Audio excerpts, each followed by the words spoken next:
Well,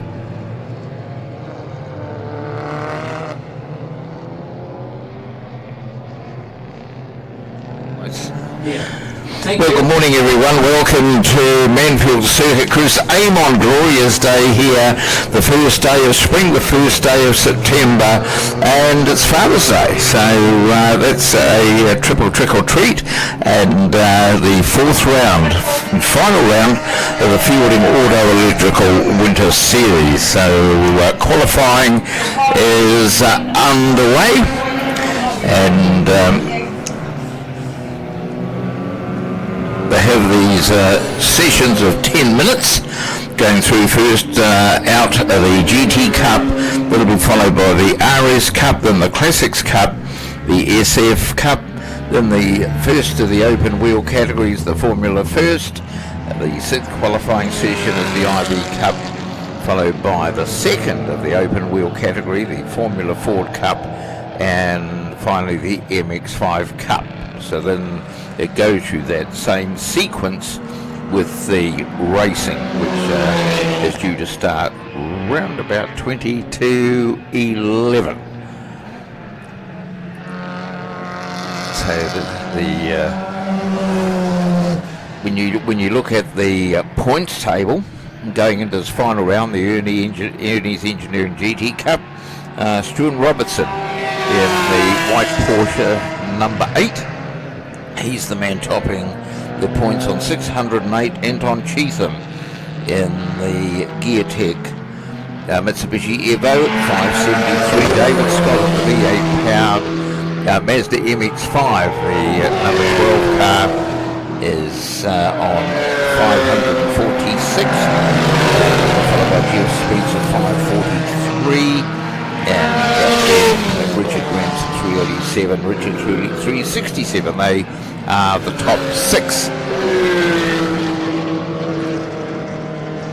So maybe Stuart Robertson goes to the top of the timesheets with a 1. No, he's just been beaten by Justin Allen. So yeah, that's an interesting call, Justin Allen, that going to the top. But time is what it's all about, and they've got 6 minutes to go in the session. Takes a wee while to get the heat into the tyres, the brakes, as they settle, so we say, into the groove. But Justin Allen 121.81. Anton Cheatham goes second quickest, 122.14. Then we've got Stuart Robertson, the series leader, 124.29. Mike Wilkin making his debut. We haven't seen him earlier on in the series at 127.19.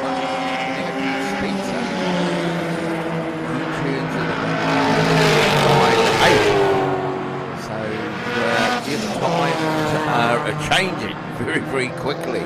So suddenly we see Justin Allen knocked back into 4th, Anton Cheatham 5th, Stuart Robertson down 7th at the moment. Mind you, I think he'll come back very strongly because he's dominated all the season, and he's raised during the season in the rounds. But now Anton Cheatham goes to the top, down to 114.61, so a very, very fast time. For the first time in the series, the track is dry and qualifying. Previous 3 rounds, it was really damp track.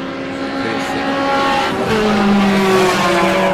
weather conditions have changed right throughout the day, so today, completely, it's going to be a dry track from go to line.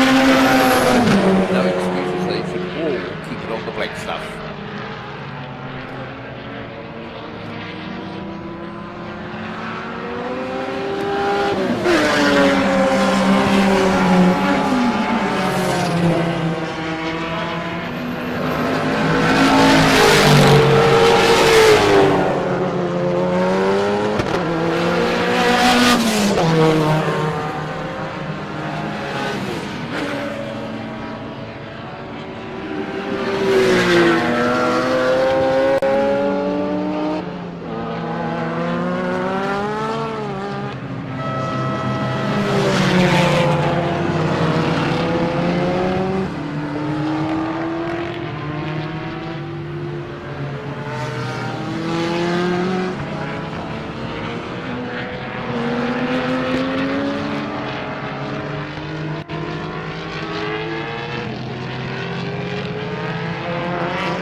So the session continues. Tony Satherley, the new man at the top of the table, the 666 car, that making his first appearance in the series. So after this round of the Winter Series, of course, they go into the Summer Championship Series. Stuart Robertson, second quest, so 112.24. Satherley is very, very quick. Stuart Robertson 113.88. Anton Cheatham at 113.92 in a drop of over 2 seconds to Richard Cluley in the number 11 BMW, and he's quickest of the B category cars. So we go further down, a little bit unfortunate here. David Scott has gone off the track in the very, very fast turn 7. He's right up against the tyre barrier, but the session less than a minute to go now. So Tony Satherley, it's going to be very, very interesting when they get a bit serious about the racing. And the best story out there is that Justin Allen in the number 99 car, that's the Toyota 86 he did the series with, and it was like he had a target on his back in the New Zealand Championship. In the last round, he was one of the victims of a very, very unfortunate crash in the second of the GT Cup races, and they looked at the car at one stage. They thought it could end up a write-off, but severe damage to the rear of the car. But his panel beater said this can be fixed. So Robert's line, the Toyota HQ, isn't far away with the parts, and it's been rebuilt. It looks like absolutely brand new. The battery now, the Toyota 86. Heading down the front straight, takes the checkered flag. So the session is over. Satherley and Stuart Robertson, that's an interesting front row of the grid. Anton Cheatham and Richard Cluley will be on row number 2, and then we have the 90 car will be next in line with Jeff Spencer, Mitch Kerr, Jamie Potts, Michael Jury, Daniel Gordon, Mike Wilkin, Justin Allen, and David Scott. He will be starting, when you look at his best time, 129.42. He never really got in the groove before he went off, so he's going to start down towards the back of the grid. But Tony Satherley, very, very impressive. But him coming and missing the first 3 rounds, that he'll be a spoiler. But he won all 3, and Stuart Robertson has got that very, very useful points lead at the moment. But we'll wait and see. Anything can happen and will happen as the day continues. So the GT Cup has been run, the first qualifying session. Next out will be the RS Cup.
And on the track now, the RS Cup in association with Denny's Auto Services, BT Advisory, and this is a very interesting scenario when you look at the series points, because there's a breakout time, of 1:30.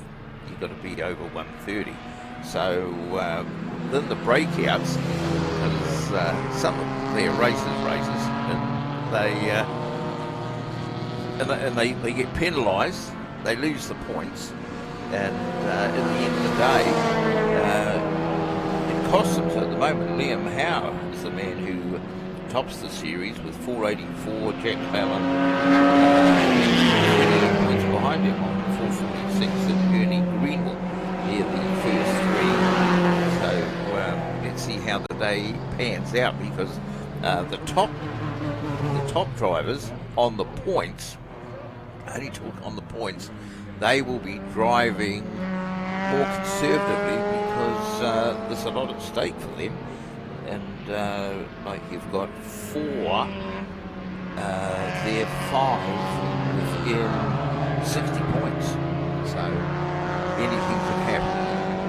So Spencer Morris, well, it's only the first warm-up lap. It takes a couple of heat into the tyres. We've got 12 starters at the moment.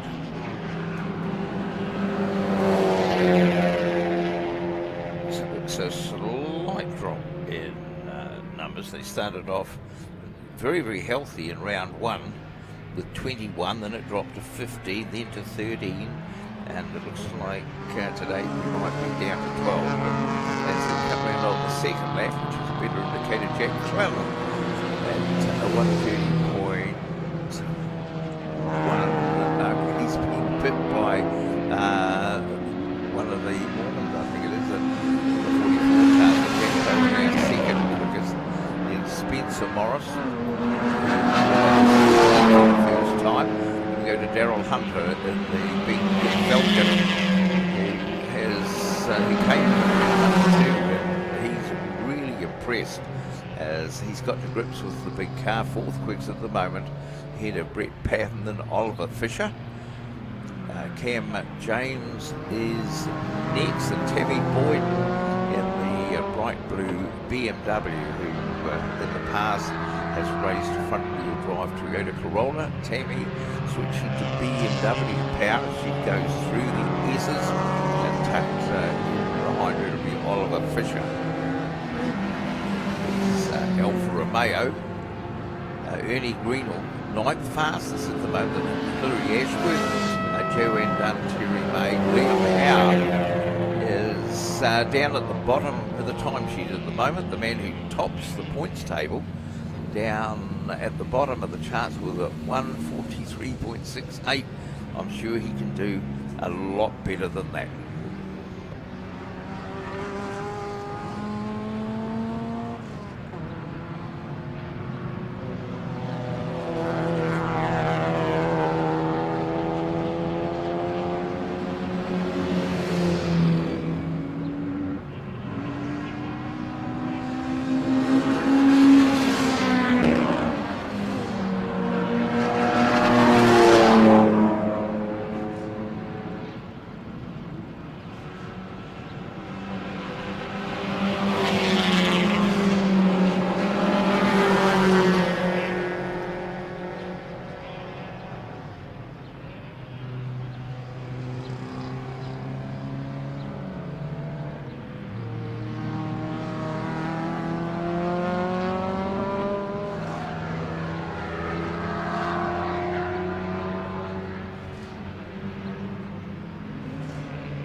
go. Still the 44 car topping the times at 1:29.19. Daryl Hunter in the Ford Falcon going through the Earsons, being held up there, a couple of cars ahead of him. Second quickest, 1:30.35, and he is 4/10 quicker than Jack Cleland in the they're very, very well known Toyota Starlets. That was relatively years ago by Joe McKendrew. Spencer Morris, fourth quickest on debut in the series, 1:30.88. Then we go to Brett Patton, who's been a regular, 1:31.36, 1:32.21 for Ernie Greenwell. The fast lady, Hilary Ashworth, seventh at the moment on 1:32.49. Tammy Boyd, 1:34.12. Oliver Fisher, 1:34.22. So you've got this group there that are very close together, and the 44 car is a breakout. So he's gone quicker than the 1:30. So we'll be watching him. The Ladies Championship last year, the highest scoring lady driver, and this year there's the female driver who accumulates the most points over the series, and that's irrespective class, will win the Ladies Cup. So Eric Dunkley, champion in Canada, 1:34.83, 1:35.0. Terry May, Liam Howe. This is a little bit of worry. He's in the pits. He did that opening lap, and he's been in the pits ever since. So he leads the points table, but that isn't the news everyone will be waiting for Liam Howe camp. So sitting in P13. So one came in late. So this is the same number of starters as the previous round. So that's a good sign. And we'll just wait and see with one car breaking out, will they move him up a category. But the RS Cup, their first qualifying or only qualifying session over and done. So we will move on to the Classics Cup in association with GDM Retail Systems. Magic Manfield, we look at the clock on this Father's Day, 25 minutes to the hour of 10.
So out on the track now is the GDM Retail Systems Classic Cup.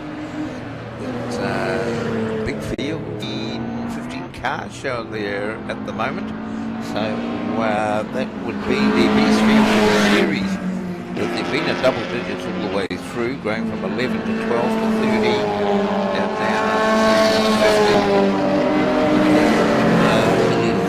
The Dean Curtis, who is top of the table, and leads the category with 650 Ross Francis in the Falcon GT at 570, won the first of the classics. Then we've got Jeff Boyden, who is away. He's in northern Australia, up Darwin way.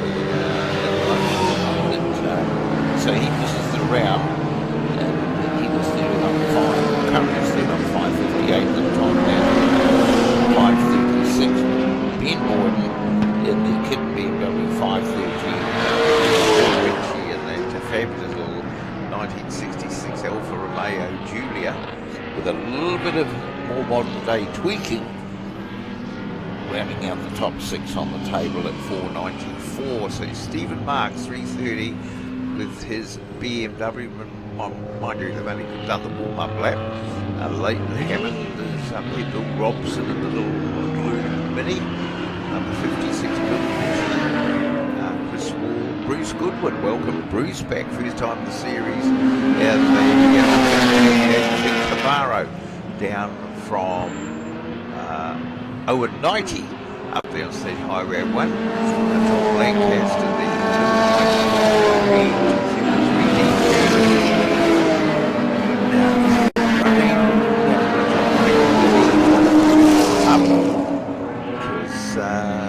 Today, I would imagine he's going to probably run the familiar Mark II's. Mark II's. Yes, he is.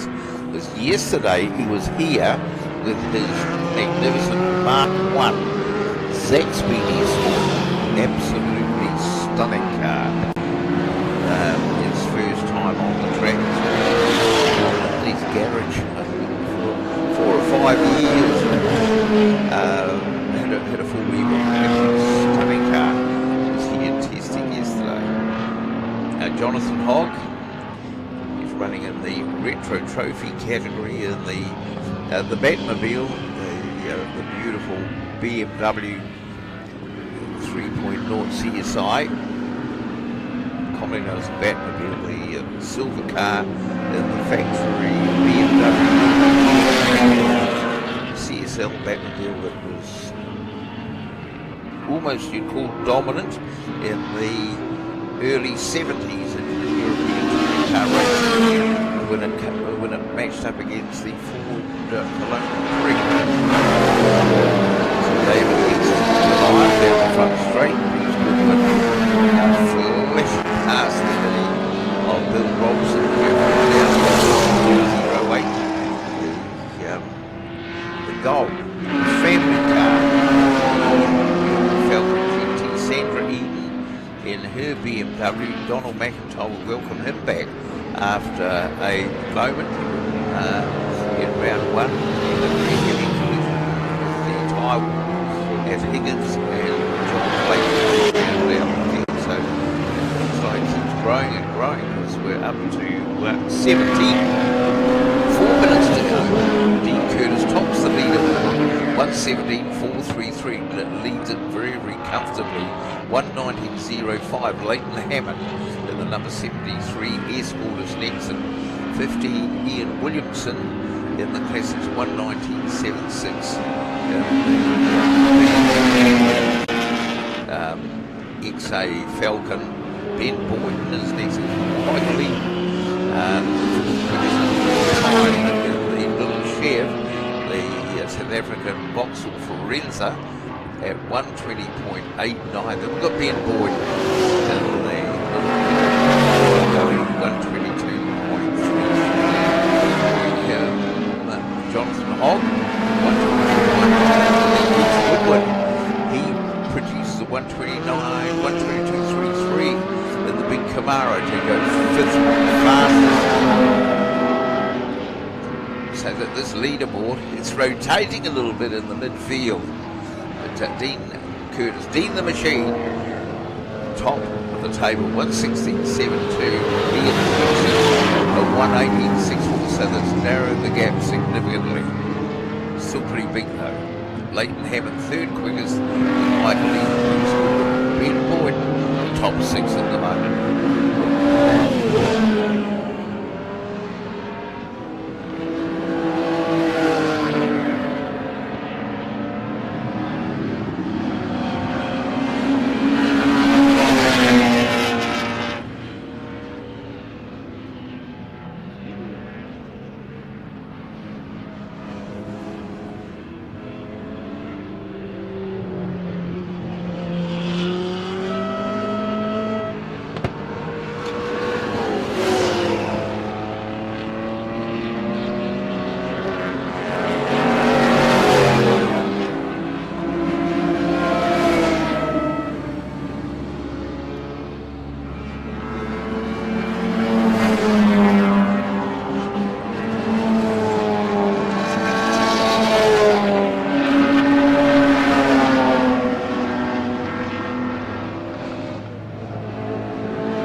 So the checkered flag about to fall, and Dean Curtis will be sharing the front row with Ian Williamson. That's an all-forward front row.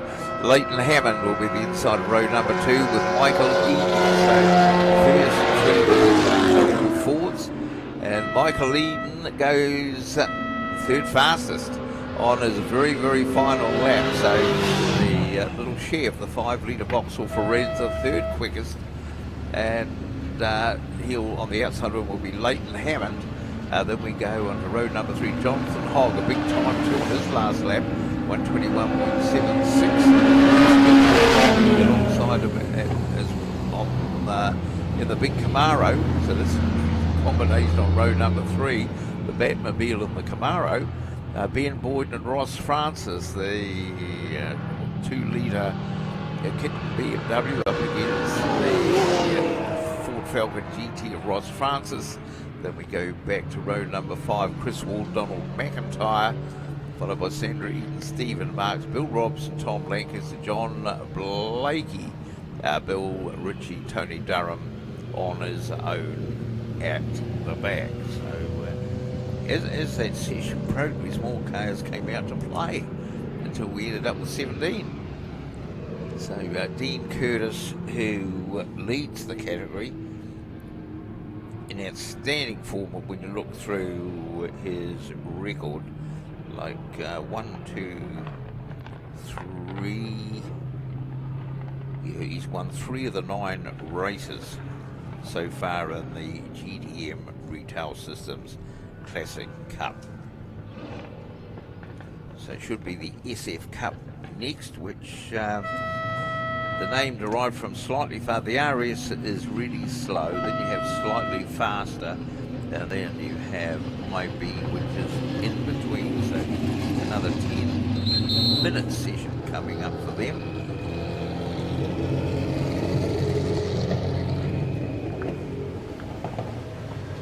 SF Cup Association, ENTEC Automotive.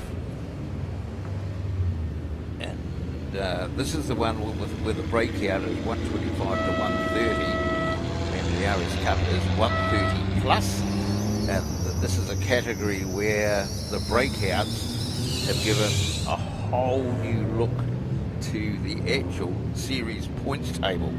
It's leading at Colin Yannicus on 493, 1 point ahead of Greg Brown going into the final round.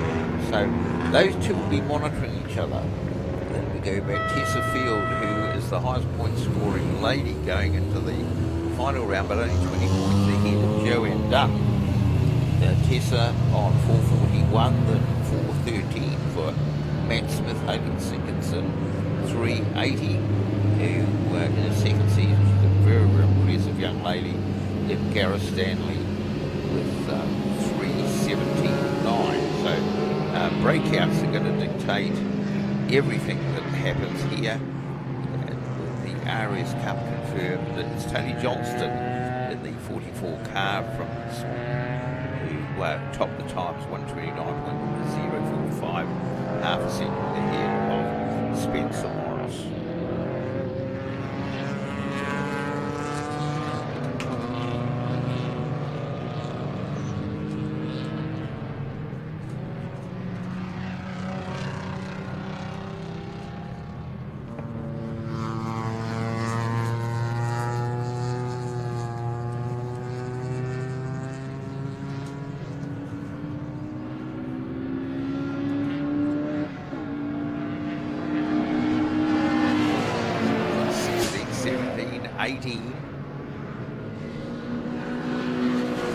At the moment, 18 cars in the field.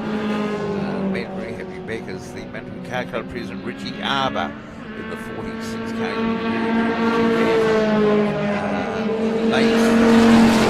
Came along and said, you just worry about finding your race suit, we'll get your car ready, which is rather a nice gesture. So, opening lap, which is the first couple laps are all about warm up.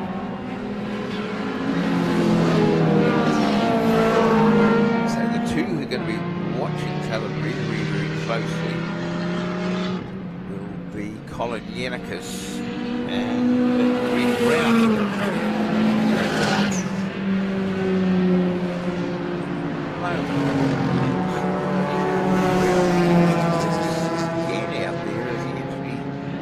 Onto the track here.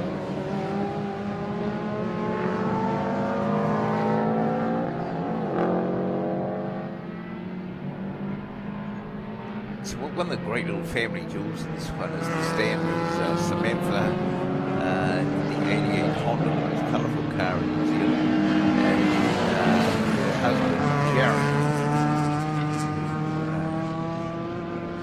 who drives the number 86 the last meeting it was all on between the two of them, and they'd have been very as they get the flight down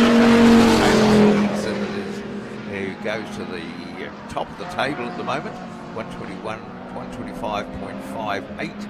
Then Matt Smith, who is fourth on the table at the moment, 125.7. These are the 2 tenths that are there.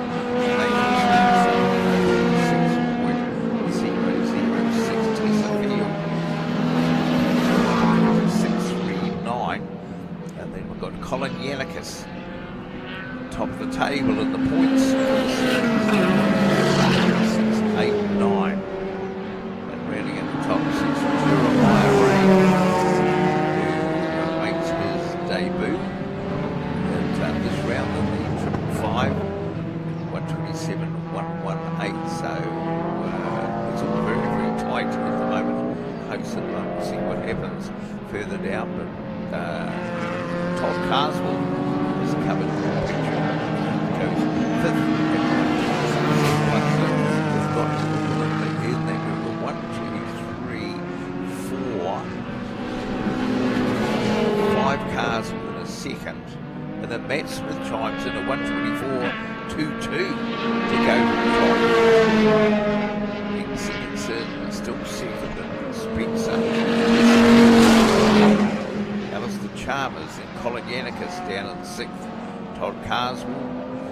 Jeremiah Rain, Gareth Stanley, Russell Chapman, and rounding out the 10, there's Greg Brown, 11th quickest. 19 cars. Started off with 20, went to 22, down to 14, and now back up to 19 for the final round. So we look at Colin Yannickas is not 8th quickest.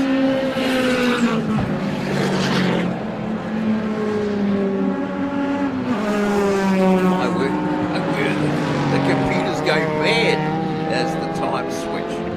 So Matt Smith, then Todd Carswell.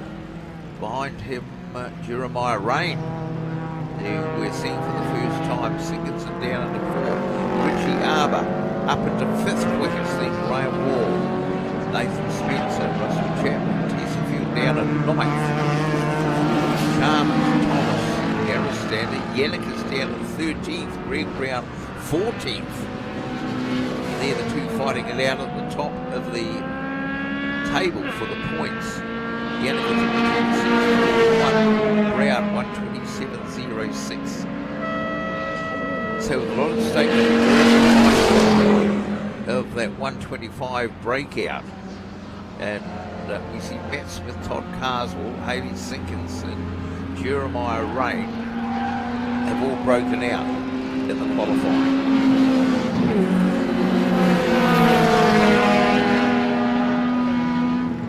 Confirmed in the Classic Cup qualifying, Dean Curtis heading Ian Williamson by just on the second.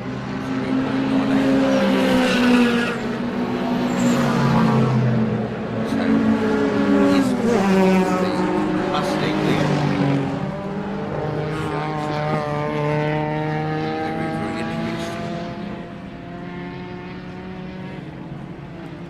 So 2 minutes 40 to go.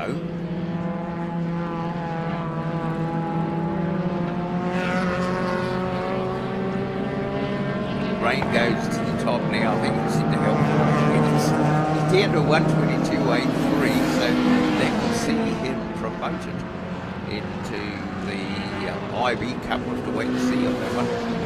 123.61 to Andrew Thomas.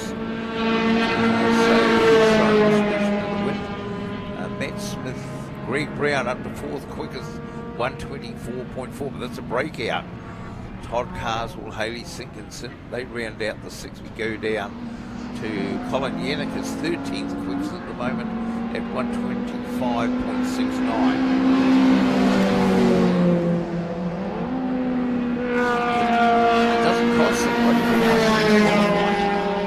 if you're quick enough, you'll be moved up a category.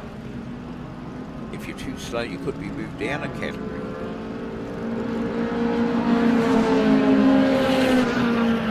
So 1.5 minutes to go. See if there's going to be any change. Henry Thomas. At the moment, there's the provisional front row for the first race. Richie Arbour up into 3rd quickest, 124.11. So Richie, who missed the previous round, makes a very, very good comeback. He's been an incredibly busy man. He'd be racing till his mates came to the rescue. That's Barry Beery. Chicken flag falls. Last lap charge. Moment it is Rain and Thomas on the front row, Arbour and Smith on row number 2, Sinkinson and Greg Brown on row number 3, row number 4, Todd Carswell and Graham Wall, row 5, Alistair Chalmers and Nathan Spencer. We've got Russell Chapman and Tessfield, Colin Yannickas and Gareth Stanley. They're going to be down there on row number 7, followed by Josh Graham and Samantha Stanley, Mary Wearing, and all on his own. Back, if he starts the short rolls. So very interesting session. 1, 2, 3, 4, 5, 6, 7 cars breaking out. I'll have to get a little bit more serious. The racing starts with series points at stake. And who's going to be the champion for the 2019 Fielding Auto Electrical Winter Series? Next up, it'll be the Formula First Cup, what they used to be Formula V, Formula First, and next.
Formula First, and looking at on the track. Yesterday, a little bit of drama.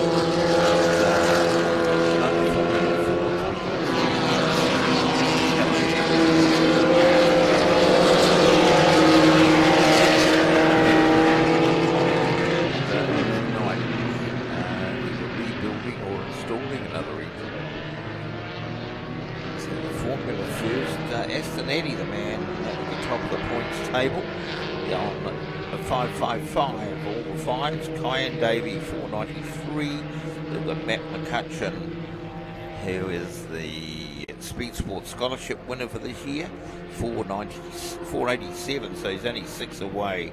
Craig Greenwood, 461, down to defending champion Chris Simon on 440. You remember he missed a round, and Flynn on 3 meters.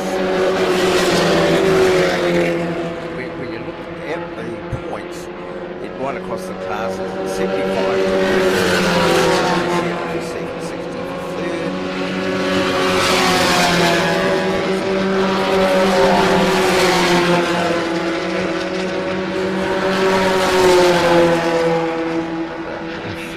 Winning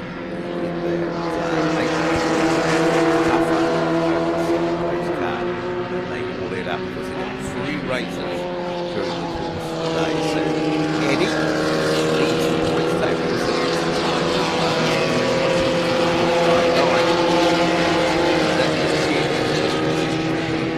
David, the Betty country, 125-2-1. He's only 2 tenths away. Flynn Mullaney, 126-2-7. Craig Greenwood, 126-8-9, 126-9. So it's only 100 of a second between Craig Greenwood and Zach Christensen. Then we've got Mauro Iglesias, Bree Morris, followed through by Liam Nicholson, Tyler Bryant, and Braden Snowden. So Braden Snowden, I thought, was he a supercar?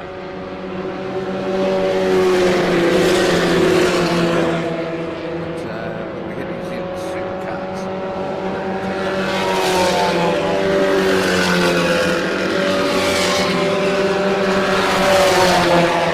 Now McCutcheon goes to the top. Dennis Martin and his crew will be happy with that one. Anthony McCutcheon, 124, half a second quicker than Aston Addy, then Cayenne Davey, Zach Christensen, Flynn Mullaney, Mauro Iglesias. They are the top 6 at the moment. Very, very interesting. So, Anthony McCutcheon, who's got better and better the young gun. This year, he's got a background of speedway midget racing. He's got better and better with every round.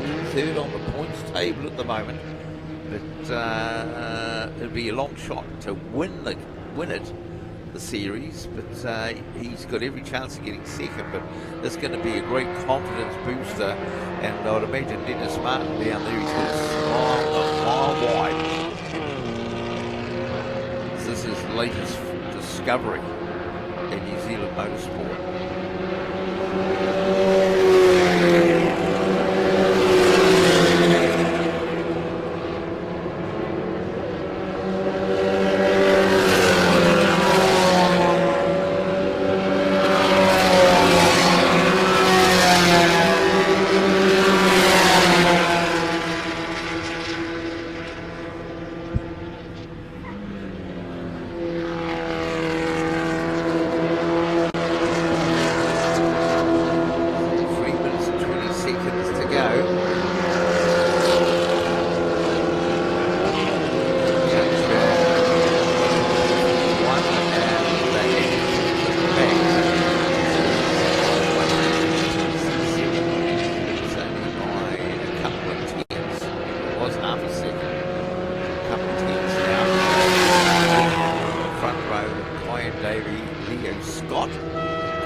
Christensen, the moment on row number 3. Then we go to Liam Nicholson, Flynn Mullaney, Mauro Iglesias, Craig Greenwood.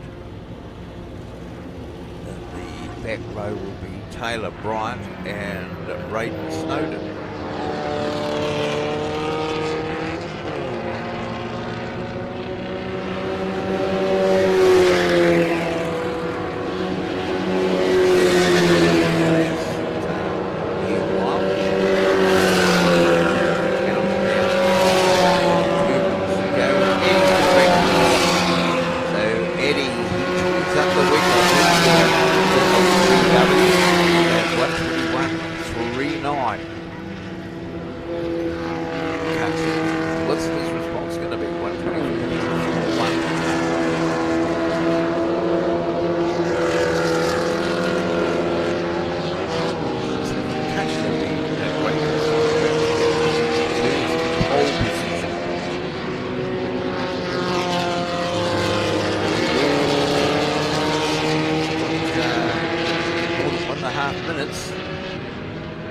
So you get in 2 laps.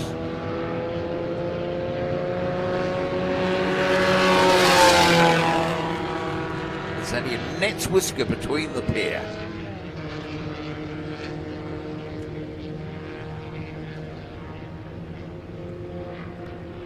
So many new names coming into the series this year. And doing very, very well. It hasn't been all one-way traffic.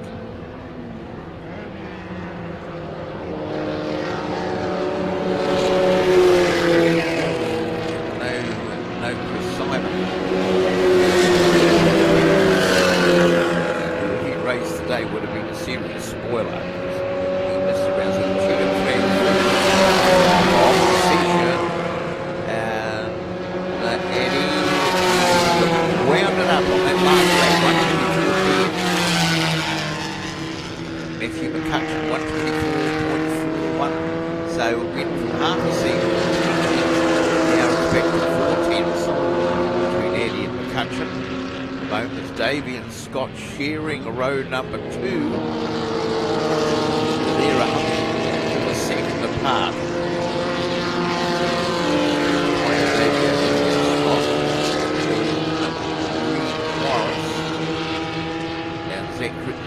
Row number 3, Liam Nicholson, Craig Greenwood, Flynn Mulaney, Moreover Glacius, Taylor Bryan. Snowden only doing a couple of laps, spent most of the time in the pits. And Aston Eddie, it's all about getting the psychological advantage. He's got it right now over the field in the Total Truck Spray Formula First.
380V, the Volvo at 120.60.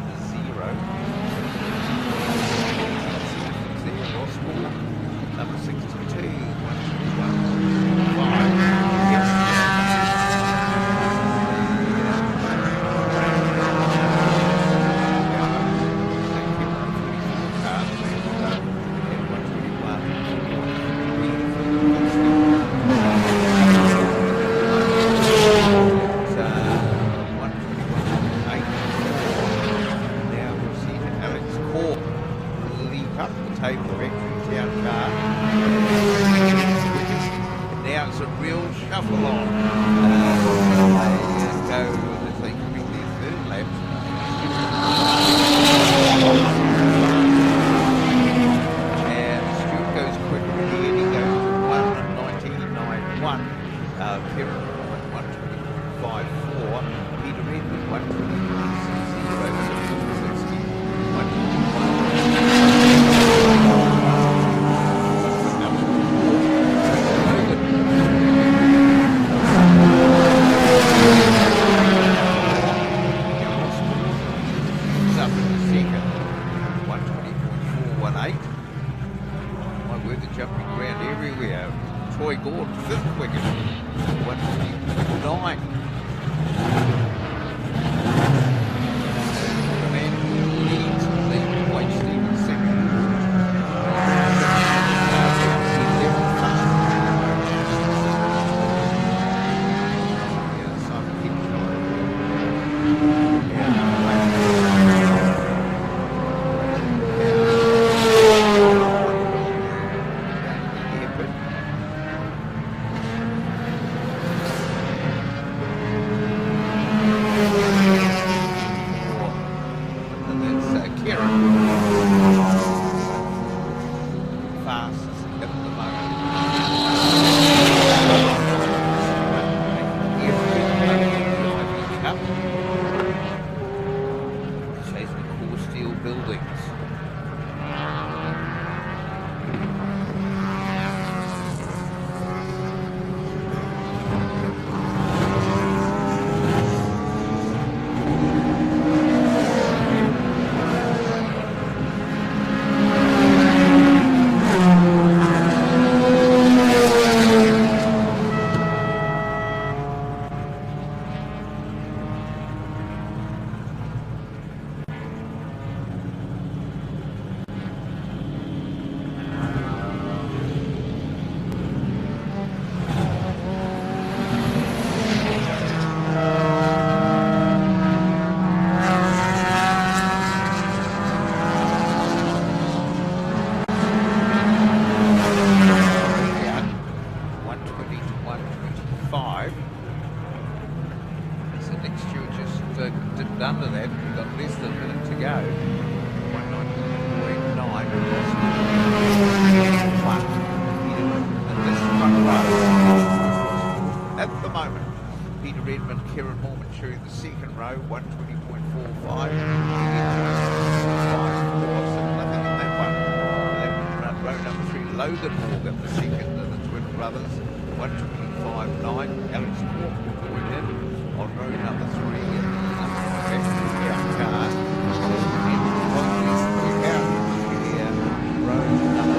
Row 5 for Kowinski inside. Right. Followed by the leader, Stephen Second. The Triple Eight. By Jeffrey, 2 new names. Then Simon Manthel and Andrew Manderson.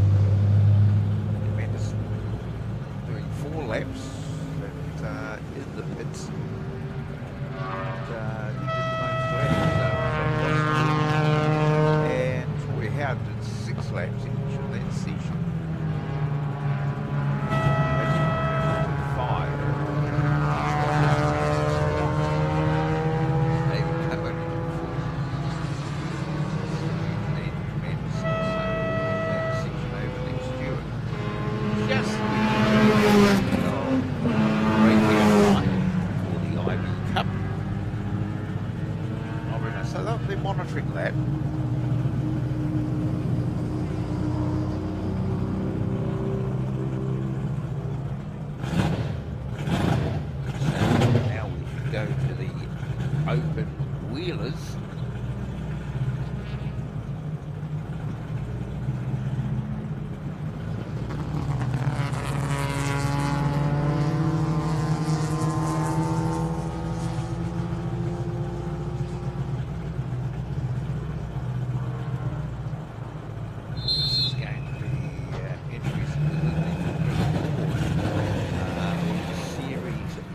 Callum Crawley lost an engine yesterday, so they had a busy overnighter.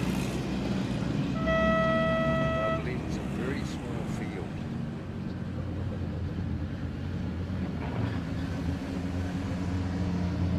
A number of defeats. Thomas Boniface is out there, Keith Miller. Thomas Kirch is there.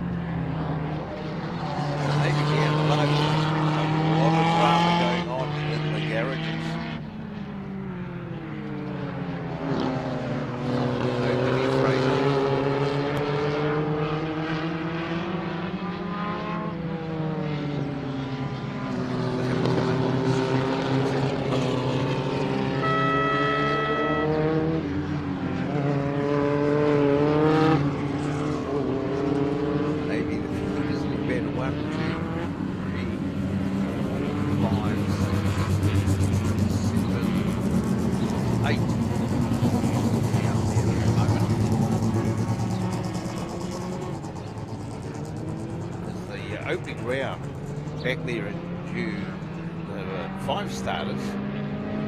Callum Crawley winning all 3 races. He jumped to 10. It was a remarkable entry. Callum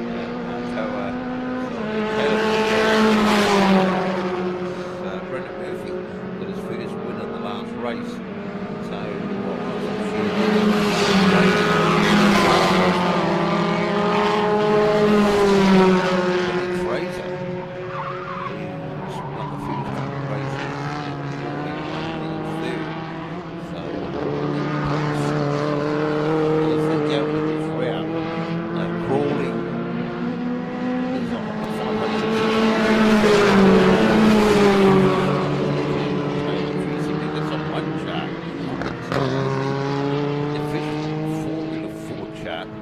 has it Callum Crawley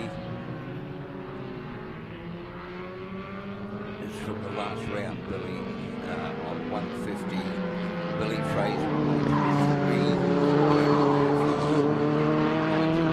last round.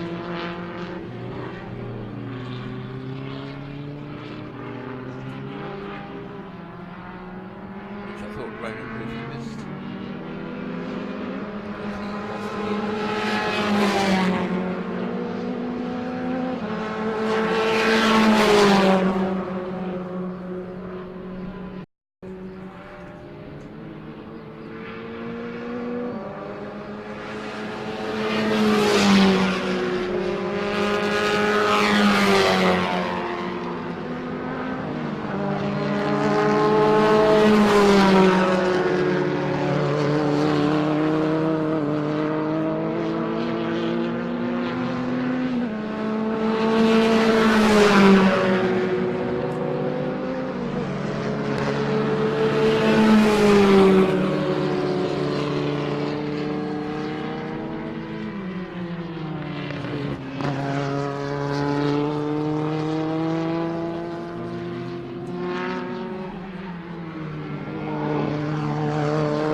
Up there, Ronan Murphy, top of the 5.5 to go. Ronan Murphy, 91 car is at 113.79. Then we've got Thomas Boniface, 140. Henry Thomas Kircher, 16.151. Cameron Tanner. Third on the points table at the moment. 8 and Josh Donahue. He's gone out. So Billy the Kid, who had a very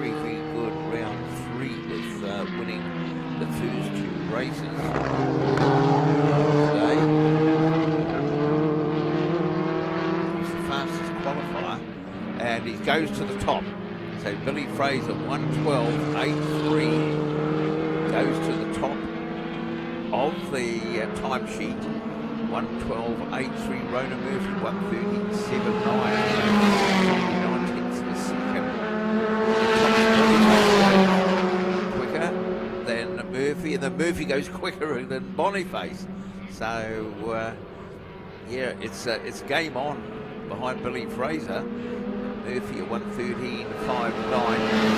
Boniface at 1:13.68. Thomas Kirch at 1:15. Cameron 10 at 1:15.69. 18.03. 2:8. Josh Donahue still in the pits.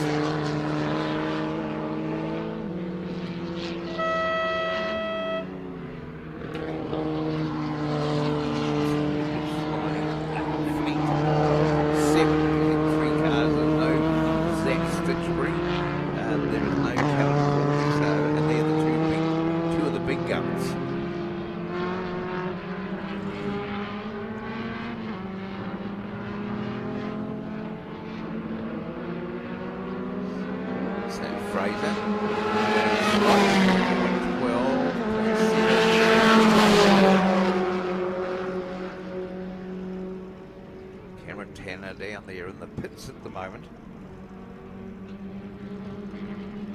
So the action today, live streamed around the world. Thanks to Video Hub.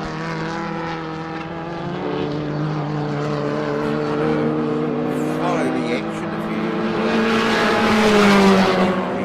the DVDs, $30 each, or all four of the series. The last one is now here, so you can order them down at the Secretary's office or catch up with Video.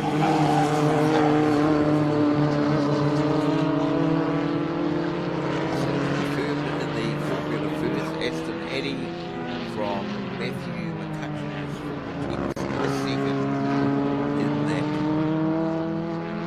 on the front row. So it's going to be a great charge down to the first corner.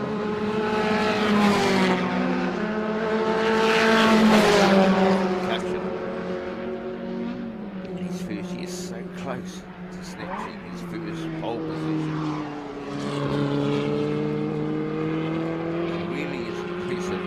He's very young. It's a massive transition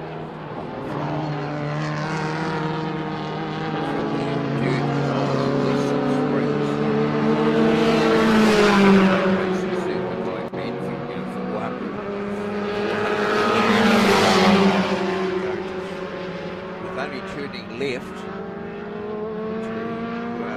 circle with 7 turns on the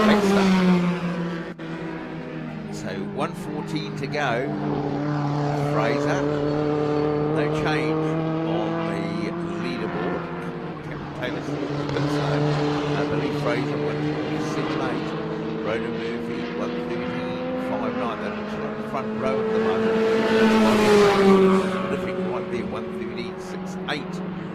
Murphy want to be on the front row. So now that's over for them. Henry Thomas Kircher, fourth quickest, 1:14.76, 1:15.69 for Cameron Taylor. He's back out there again, getting in one more lap. Jordan Mountford, 1:17.97. And that is row number 3. On row number 4, looks like Keith Miller, at least Jonathan Donahue can hold without Callum Crawley and without Zach Stitchbury. You look at the clock, it's fielding auto original time. 10:33.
title 2 years before that.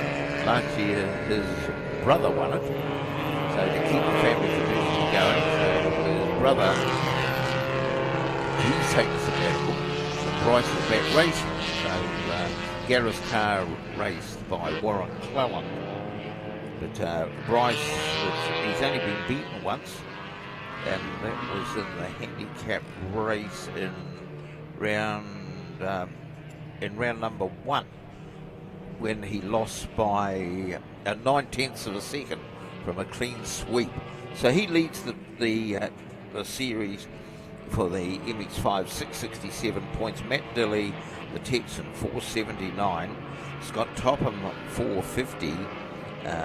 Then we've gone to 8. Warren Cole, 399. Jeremy Hoskins, he missed a round of 390. He had an engine problem.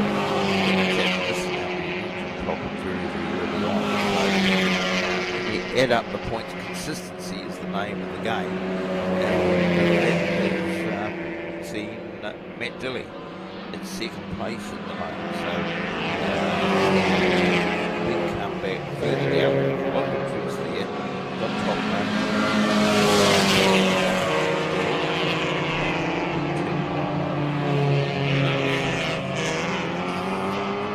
27 points behind Scotty Top.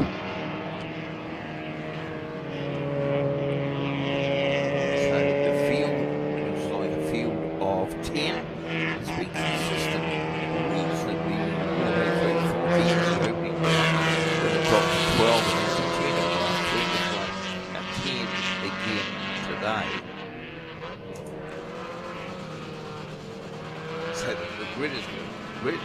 You'd suggest it's going to be very critical, but Bryce Holt showed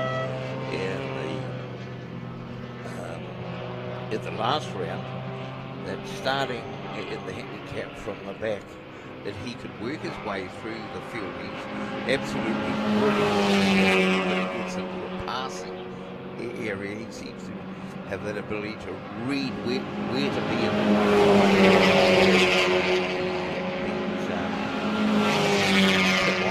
by 8/10 of a second. So it was on the last corner. So Dilley, it is very, very popular actually. It's been his third season as Ocean Texas. You've already seen it how close the racing is the man who really feels like his Father's Day redemption day here. And he'd love to win today for his dad, who sadly passed away last year, the almost legendary George Hoskins.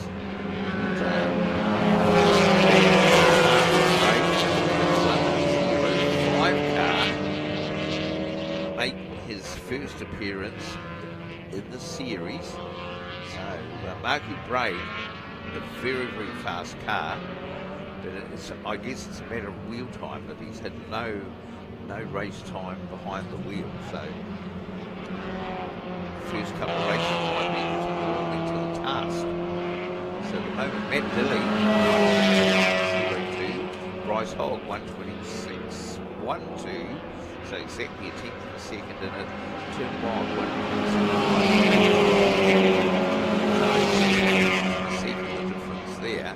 Then we go 126.45 as Jeremy Hoskins, Warren Clellan 127.98. So that first group are very, very close. So there could be anything happening.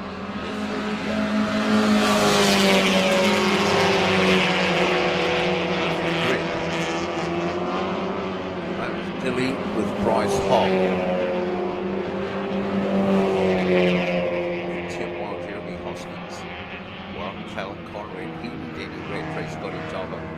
John Ward and Marku Bray. That's the way it looks at the moment. We've seen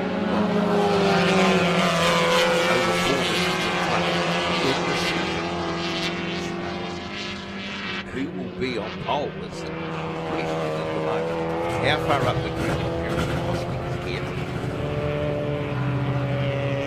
And there's Marku Bray, second fastest. straight, there we are. On only his third lap, Marku Braid throws his hat as the second quickest. 5/100 lower than Matt Dilly. Bryce Hogg back into third. Well, this is going to be interesting. Bryce Hogg on the front row. The track was unimaginable. 3.5 minutes to go. So the bright green number 22 car, there he is, leading Essence.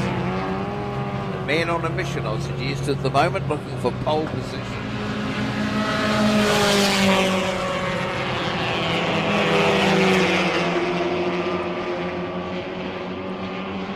Tight as ever, here down the intermediate straight is where the eyes are at the moment.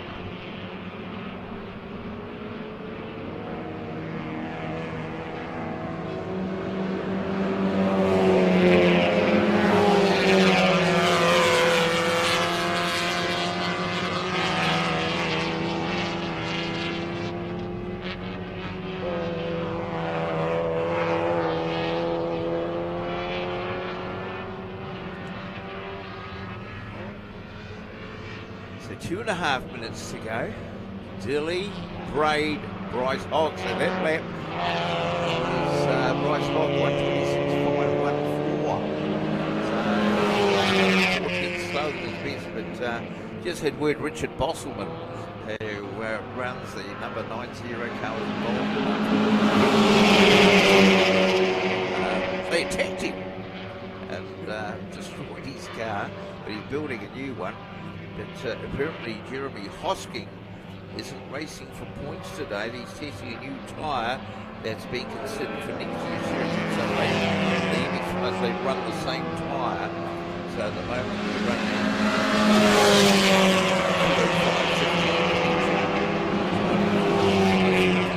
which means it's got a lower profile. Next tyre, so yeah, that's an interesting snippet. So his points won't count. I guess that's an interesting thing. He's not running the tyre.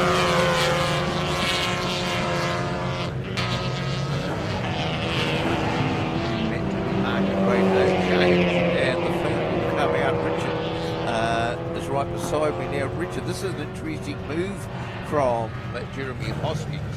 Does that mean that he's not eligible for points? Yeah, that's right. He's pulled out of the since the last round.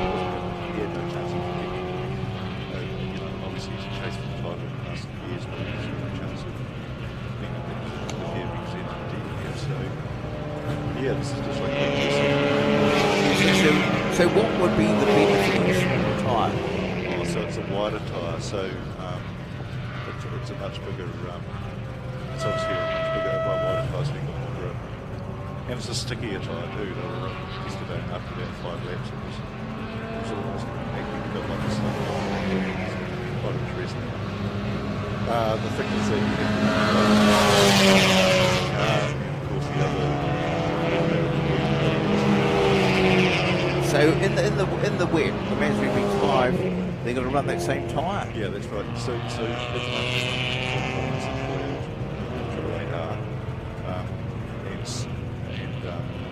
and that works well on 6.5%. This tyre is Well, just looking at the leaderboard, Richard, you look at this. Matt Dilly, Marku Braid sharing the front row. Bryce Hogg on the inside of row number 2. Not many would have thought about that. There you go. Well, Matt's on mission. There's only been Bryce has had a wonderful championship. He's pretty well been on the top of the leaderboard for every race in car one.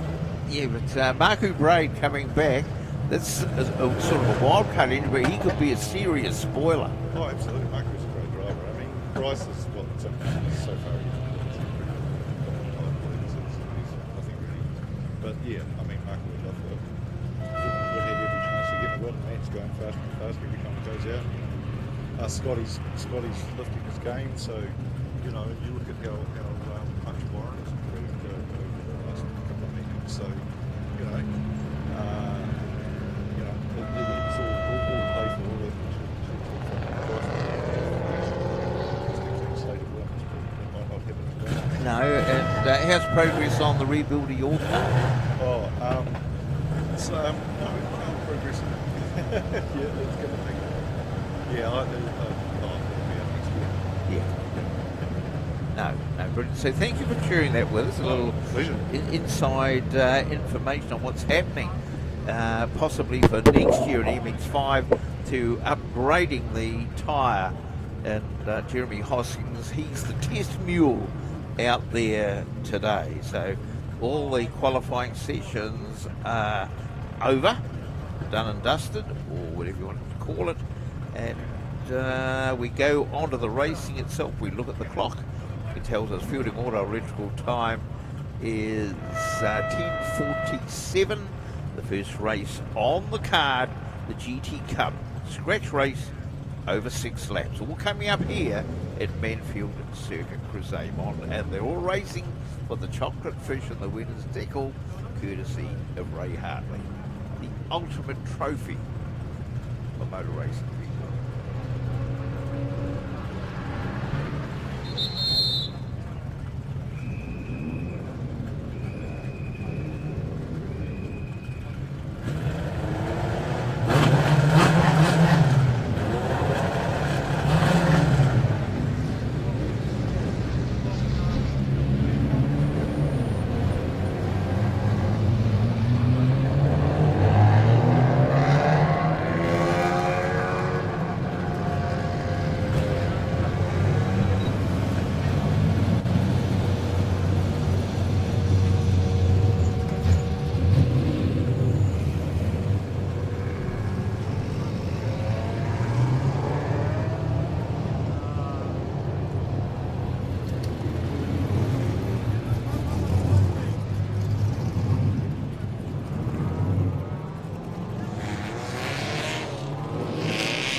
So here we go, the first race of the day, round 4, the final round of the Fielding Auto Electrical Winter Series. Pole position, Tony Satherley. And beside him will be Struan Robertson, the inside of road number 3, Anton Cheatham, Richard Cluley, row 3, David Thompson, Jeff Spencer. Mitch Kerr in grid 7 alongside him as we wait for the lights. Nothing yet.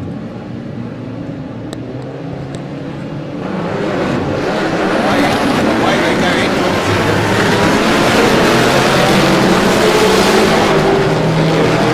Turn number 1 and will lead them in. Yes, he does. So Cheatham, a very, very good start from the inside of row number 3, and using that power advantage as they come round the sweep. No, he doesn't, because Stuart Robertson has nailed him in the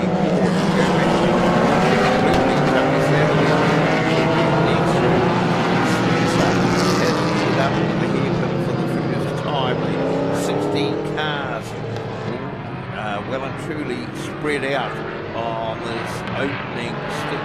But Ray Hartley, we saw that the benefit of four-wheel drive with Anton Cheatham getting off the line from row number 2. Yes, the Porsches are running really, really old tyres this weekend, so he just wants to use the old tyres up, so he's going to have the grunt on a straight line, but he's going to struggle to get those heats into those tyres and get some grip, so that's why he just lost first place there a few minutes ago. Yeah, he's going to come back. Here comes Satherley on the outside, 3 wide, 2 wide.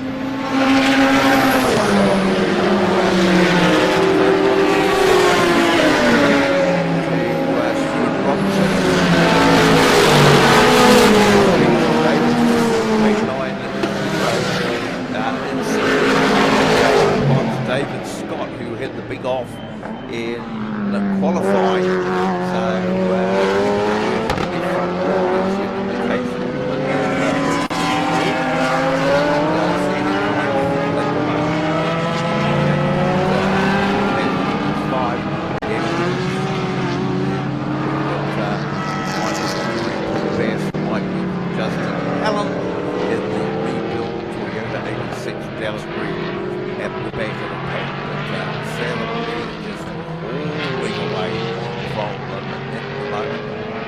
standing lap 118.80, Cheatham 119.32. So this is going to be very, very different with the flying start for the second lap. I'm expecting Dallas Green and those tyres to start picking off the field.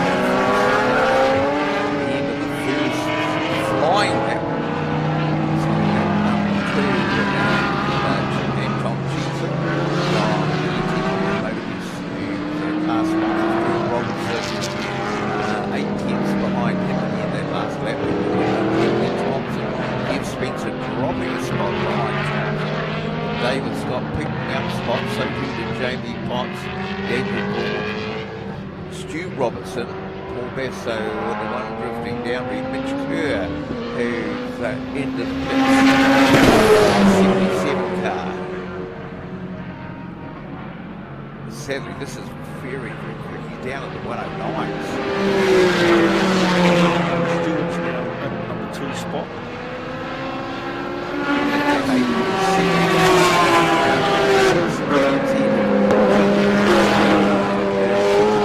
Very honest,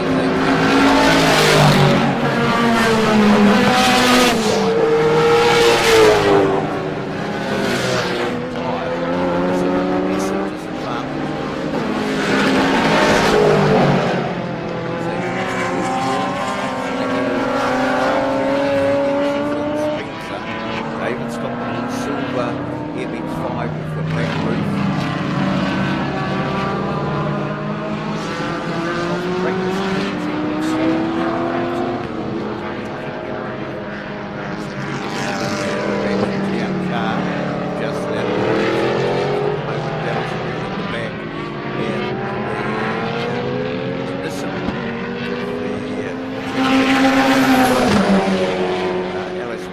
share V8 in it. He used to have a V6 Nissan. But, the Trans Am's coming here to Manfred later this go in this.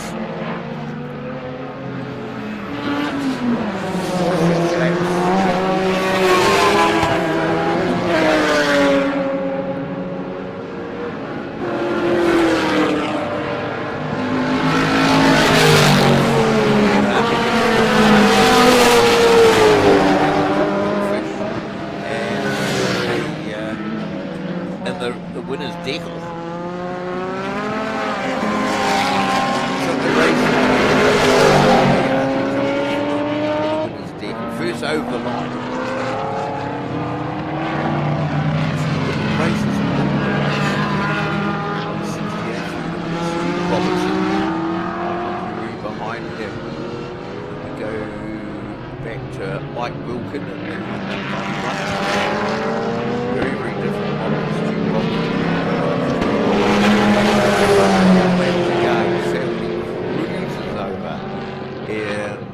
That lap, 1:34.7, as best as a 1:09.84.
Robertson, after those laps, comes home second.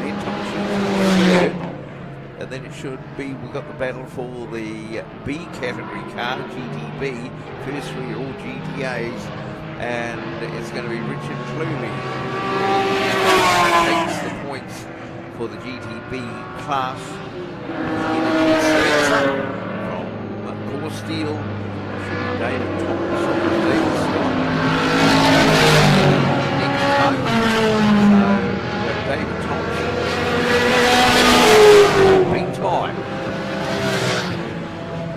There is David Thompson over the line and down in 12th position, so he doesn't have to be much amount of ground on that last lap. Tony Stanley, he's going to get the fish. We're going to hear all about it, I would imagine, from Ray Hartley in a moment, down trackside. Stuart Robertson, Anthon Cheatham. They were 1, 2, 3, rounding out the 6, Richard Cooley, Jeff Spencer, and David Scott.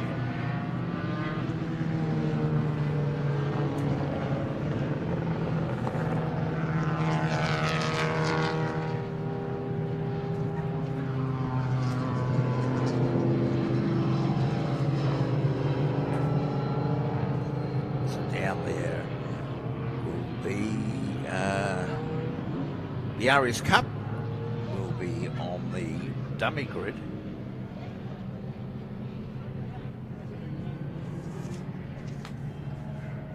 Association with the Danny's Auto Services and BT Advisory.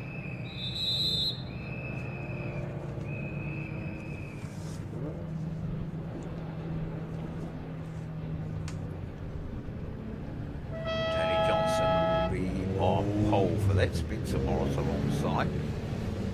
Number 2, Daryl Hunter in the big Falcon. So Jack Cleland in his Toyota Starlet.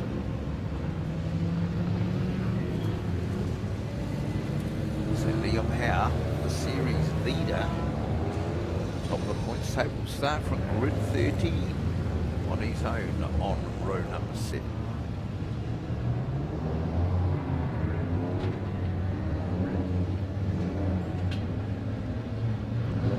So next field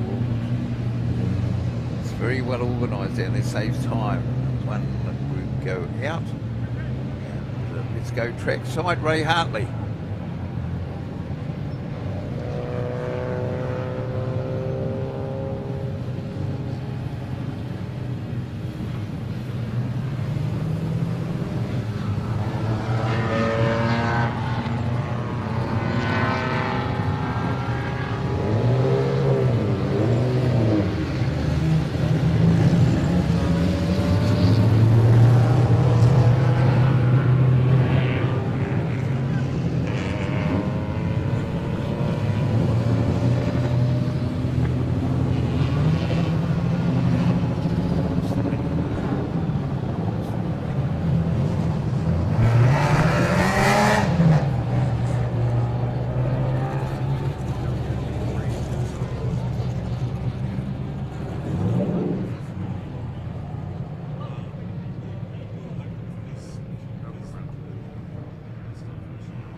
So that was a silent presentation.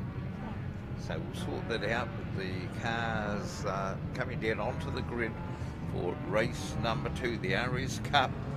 Associated with Danny's Auto Services, BT Advisory, Danny McKenna and Ben and Tammy Boyden from BT Advisory. Those 2 of the day. So this first round all scratch races except the Classic Cup, which is handicapped. Then in round number 2, a number of them have reverse grid. Classics all handicap all day. Scratch races for the open wheelers for obvious reasons, and then the last round is handicap except for the open wheelers. So Tony Johnson in the white MX-5 on pole, Spencer Morris on the side, Daryl Hunter in the big Falcon.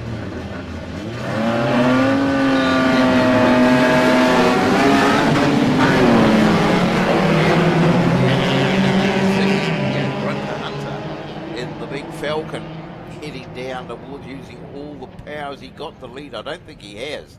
He's got to settle for second place at the moment, but he made a very, very good start. Yeah, Jack Clellan, he got a good little jump in there as well. So around they come. Spencer Morris will lead them through.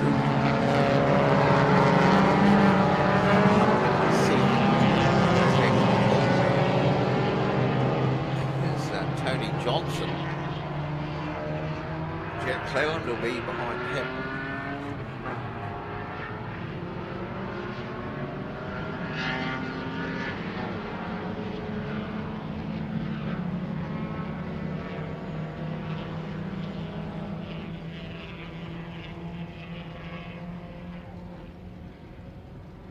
Just had some very, very good news. Callum Crawley is driving the number 10 car, what appears to be the 10 car of Henry Thomas Kircher.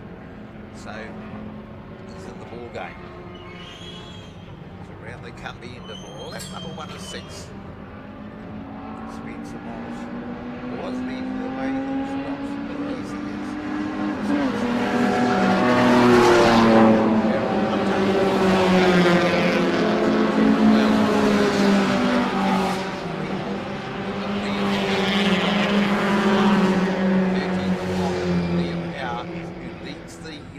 Table for the category up into 6th place. Great opening lap.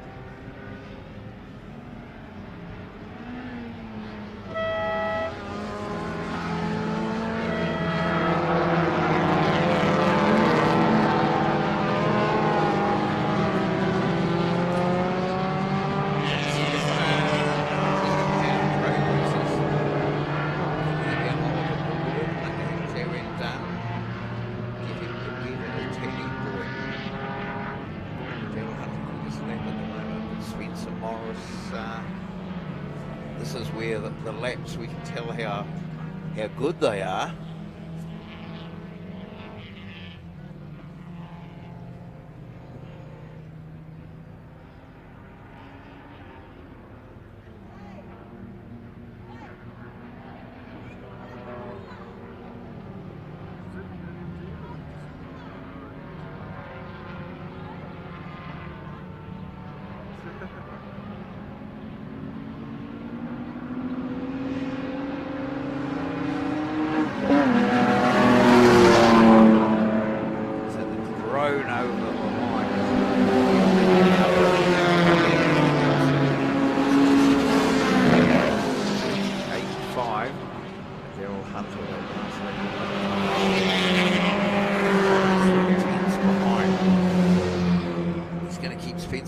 Pretty honest looking at as the race leaders come into the S's. Toyota.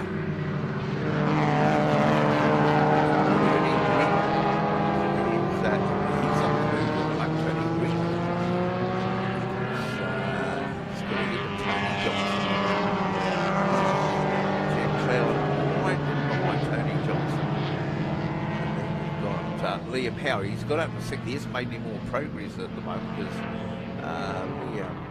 129.68. So he is quicker than both Cleland and Greenwell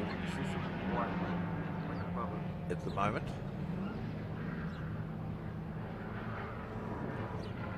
In fact, he's broken out, so it's going to cost him.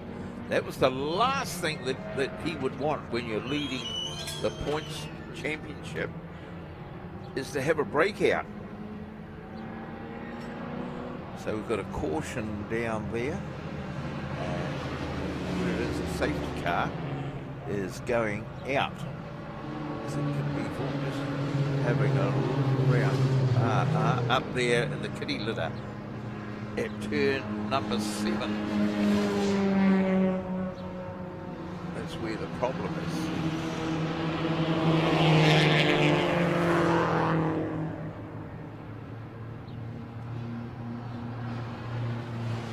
There's no way to see the race number from where we are. Just looking there, is it Oliver Fisher? I don't want to say it is and it isn't, but I'm just looking on the leaderboard. It would suggest it's Oliver Fisher who has hit it off over there on turn 7, so it's the safety car.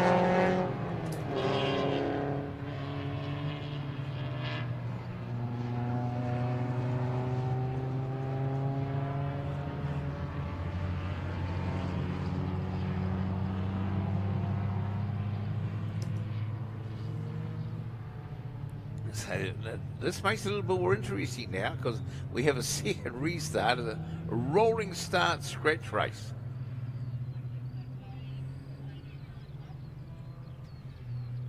So it'll be an Indian file. Spencer Morris leading the pack.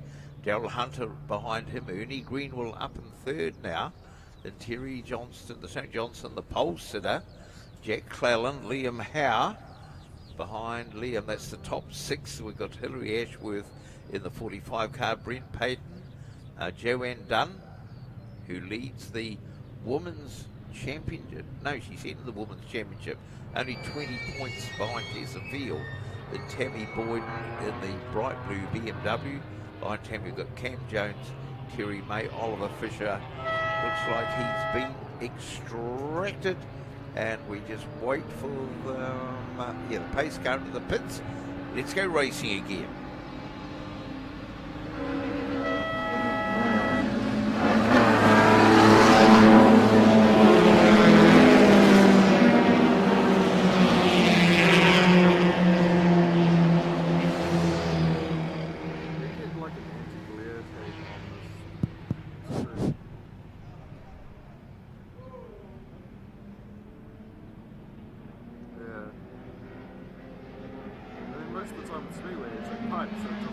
Where we go get straight away, it's Spencer Morris. He keeps it as wet. We just call the Hunter out. So Ernie Greenwell up there to second. So the west. Up into second, Hunter dropping, but now we see he winds up the big Falcon down the intermediate straight. I think he'll get onto the back of Greenwell, but he won't overtake him. Back to the little white Toyota of Jack Clellan. Behind Happy Jack is Liam House, in 6th place after starting 13th. Then Hilary Ashworth, Breath Payton, Joanne Dunn, Status Quo, Tammy Boyden, Cam James,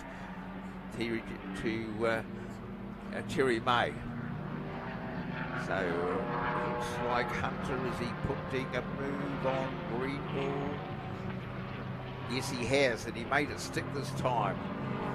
Superior Power up the back straight. So run to Hunter. Up in the second.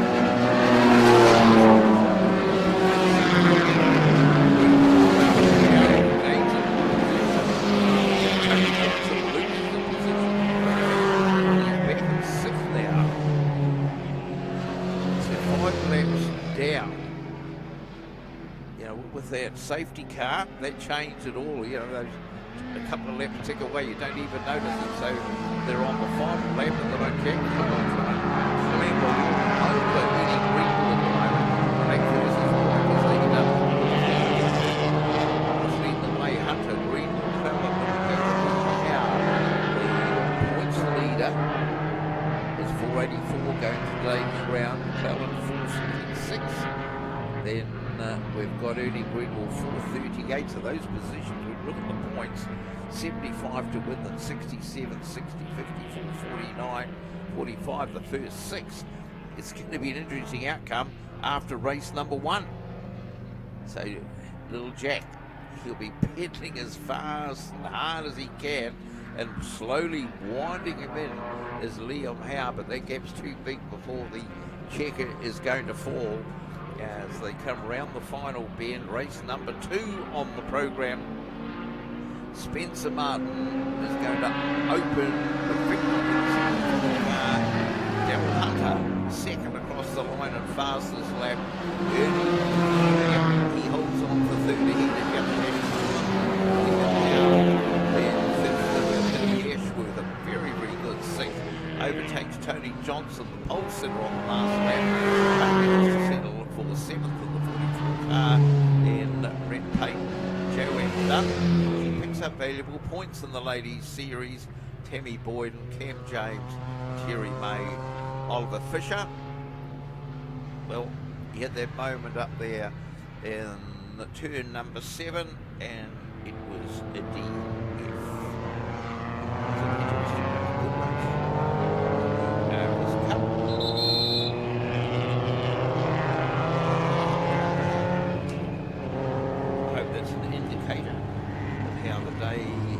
Going to go.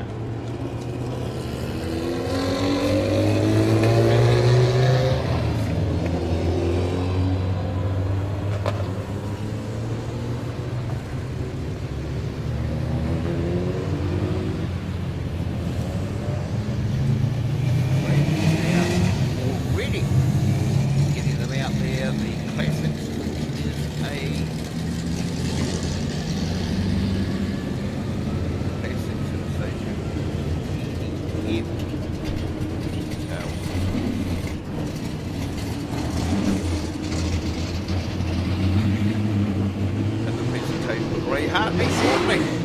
who gets the fish. The results quickly through for the GT Cup.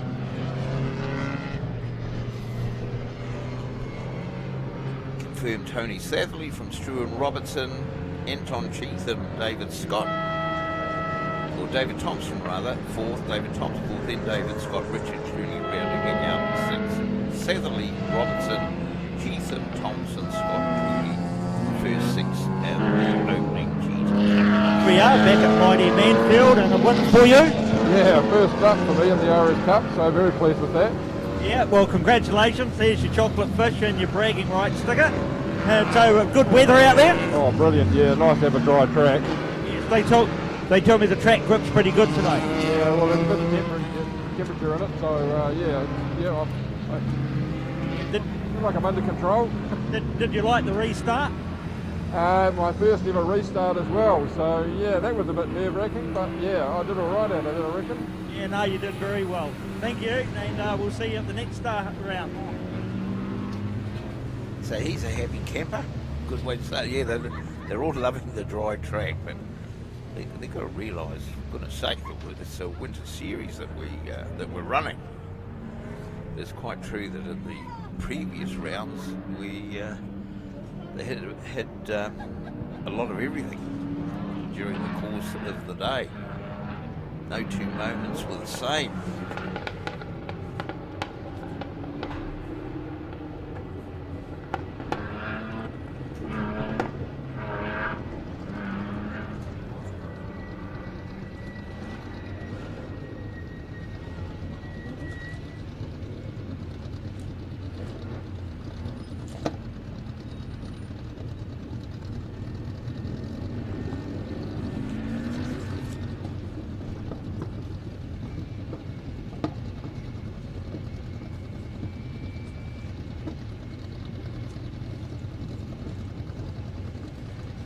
So we do the full round before lunch.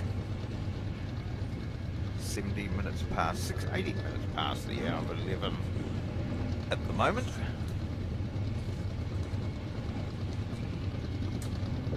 That's down on the grid of the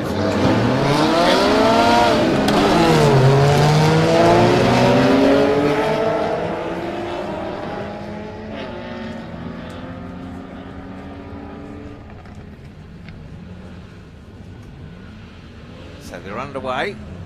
So the GD of retail systems.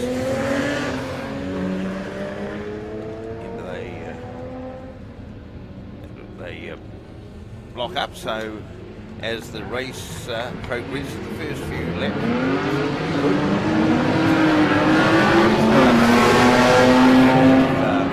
He's very, very good racing. Still got 1 group to go.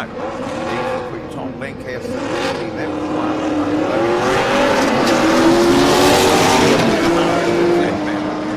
Right behind the Jonathan Hogg and the beautiful BMW. Now we've got the real start from it's Michael and the top points we're hearing is away now. Dean Curtis is by far last away.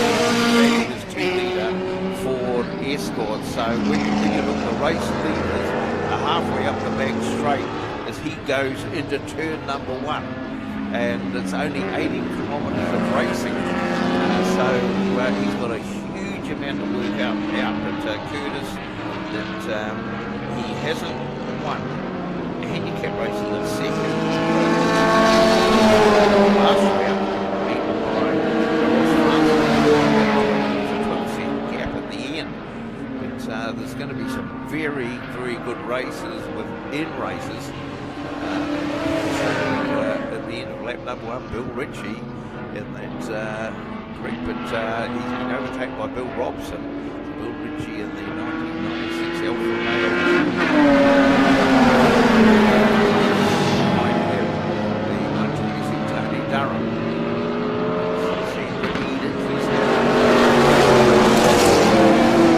Stephen March. He's either got a new BMW through the S's, the bad boy, that's stunning.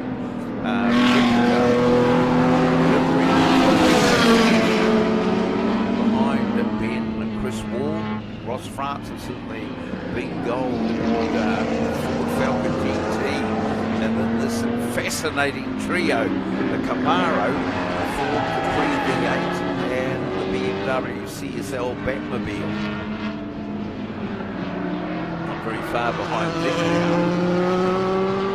There's that battery pack down the intermediate straight, and then here come the big boys lighting up behind them, and it's Michael E.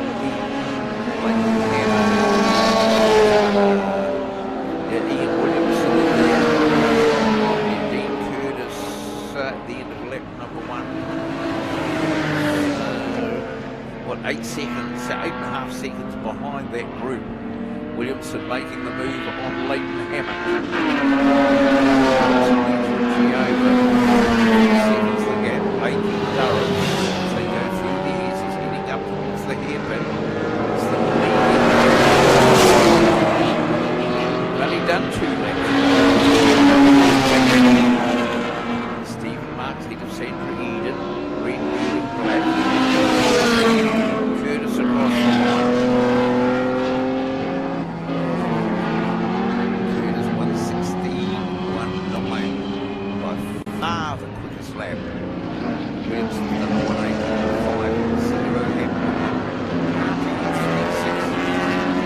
1:19.05. So they're the only sub-120s. So there's that duel. The big boys down there. Goodwin down from 0:90, leading Levin's Tom Lancaster, and the local man Jonathan Hogg.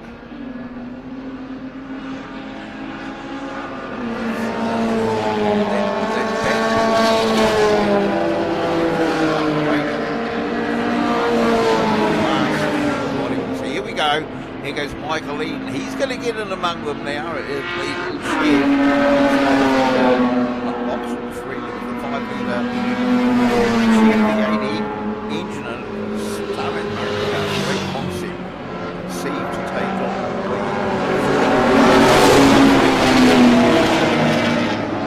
is he going to thread the needle? As close as he can get. Threaded the needle. It was incredibly close, but clean as he made the overtake. So Michael Eden is here to take no prisoners at Manfield today as he leads them out, and it's breaking up the pack a little bit. They all shoot themselves out, and Dean Curtis is very, very close now to Jonathan Hogg. So up in the hairpin they go, and Dean Curtis last away. Now, how many can he nail down the intermediate straight? So there goes one. It's BMW done with. The Camaro under braking. Curtis should nail him.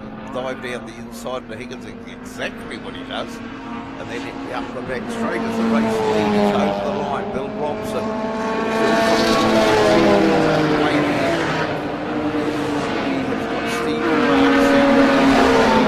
Losing down the first 3, the advantage 3.7. Over the red, what's going to be red? Francis.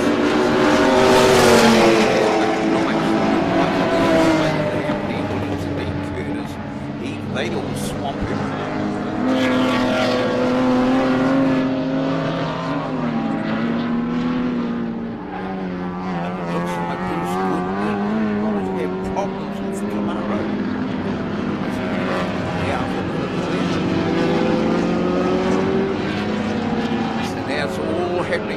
Sandra Eden and Stephen Marks, he's out there on the grass, he's doing a bit of lawn mowing as they head down the intermediate straight. He was right off the track on the right hand side. So this is lap number 4. They'll get this, or lap 5, they'll get the swatter board next time round, and this is building up rather nicely. It's a long way to go yet, just over 3 kilometres for the race leader, Bill Robson, in the little brick, but he's got a very useful lead. Now here we come.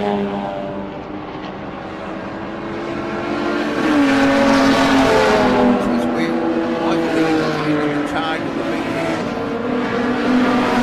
Here it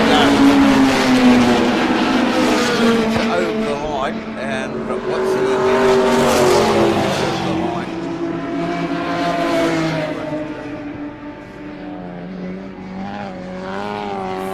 12 seconds. That's what he was giving away. Now he's through the traffic. That's the key thing. So Michael leading that pack, Leighton Hammond riding behind him as they come up on Stephen Marks and down the intermediate straight. I don't think there's any way in hell that he's going to pull the mini in now, but how far up the pack can he go? This is very, very good handicapping in. Look at that. That speed differential is just staggering onto the back straight into Higgins. So Robson making his way up the back straight. Then it'll be Ben Boyden. That'll be Sandra Eden. And away goes the Forenza. Bye-bye, Bill Ritchie.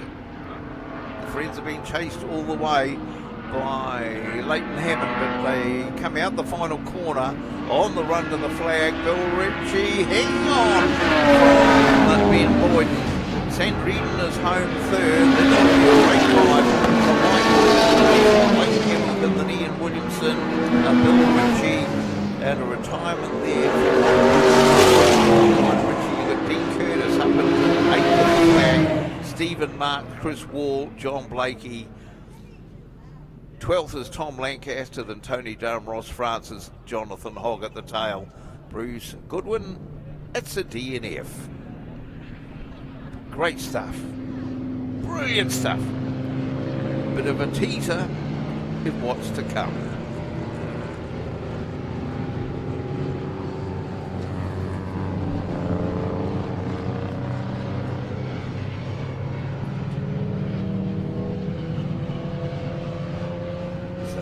Scratch race confirmed. Daryl Hunter from Spencer Morris, Liam Howe into second, and 44 got a jump start penalty. Tony Johnson, that didn't help his cause. So in the end, Liam Howe started 13th, crossed the line in 6th, and ends up 3rd. Presentation trackside very, very shortly.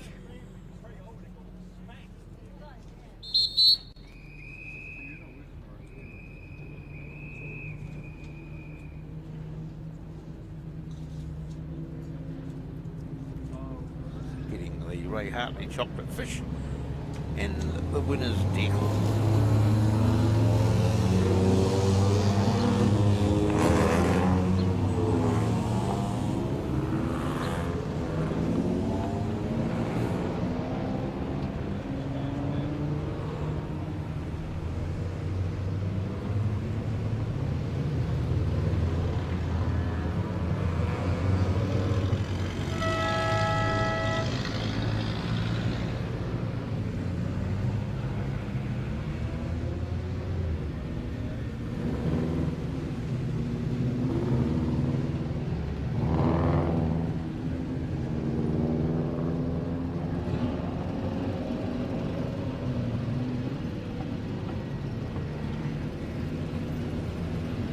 Here we are for that race, the classic race, and Bill Robinson, that was an amazing race. I bet you enjoyed that race.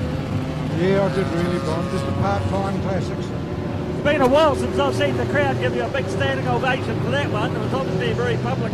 You know, they appreciated that one. Well, it was me, they love on the car. Well, congratulations. Here's a chocolate fish, and here's a bragging right sticker.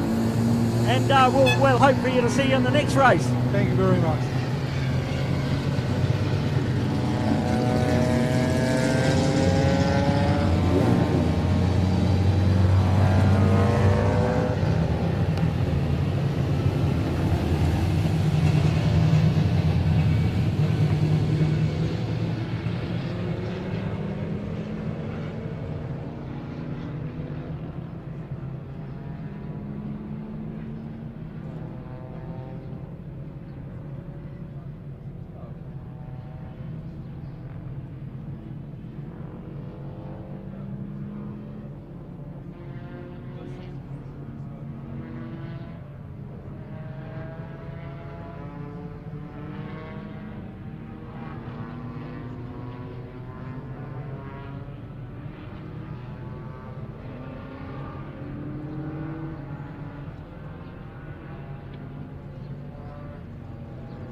So the cars all assembled for the next event, which is the SF Cup scratch race.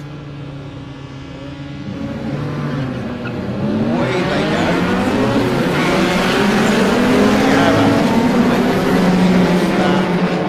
From grid position number 2. In association with GearTech Automotive, the breakout times 125 is the lower limit, 130 is the upper limit. So up through the centre, Arbor leading the way thanks to his mates. Prepared the car for him. He started on pole back in the green machine, number 110. It might be Greg Brown who's up into third now on the points. It's the cream Volvo, the big cream Volvo of Colin Yannickas that leads the points. 493, just one ahead of Greg Brown. And then we go, that's 492 for Greg and Tessa Field in the 451, the little white, quite colourful Honda Civic. Halfway up the back straight, you can't miss it. And with the blue and black, Tessa's on 441 and leads the Women's Cup by about 20 points. So there you go.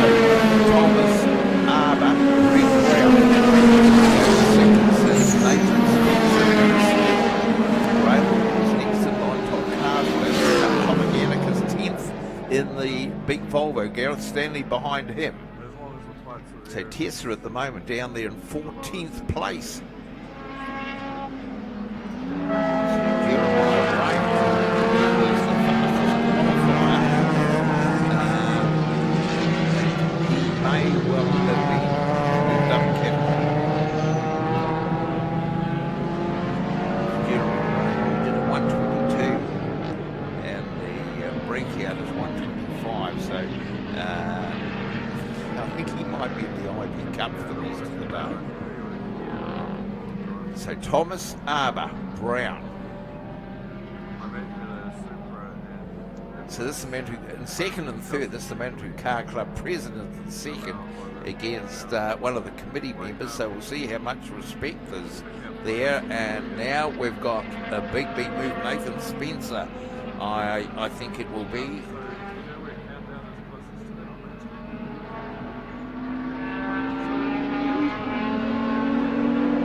So this is lap number 2 coming over again. Thomas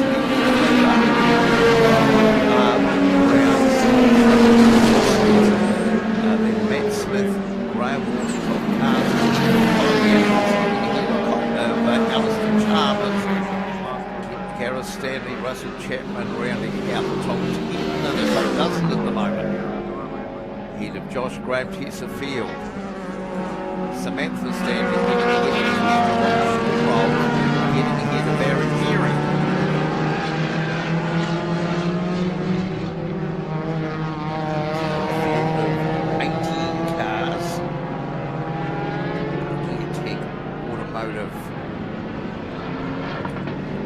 SF Cup, SF standing for slightly faster to start with RS.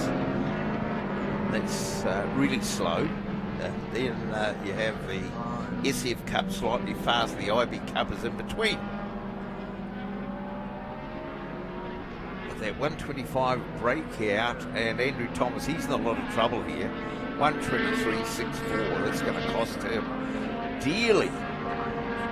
Arbor 125.15. Greg Brown, he's showing commendable restraint today, 126.23, but he knows his name could be engraved on the trophy at next weekend's prize giving.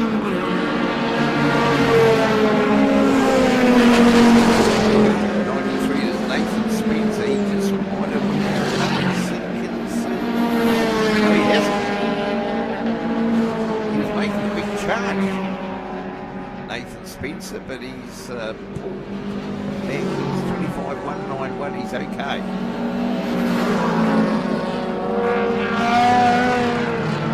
So maybe right moment as they go up into the hairpins. Spencer and Smith cars all Colin Yannickas and the big Volvo all there, who leads the points table. So the challenge today is to finish as far up the field as you can without breaking out. And they're not allowed any time devices, no time devices to help them. They got banned because people were being a bit silly on the during racing, knowing, oh, we're ahead of the clock, and go up towards here, turn 7 and jam the brakes on to lose time, which not a lot of warning to anyone behind them. It's quite a dangerous practice that it's easily fixed. Not allowed any of these devices at all. And it makes for better racing. Of course, there's no pit signals, none of that. So they're on lap number 5 at the moment. Andrew Thomas from Harbour, that gap for 22 seconds at the moment. Brown, Haley Stinkin, 3 tenths, I think it's a lot less than cars length behind Haley, the fielding, very, very quick. Nathan Spencer, next Smith, Todd Castle, Colin Yannickas makes another move upwards. It's ahead of Graham Wall. They've got the gap back to Gareth Stanley in the silver Honda. Chasing Gareth down is Russell Chapman, Josh Graham, Alistair Charles, Tessa Field. Not making a lot of progress today in the 451 in her bid for the ladies' trophy. Well, she leads. She's down in 14th place at the moment.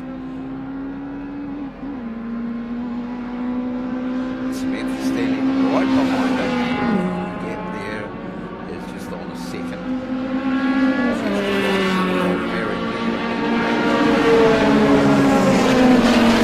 Last lap borders out.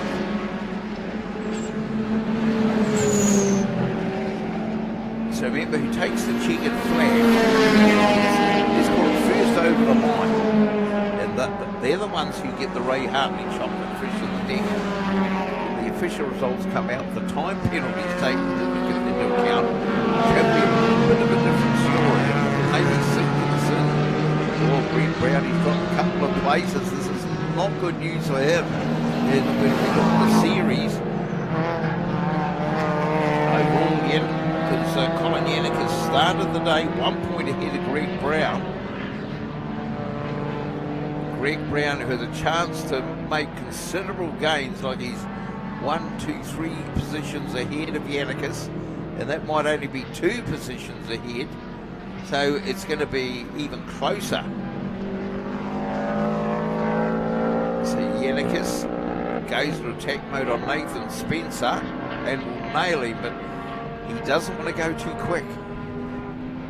Whereas it's going to initially cost him 10 seconds. So down they come, and Andrew Thomas, big winner by country mile. Richie Arbor, great drive home into second. He's outing for a couple of meetings. Haley Sinkinson, Colin Yannickas, Greg Brown back in sixth.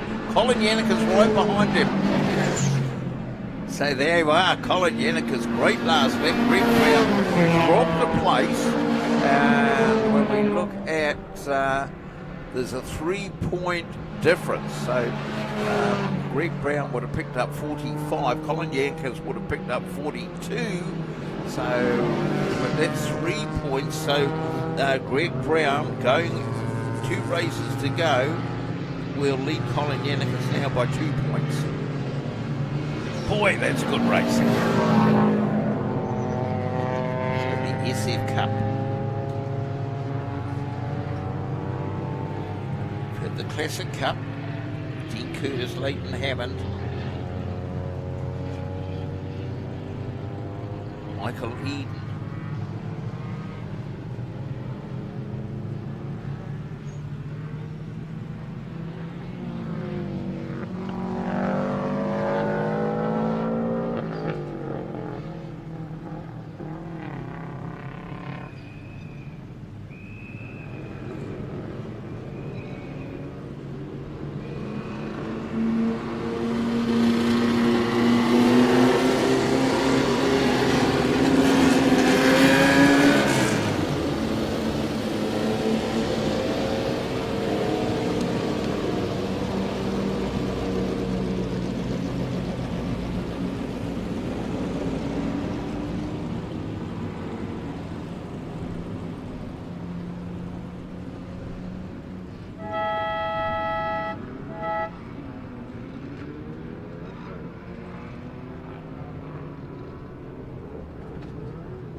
So here we are in the Lama-sponsored little Toyota. You certainly led the field quite a distance in that one.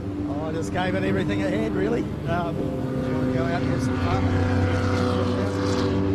Trust the tyres and it all worked. So I bet Lama would be happy to see that one. I'll take it back to them, and there's work to do. So I hope you give the boys back there the chocolate fish for doing the work for you. Will do. Congratulations. That's pretty hard because they out there. Every time it's the inside wall. Welcome Sheridan and go down there. Formula first, these are the front play Formula first, and the Sabre team. And they do the Sabre rattling today, but any dramas down there? Yeah, morning, Russ. Morning, everybody. No real dramas out there. Matthew McCutcheon there, our scholarship winner, getting his best qualifying so far in second. He had pole for most of qualifying and then was outpaced just by a tiny margin with Aston Addy on pole.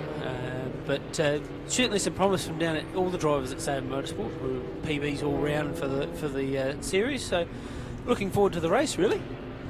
Yeah, and I thought for a while, just monitoring the times, that young Mr. McCutcheon, this could be his day, his first pole position, which is something very significant in a driver's career, at the first pole.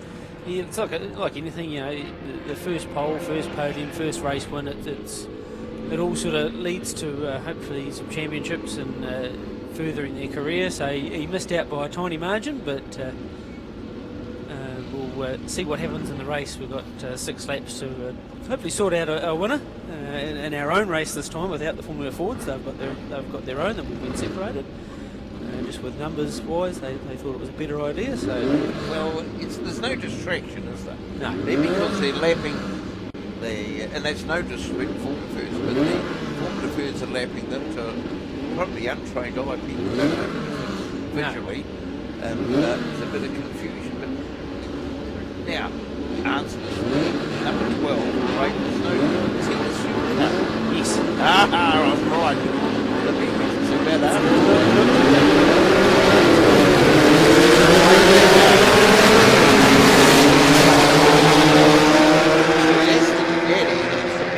Leads the series, 555 points. Kyan Davey 493, but it's game on maybe for the minors. Matt McCutcheon 487. He's only 6 behind Davey. Then we've got Greenwood on 461, Simon on 442, but there's no Simon today.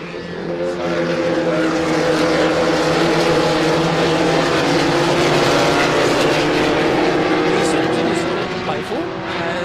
There's only 50 points between first and second, so he still got a finished races, does Aston. But with second and third being so close between Kyan Davey and Matthew McCutcheon as they run on track there in second and third, it's really going to hot up towards the end of the day. So when they left the line, Craig Greenwood, he was the man, the only overtake, initial overtake, as a single file up the back straight. So what we want is get them to bunch them up for the last lap. So it's Eddie, McCutcheon, Davey, and Leo Scott. I would say there'd be no problem with them bunching up as they come out of Go Media. It's going to be 1, 2, 3, and 4 young Bree Morris out of go-karting into Formula First.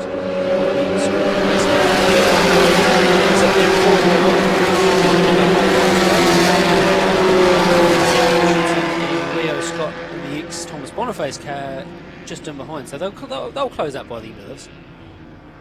So there we are, we've got the bunch now. Bit of a spin there from Leo Nicholson at turn 1, but he's gathered it back up and he's away.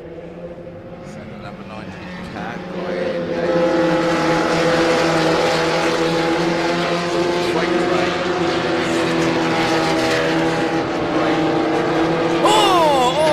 Bree Morris has gone climbing over the top of Matthew McCutcheon's car.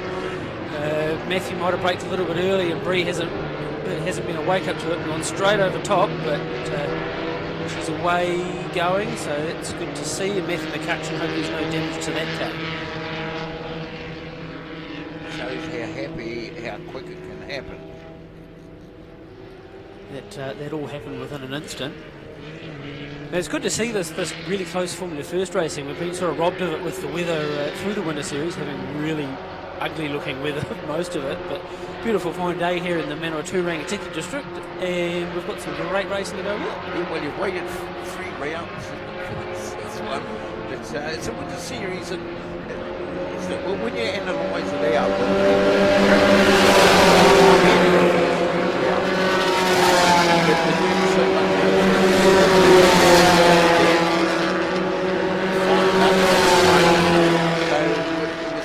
wonderful learning curve, and 1, 2, 3, 4, 5. That's what we want. Yeah, well, this is typical of Formula First racing. There's usually a bunch at the front, and they usually go at a hammer and see up there. There's no damage there.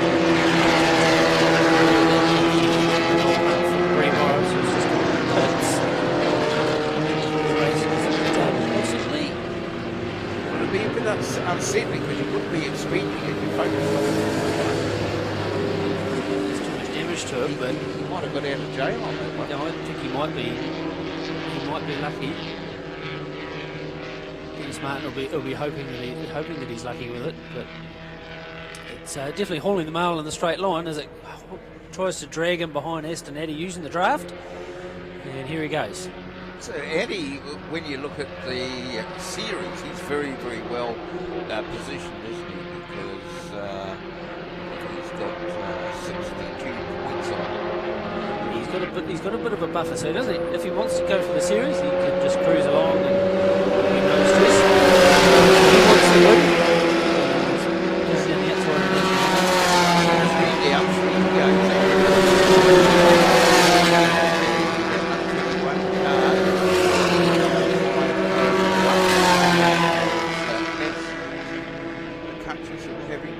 he's doing the chasing.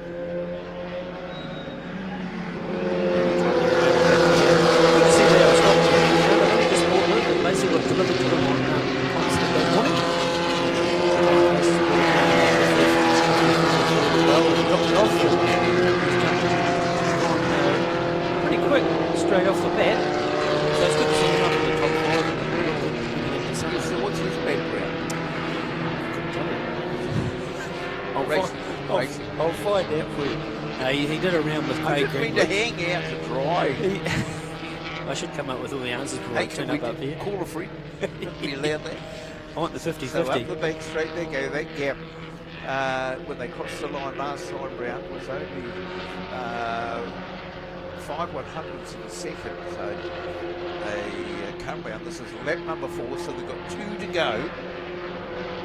So at the bit now they'll be starting to think really better than the cars around them to see if they can make positions. A little bit of a gap now. Kyan Davies is playing defensive. He might want to stop weaving across the track. Oh, he's been having had a flick there. He's locked it up. He goes. Zach Christensen was quite in close between with Kyan. He's been had a helping hand.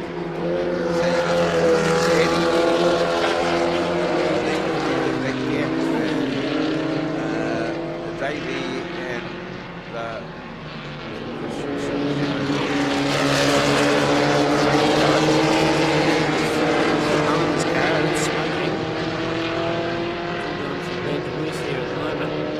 Everybody. last bit is there. This is lap 5, so the race leaders out of Higgins, and we're down to a 2-horse race here now. Now let's say little Matthew, here he goes, closing in, but he's just testing at the moment. He wants to be as close as he can get to Aston Addy as they go up the back straight for the last time, and then slipstream past. So 1 to go. Watch, see who's got the bigger smarts here. Matthew sort of behind here. that would be he's in perfect position at the moment. No, Matthew's probably at the bottom second. Just sort of Aston We've got the same between Scott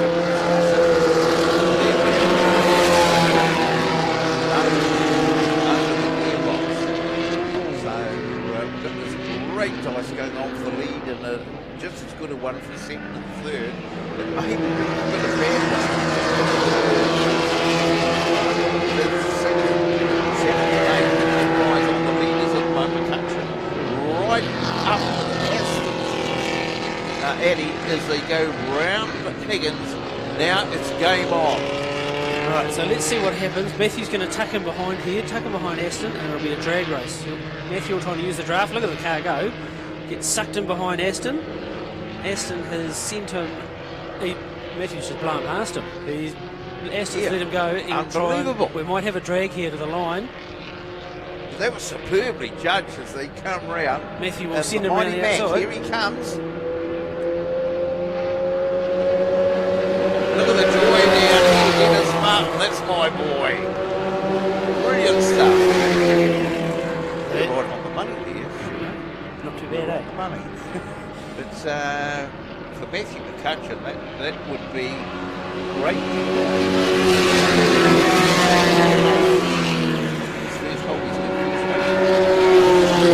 He'll be over the moon. Dennis Martin's pretty happy. Jonathan's pretty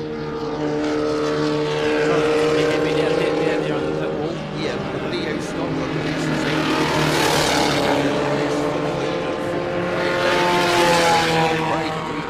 Rio Iglesias, Liam Nicholson, but I was very impressed on the he took the shortcut. Yeah, over that kick where so many leaves the door open.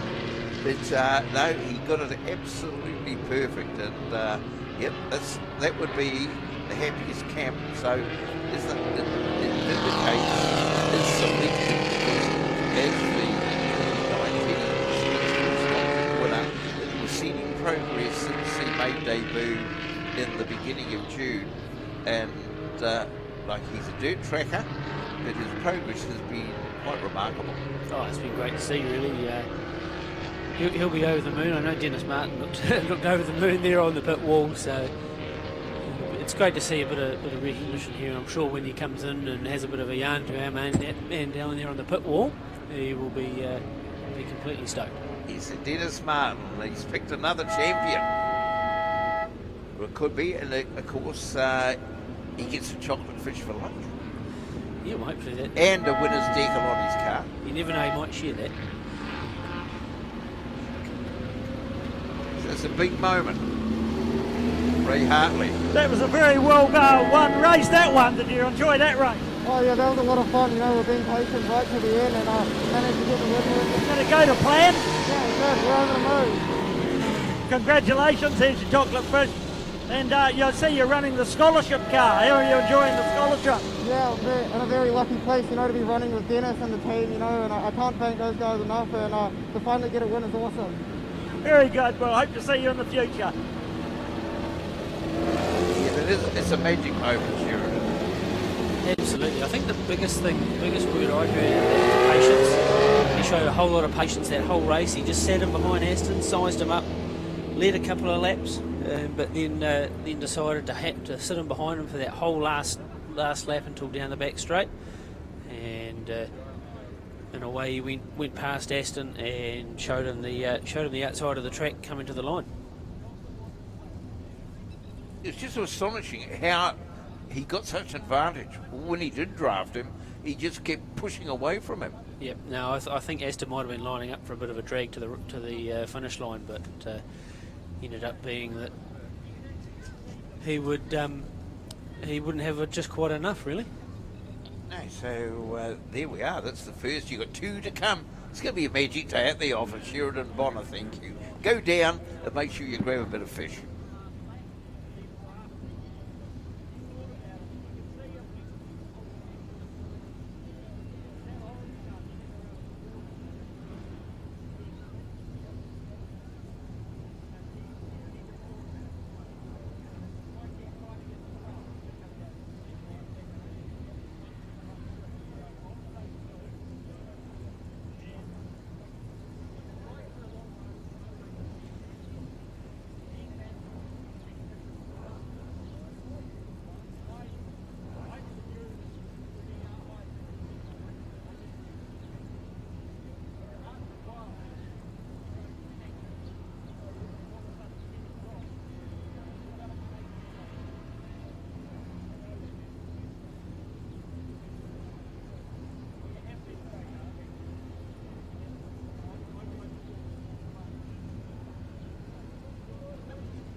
Just gone high noon here at Manfield. In fact, high noon 3 minutes ago on the 1st of September. Happy Father's Day to those who've just arrived and their happy dads. And this is a happy place, and officially the first day of spring, and what a cracker. Okay, so it's going to be the IB Cup. 3 more races before lunch, this one and 2 more. So a 25-minute lunch break, and then we have 2 rounds of racing this afternoon.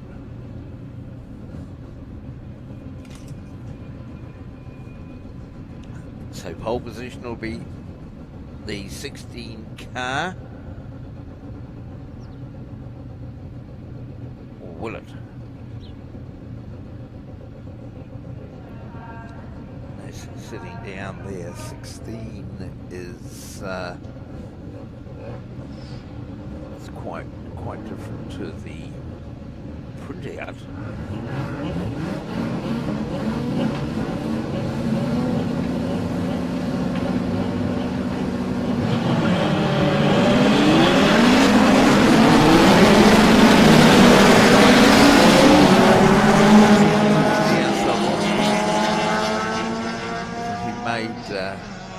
Made the best of the start. 16 Nick Stewart, Kieran Moorman, Peter Edmond, and the Volvo straight up into second place.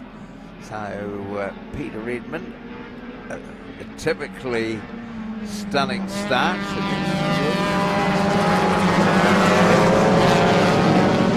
Third place, right on the back upper on the opening lap with the Logan Ball and Alex Corp. Yeah, the yellow battery town car, which is what most distinctive out there. Troy Howard just drifting back, overtaken by Simon Hederscheid. Troy Howard in the deep red MX-5 with the yellow stripes. Simon Hederscheid, oh, he dives down the inside of Simon Hederscheid. Great move in the rotary engine Datsun, winding up the walk. Up the back straight. Stephen Samuelu is the series leader. He started way down the pack in number 11. Oh, there's a lot of dust.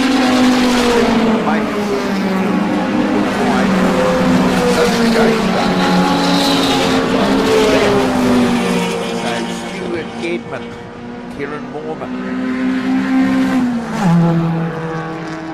Because the breakout, the Core Steel Buildings IB Cup, the breakout 120 on the low side out to 125.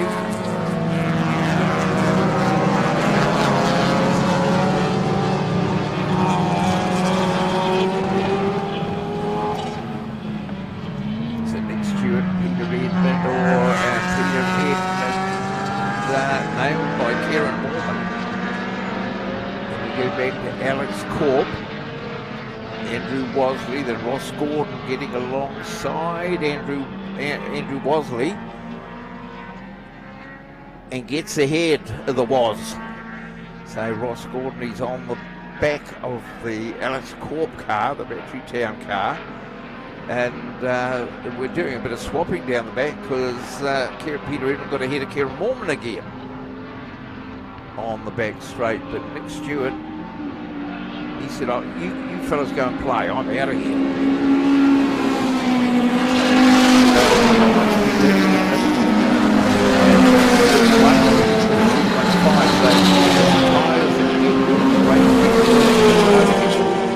They go a little bit quicker, and now Nick Stewart in the danger zone.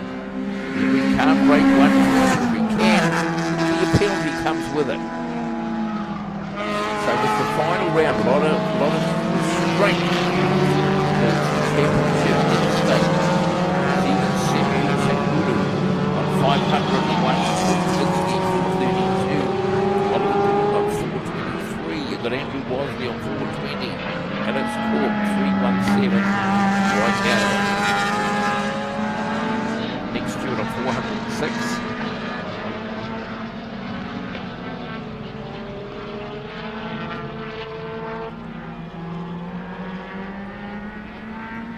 up the back straight. Now here is Edmund on the charge. So I have a sneaky feeling we could see a breakout here. So Peter Edmund can see Nick Stewart. He said, I don't like that. So let's cut there. This is going to be interesting when they cross the line to see Edmund's line. And yep, 118.811. And the fish. So Nick Stewart, Peter Edmund. Then we go to Kieran Mormon. Ross Gordon. Comfortably hit of Alex.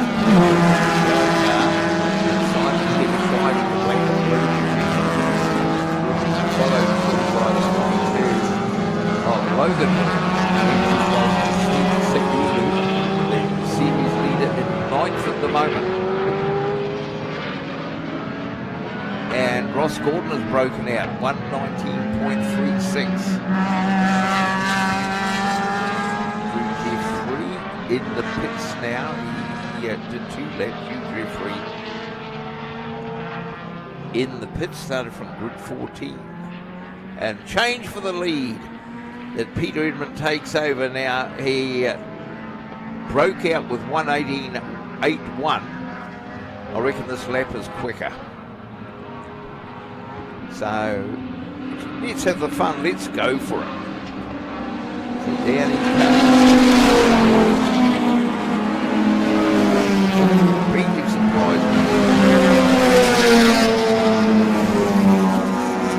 192.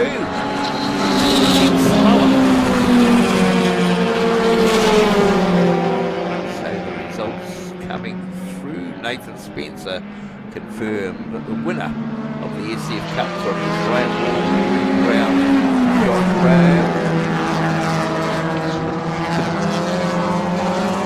So the first grid is going to be interesting there in the SF Cup. Race after lunch.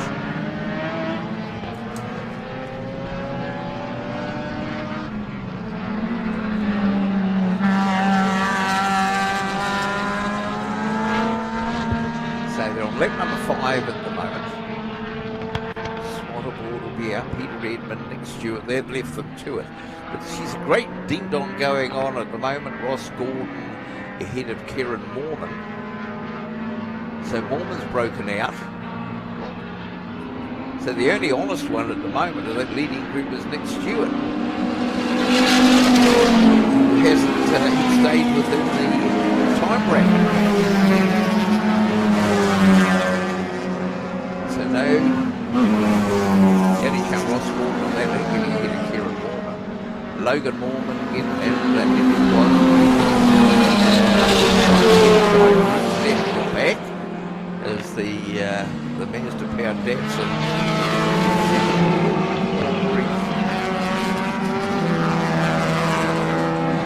And I think it's parked up in the bank over there at turn number 7.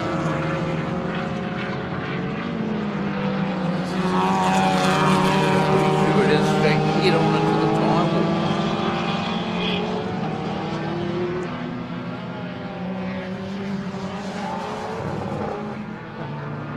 So they race under the yellow up there. It's up the back straight they go. The checkered flag awaits this time. And Peter Edmund. Just scrolling, looking down. The only breakouts. Yeah, Nick Stewart's broken out now. 119.87. So down they come, checkered flag. Peter Edmund, he'll get the fish. Gentle Pete in the Volvo, second home. Nick Stewart, Ross Gordon, Kieran Mormon, Alex Corp in the Battery Town car, the yellow machine. Then it should be Logan Mormon. It is ahead of the Andrew Wasley, the series leader. Number 70, Stephen Samuel. Right behind him, Andrew Manderson, Roy Hadfield, Dravitsky, wham, wham, wham, over the line they go. From David Coe, Kylie Fury, and Jeremiah Rain, who got promoted up into the category. So now they have the recovery up there for Simon Hederscheid.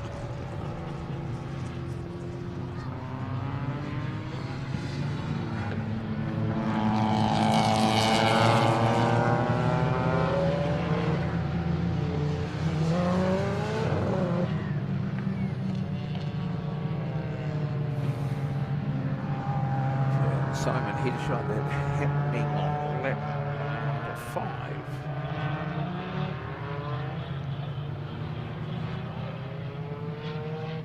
So that could be high impact coming together with the barrier.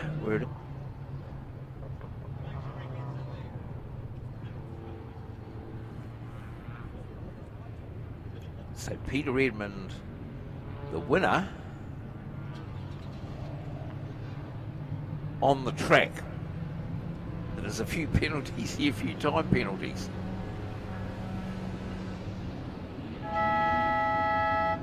Look, ironically, his last lap was a 121.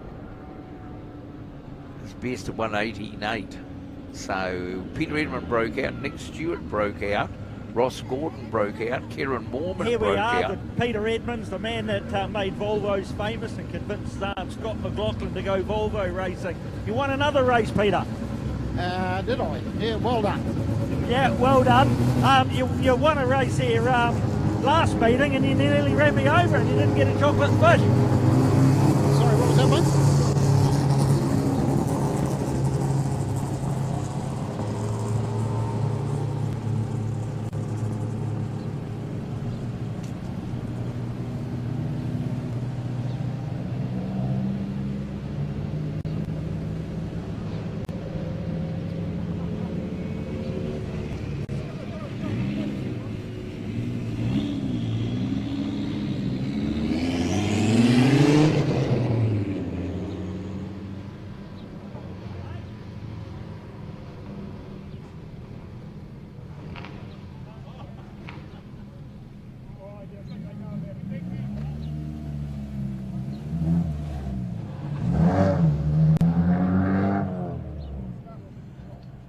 Simon Manthorpe called in. I don't think he got a fish though.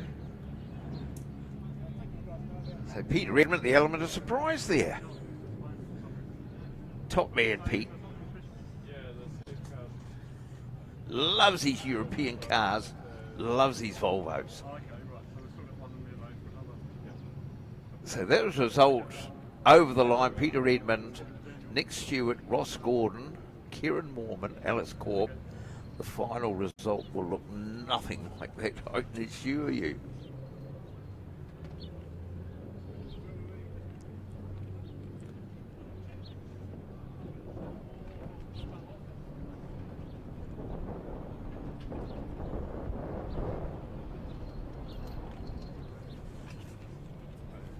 So just that recovery going on up there in turn number 7 to with Simon Hederscheid's car, which will take a minute or 3. It'll be interesting to see when it comes back down pit lane how much damage there is to the front, because he might have had the brakes hard on to get the speed down, or if he went in there at high speed, the damage could be quite serious. But a lot of motor racing around the world this weekend, they're back in business. The opening round of the World Endurance Championship, Brendan Hartley driving for the Gazoo Racing Toyota and LMP1 this year, returns to LMP1 and driving the number 8 car with Sebastian Baumi, who was his first flatmate when he went overseas, and Katayama, and they're second on the grid behind the sister car, or beside the sister car. So the 4 hours of Silverstone, that in the past it's been a 6-hour race, this year one of the 2 4-hour races. And then Formula One returns, and for the fans who wear red, it's the best possible news, because a Ferrari lockout on the front row with Charles Leclerc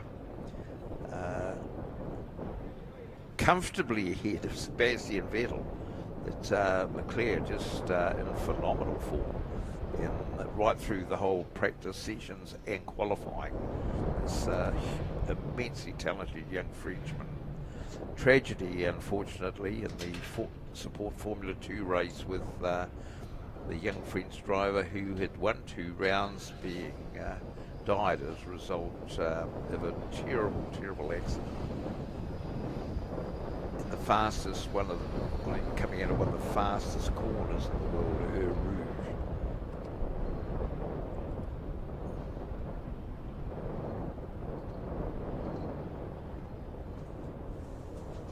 So down there, trying to extract that car from out of the wall, as they'll be down there on the dummy grid. The Formula Ford Cup, separate race for them in this round, and looks like Callum Crawley has been off the car after losing his engine yesterday.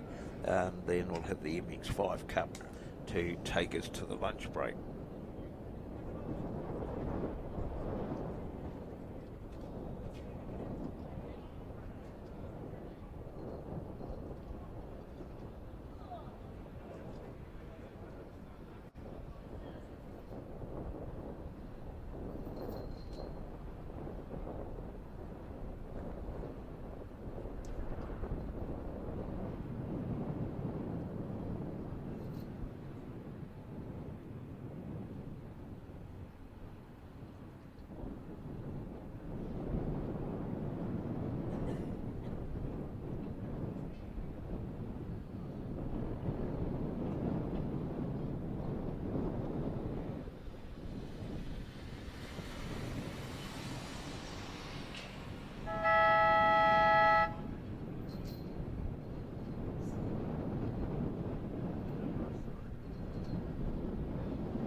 screens.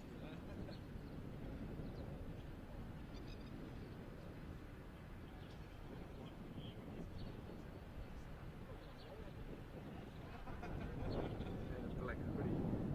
What was it? Antarctica.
Don't think that little kid's done it. I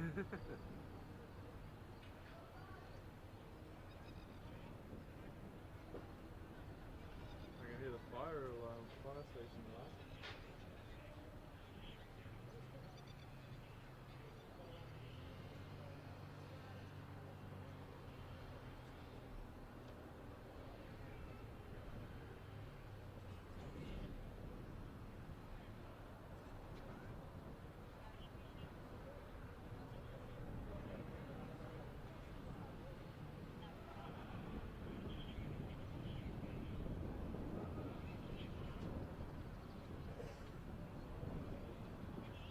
So the drama out there, you know, the long delay, you can see now where the problem is, and you saw the damage to Daniel's Heddershine's cars that came off, that was rear end damage.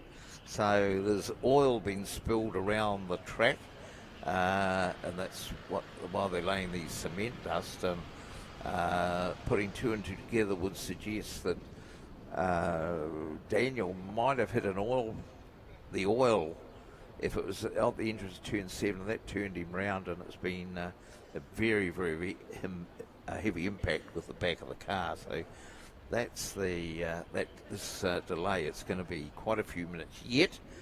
So the Formula Fords sitting in their cars on a nice, warm, sunny spring day, waiting to get out there on the track.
Well,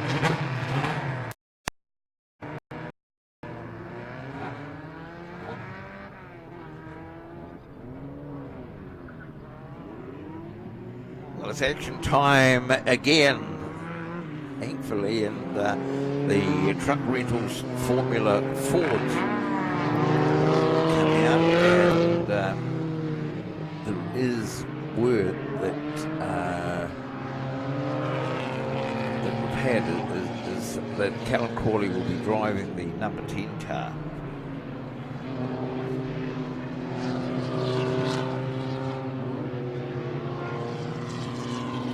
So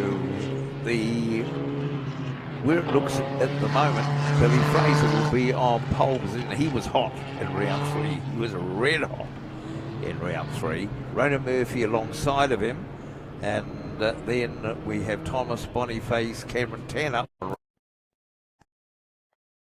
It has a 2-metre engine as the proper wing on the back, slick tyres, and it's an indication of the Formula 4 that they do run in the States.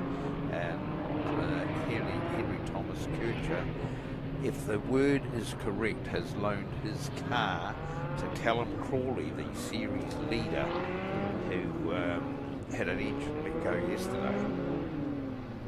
So on the series point, Callum Crawley leading it 562. Ronan Murphy on 390, Cameron Tanner on 372. So it's not done and dusted there by any stretch of the imagination. So Billy Fraser down on pole, Ronan Murphy alongside of him. Then we go Thomas Boniface.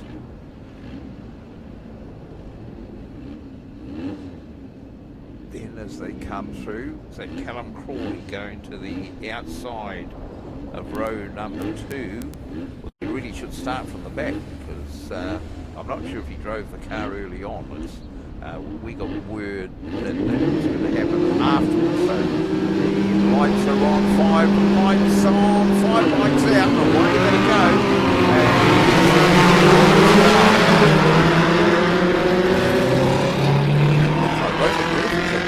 Start from the outside as they file down into turn 1. Indian File separate races in this round for Formula First and the Truck Rentals Formula Ford.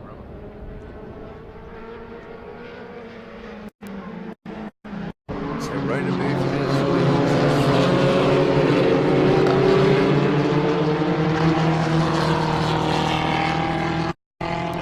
Donahue. You can see the huge difference in the type of car the Americans run. So he's not eligible for any points at all. Over there on the hairpin, parked over into the wall, or he's driving out of it.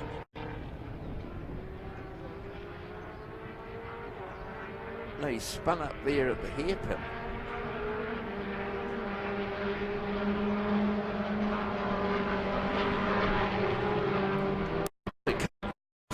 Drop too many numbers here. We've got a big field to start with. Effectively only 6 in the championship. Down they come. The end of Murphy, Boniface, Billy Fraser back in 3rd place. Mountford, Miller, Donahue, and it must have been Cameron Tanner who has had the off. And when you look at the context of the championship, Cameron was behind, only 18 points behind Ronan Murphy. So there's no Caleb Markella, no Zach Stitchery, no Brady McConkey in this round, who were 3 of the big guns. So just going to be interesting here, because this is the first, let's say, hot lap. When they've got the heat and the brakes and tyres, it's so important. And who's got the fastest lap on the true flying lap? And Murphy's going to lead them out from Boniface and Billy Fraser up in the second.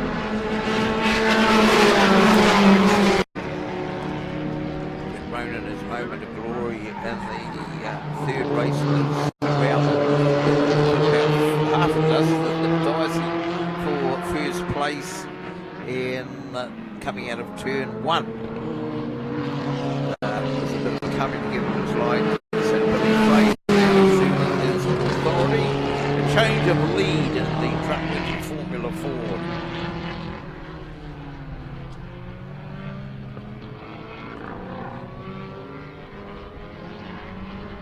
So will Murphy come back at him?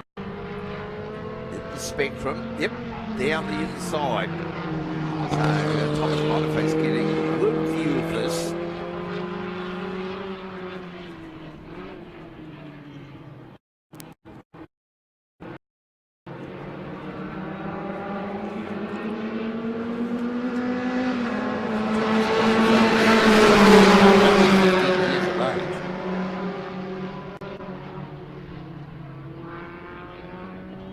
Came up through the Formula First ranks.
So here we go, back into the action. Apologies for the long break. There's a fair bit of drama going on. We won't delve into that, but let's open up the afternoon with the Max Tar electrical MX-5s, the marvellous Mazdas, and this was to be the last race on the morning program, but it's going to open this afternoon. Richard Bosman joins me, and this is pretty interesting sort of a grid, Richard, with Matt Dilley, Marku Braid on the front row, and Bryce Hogg, who's the series point leader, two-time champion, on the inside of row 2 alongside Tim.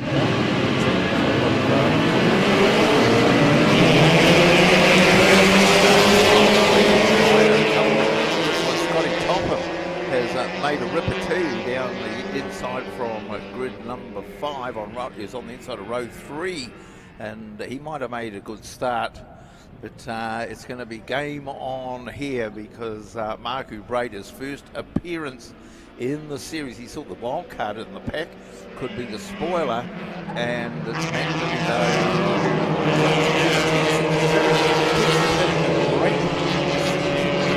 That's right, yeah, let's hope this isn't the final showdown. But no, Matt's a great driver. He's been improving all through the season, and but when you get Marku Braid to the field, everything changes because Marku is such an exceptional talent.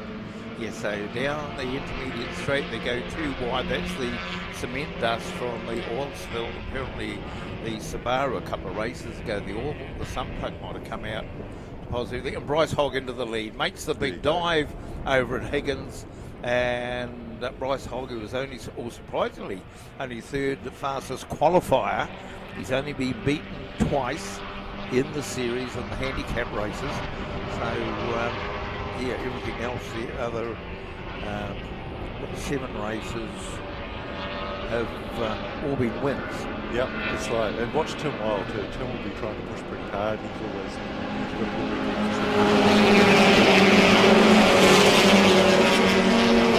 for those who've come late, Jeremy Hoskins, he's on his own in this one because he's doing tyre testing. Absolutely, yeah. That's an tyre they're looking at using next year. So this is the first outing with that one, just to see how it measures up against the Toyo that we've been running until now. Well, it is going to be that time. And I guess they'll be looking at the wear factor as well. Absolutely, and just how quickly they come on the grip. They seem to be a little bit quicker than the Toyo on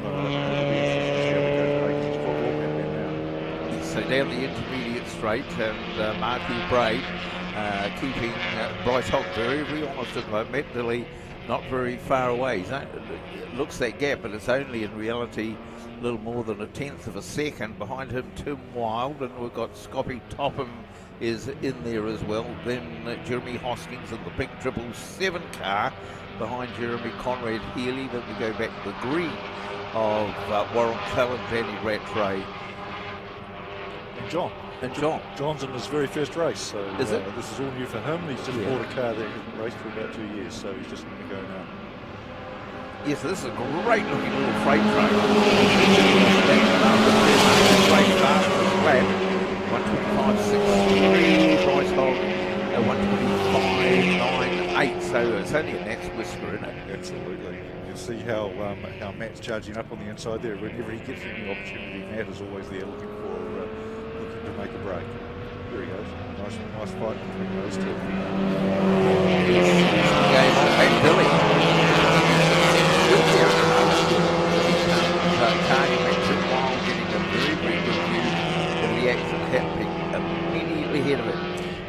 Tim's slowly catching them, so as I say, by the end of this, the last two laps, it'll be a close number, but so the gap, Bryce Hogg, Marku Braid at the end of the previous lap, 0.19. So it's interesting how they close up different sections of the track. So then they have this drag race up the back straight, all 800 metres of it. And they look to be evenly spread at the moment, but it's when they come out of turn number 7, the final bend that's been the scene of several incidents so far today. indeed. And you see how this class during the season has just progressed. There are 4 cars in 25s now, and the rest of them are basically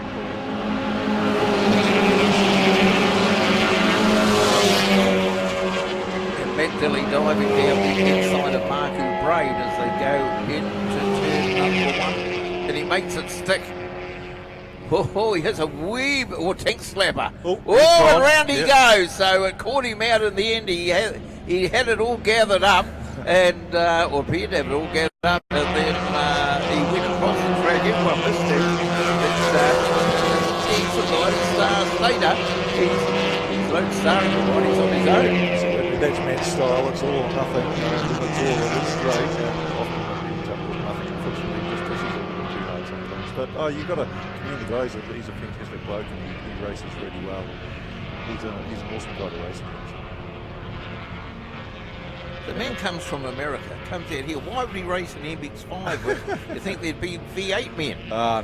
On the art as they're known over there, well, it's the world's most popular sports car. It has a fan base all around the world. And that was Conrad Healy who pulled in. I told him not to eat that chicken before he went out. So for Matt Diddle, the big overtake on Marku didn't work. No, it's now a clear one for Bryce. And, all credit to him. He's a good driver. He just keeps on being tidy.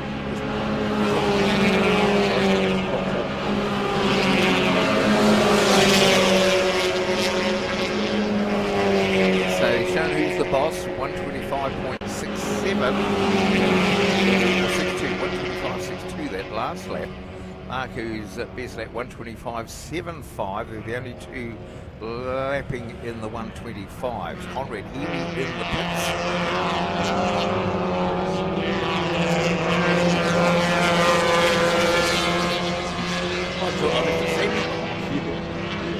So a little battle going on in the back here, and the catching. Yep. Matt Dilly. Matt Dilly dives down the inside of Warren Clone, and away he goes. Yeah, so it'll be interesting now to see what Jerry does with that new tyre, whether as the tyre comes on song, and one would expect it to get grippier and grippier as it goes, but in saying that, he's just going to be a wide on beat together, so maybe he's not quite get the grip that he gets the toy out. So on the worldwide viewing, now we've got the second camera, we've got the top camera operating. We've only had that static one all morning, looking up the front straight. Looks like we have the second camera. Marku's doing the charge. Up top. Here we go. We've got 1 lap to go. Kilometres, and Marku is right there having a wee look. Pokes his nose out. Side makes it stick. Yes, he does. Now, does he do a dilly and over into the boonies? No, he doesn't. It's great to see these two fighting because they are such exceptionally good drivers, the two of them. And they just make it so entertaining. And these cars, you can just put them so close together. And it just like to see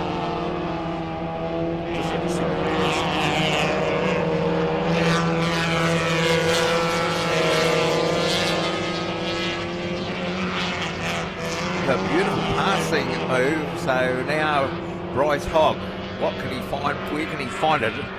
One of the telling thing will be braking over at Higgins. Absolutely. As they go in there. How deep, how brave will you be? Marku Braid protecting him. He goes high, and Bryce Hogg goes under him, but it's who's got the better drive as they come out there. And my word, she's side-by-side material. Up the back straight they go. Hogg's got his nose in front. And who's going to be braver than brave as they go into turn number 7 round the big sweeper. This is serious game on at the moment. Braid on the outside, Hogg on the inside, and it's a drag race to the flag. Down they come, almost side by side. They are side by side. It is Hogg. He takes it out over Marku Braid. And happy family up here because Dad Jeff, he gets excited, and Jeff's daughter getting even more excited. Bit of a Father's Day outing, this. That's right. That was outstanding. And the margin, 2/100ths of a second. There you go. And I'd like to see how close it was between That third and was fourth as well, because they were right with each other. Also, Tim Wild and Scotty Topham all the way to the line. They were side by side as well. Yeah, Jeremy Hoskins on the experimental tyres, Paul Warren Clellan, Matt Tilley up to 7th after that big run of what might have been. So race 2 for the Max Taylor Entry MX5s could be rather interesting. Yeah, it's a reverse grid, so here you go. And the handicappers now have a nightmare. Yes, indeed they do. All right, thanks, Russell. Many thanks, Richard Boswell. Yeah, would rather be racing, and I think there's John Ward who is over the line. So, yeah, great way to start the afternoon session. Racing does not get much better than that.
Once again, we got Bryce down here getting another chocolate fish and another sticker. I'll tell you what, you had to work hard for that one. Yeah, no, Mark was definitely pushing, and yeah, it was good, really good. So Marco's back again, so he's out there to pick on you? Yeah, nah, he's always good to try with, always gives me room. I try to do the same a few times where I'm a bit homogenic, but yeah, nah, it's always good. It's good to see close racing like that. Good luck.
Back on track, the Ernie's Engineering GT Cup and reverse grid, so Mitch Kerr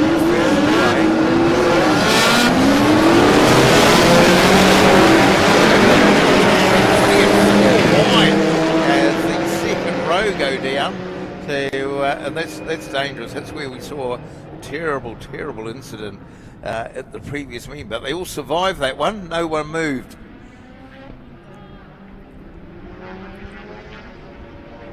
So the big boys, they got to do a little bit of work here. Robinson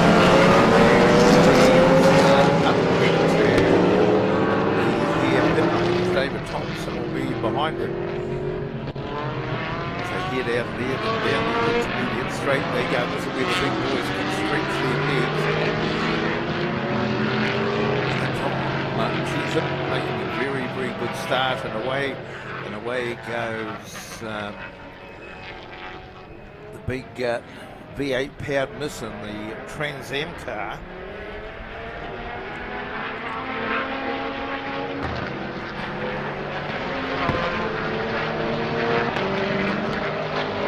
Pictures going out the world much better now that we've got the second camera. And down they come out of turn number 1 at the end of lap number 1.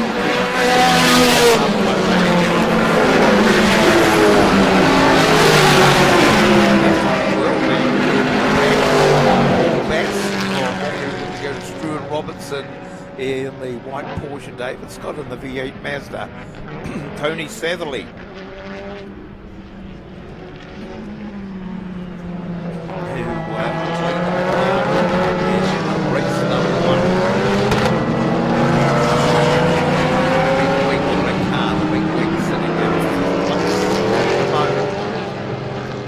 The hairpin and down the intermediate straight they go, and then Tom Cheatham through the lead momentarily.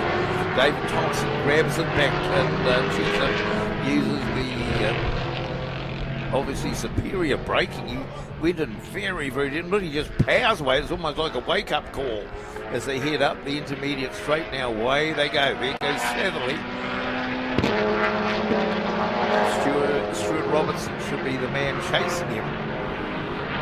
Around they come as at the end of lap number 2 of 6 in the Unis Engineering GT Cup.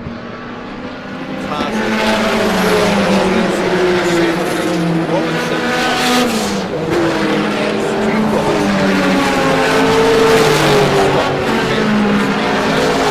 Richard Cluley. Jamie Potts, Michael Jury. Running on the old tyres, Robinson in a very, very healthy lead on the points. David Scott trying to poke his name down the inside. Robinson over the back. 76. That was green in the Nissan. The Chevy engine. Trans Am Nissan here for shakedown.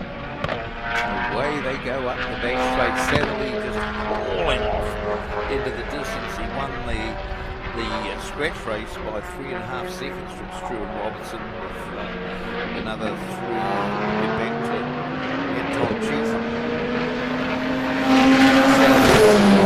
Number 3, Cheatham Robertson at the moment.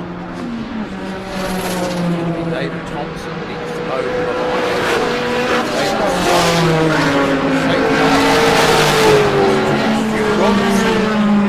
Robertson.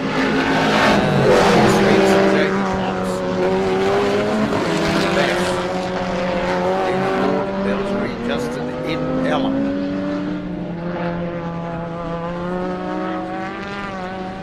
Which curve might never make it.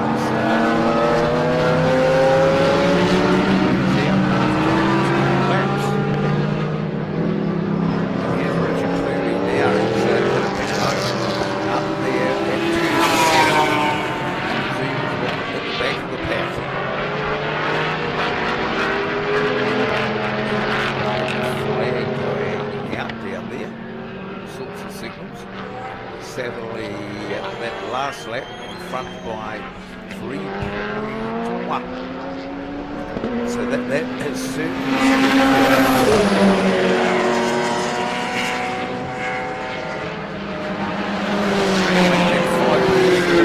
in fact 5.5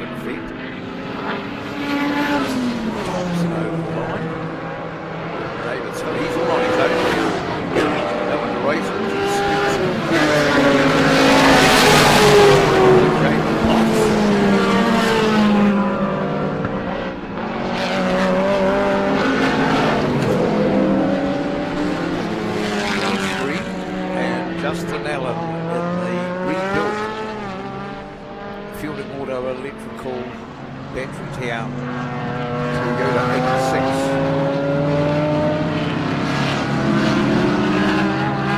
So you got 5.5 seconds between Satherley and Cheetham, and 1.4 between Cheetham and Robertson.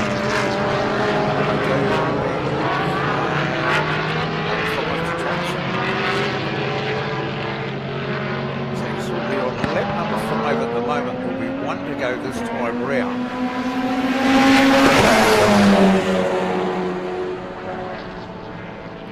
So I think at this stage the thing is, how can Stuart Robertson, how much can he put on Anton Cheetham? Out in the braking zone, and it's the closest that Robertson has been. So what can he crank out of the King Crowder?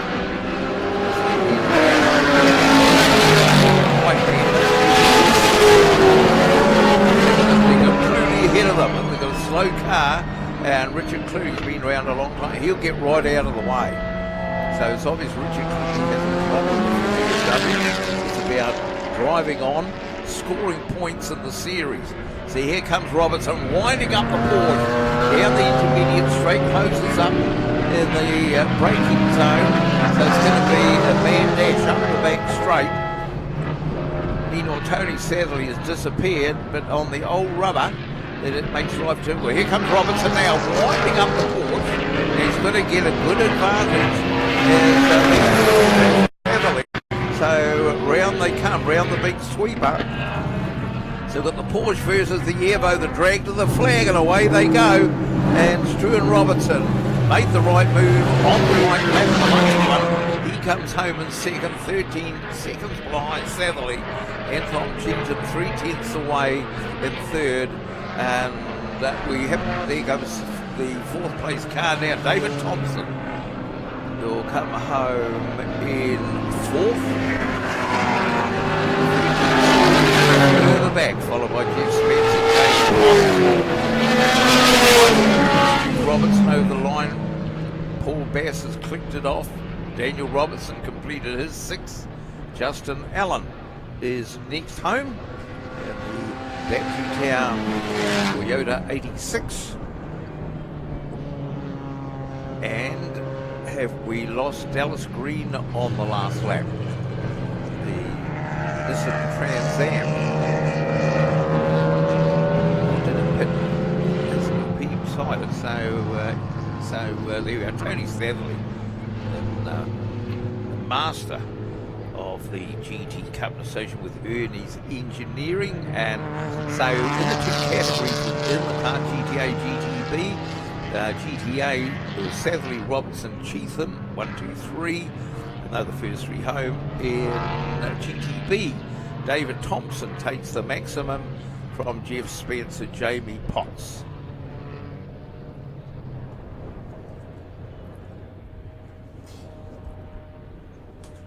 So we can put the GT Cup away for the moment. And next up it'll be the RS Cup. Glorious afternoon here. Perfect day for the first day of spring. Well, the official first day of spring. No daffodils, no lambs prancing around the place. So Ray Hartley will be down there to present the fish. It'll be Tony Satherley gets his 2nd fish of the day. Here we are again with another win. Yeah, pleased with that. Apparently I did a 109. Oh, did I? Oh, okay, that's good. I'm definitely pleased then. No, you look really comfortable in the car, look really good. Here's another chocolate fish and another sticker. Congratulations. Thanks heaps for that. What a deal. All that racing. So the RS Cup Associate, Daddy's Auto Services, a big team. Advisory, this is the first of the day that it wasn't Oliver Fisher had off on lap 3 there. And that incredible drive from Liam Howe, who ended up in third place in the end when they took the breakout penalties into account. He started grid 13 right at the back, was sixth at the end of lap number 1, and was third home and third across the line. So the car will be watching himself this time, Tony Johnston, who jumped the start in the first race.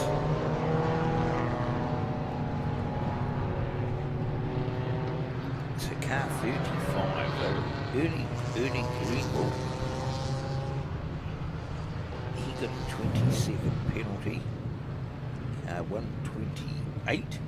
Jack Cleland, he copped 10. 30 seconds for car 64, Spencer Morris, but he still got second. And car 603, he got a ping. Car 90 did as well.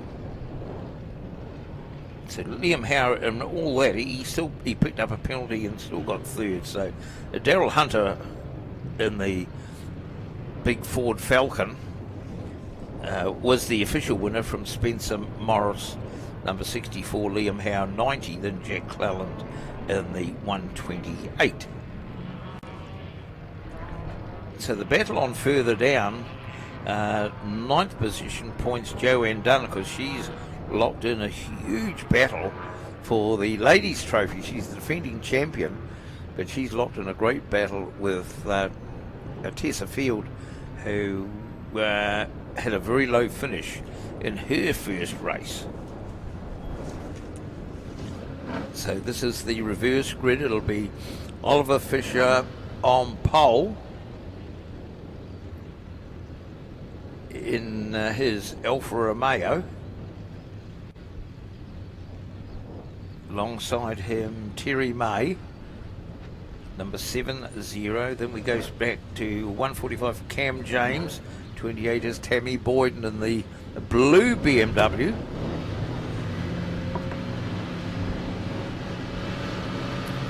It's had a diff change apparently. Get a better ratio. Very, very good effect. So away they go, and out of the blocks, Oliver Fisher, Terry May, Cam James, Tammy Boyden, Joanne Dunn, Brett Patton. It's all straight away. Hilary Ashworth getting the jump on Tony Johnson. Didn't want to be caught 2 in a row jumping the start. Jack Cleland, Daryl Hunter moving up straight away. So the charge is on, and a very colourful sight as they come round into the S's for the first time. And Oliver Fisher, Billy Ollie leading the way as they head up into the hairpin for the first time, right down the back of the pack. Ernie Greenwald will be there, Liam Howe will be there, Daryl Hunter will be there in the big Falcon. So someone dropping the couple of wheels off the dirt. Daryl Hunter, he's made a great opening half lap, because he's up to 1, 2, 3, 4, 5, 6th position at the moment, honing in on the blue BMW of Tammy Boyden. Dives down the inside into Higgins, and I don't think Tammy can hold on to him up the back straight, because he winds up the 6-cylinder and just too much power. So Tammy got Brett Patton chasing her. So it's game on round the big sweeper. This is only lap 1 of the 6 as they swing out of there in this glorious day at Manfield, and certainly Oliver Fisher's given them plenty of room. Right over on the left-hand side of the track, having Dan up in the jungle, having done up in the second in the MX-5, so realising good points in this, because they'll be monitoring it for the ladies' trophy. Jack Cleland, fastest lap. In 4th, then we've got Brett Patton, Daryl Hunter. In 5th, Liam Howe, starting from the back, and he's right up there into 6th place at the moment. Got to remember the breakout is 1:30. At the delicate stage, with only one race to go, you don't want to burn too many bridges and have those breakout penalties. It's the time that's going to drop you down the final result. So Daryl Hunter into the lead. run to Hunter. Fifth when the end of the previous lap. Now into what we describe as a pretty comfortable lead. Patton, I think it is, in second place. So suddenly, Oliver Fisher back into fourth. But now he mounts a challenge again. Up the back straight, the Alpha pulling out of the slipstream. Now the faster cars at the back making more forward progress.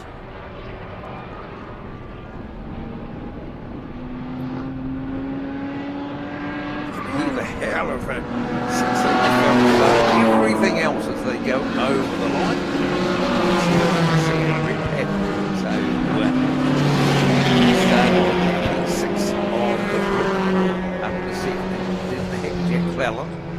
Spencer Morris, Oliver Fisher is back in fifth now from P1.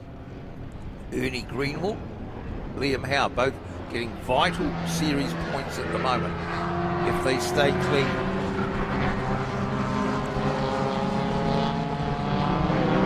Ray Hartley's back.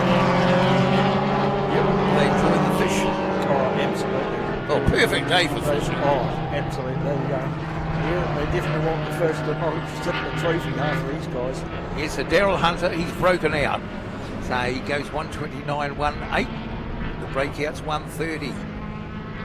But he's not in the hunt for the silverware, so it's a fun day Sunday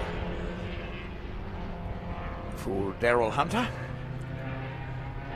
So Patton in second, Jack Clallan, and back to Spencer Morris. Oliver Fisher's been the loser. He's gone from first to fifth. Then Ernie Greenwell, Liam Howe, ahead of Joanne Dunn, who's gone backwards. Then Hilary Ashworth, Tony Johnston, who started on pole in the first race, jumped the start, got another time penalty, and he's running ahead of Tammy Boyd, Terry May, and Cam James.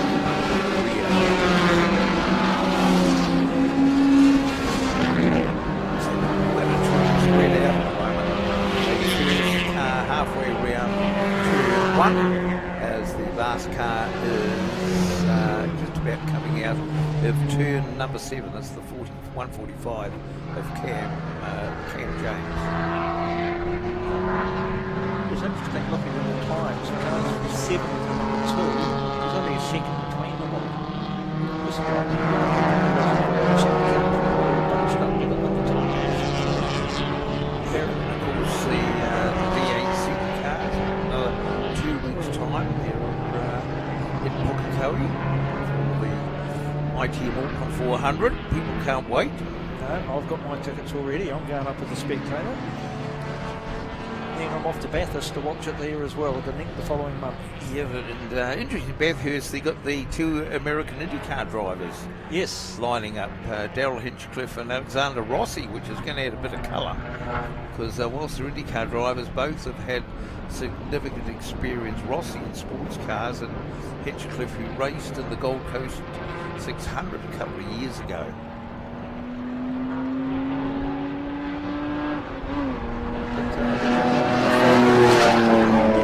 For a chocolate fish. A big one.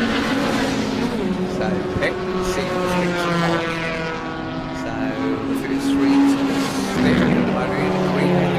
Jack Clallan. Very vital for Ernie, because Howe 484, Jack Clallan 446, Ernie Greenwell 438. So there's absolutely nothing, and they've only got one more race to go. Joanne Dunn 420, and Joe is down there 9th at the moment. Oliver Fisher right at the back of the pack. Oh, we've got Spencer Morris and Ernie Greenwell have broken out. So there you are. Ping, ping, ping. It's the way it happens. 130 it is, and Daryl Hunter, he's been there, done that. He did on lap number 3. And now, let's see, Spencer Morris, Ernie Greenwell. And that could be expensive when you talk championship points, particularly for Ernie Greenwell. So Jack Clallan back there in 5th, number 128. He's on the right side of the ledger, 1 lap to go. And for Daryl Hunter, a bit of a lonely race out there. 5 at the end of the previous lap. And down 4.2. And Spencer Morris breaks out. Spencer Morris, he's done a 128.89.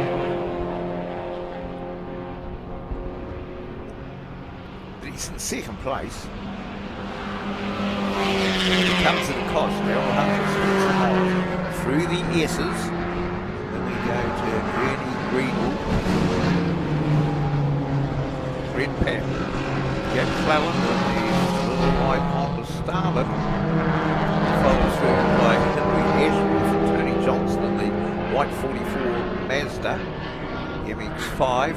Liam Howe, he's having a very conservative race this time.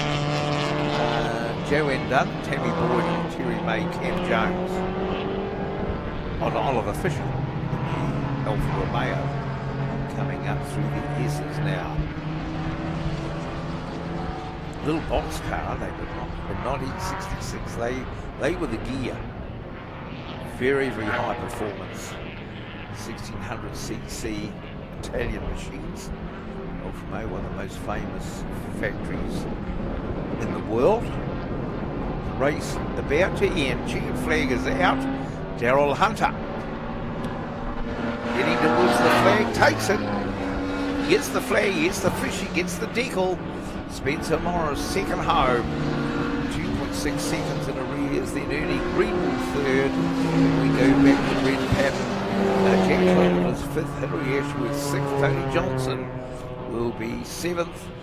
Liam Howe, a disappointing 8th in that one, but no penalties. And that will make him happy. So then Joanne Dunn, Tammy Boyd rounding out the top 10. So now that's how they cross the line.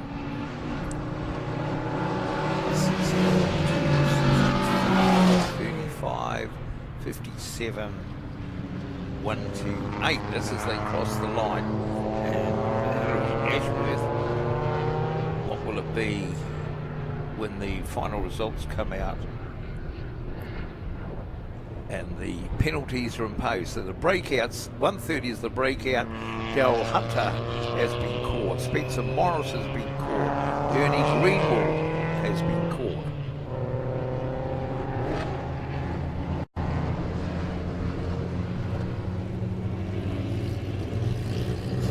RS Cup.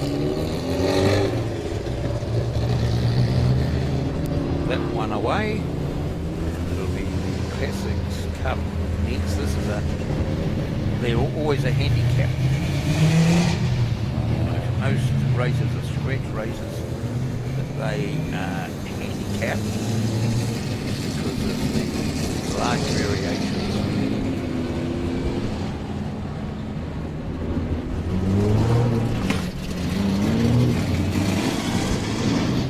Curtis, the series leader, fastest in qualifying.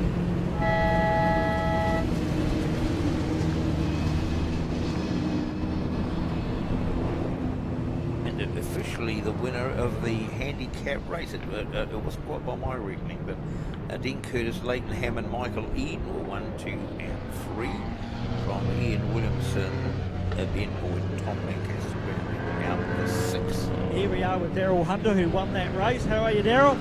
Thanks. It's my first chocolate fish. And you broke out. Oh, I wasn't surprised. Well, I think the fish is more important than this day. Fish is more important. Anybody you'd like to thank? Oh, just everybody that supported me with the car and stuff like that. And my partner and stuff, yeah, no, good. Thank you. Well, here's your fish. Here's your bragging rights sticker to put on your car. And congratulations. Awesome. Thank you very much.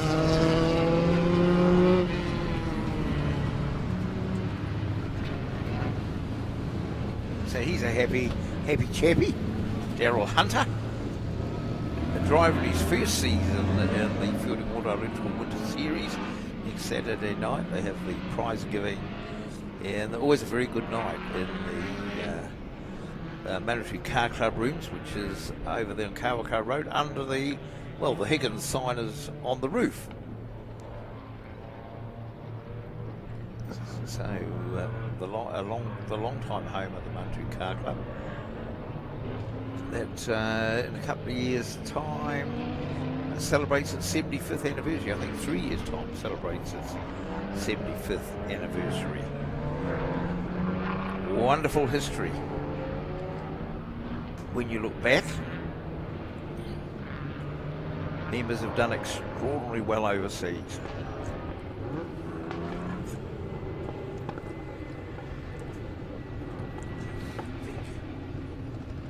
So more results coming through.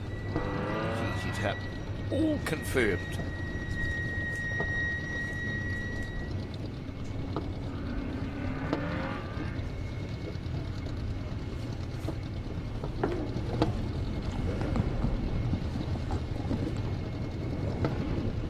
Tony Satherley winning 13 seconds over Stuart Robertson.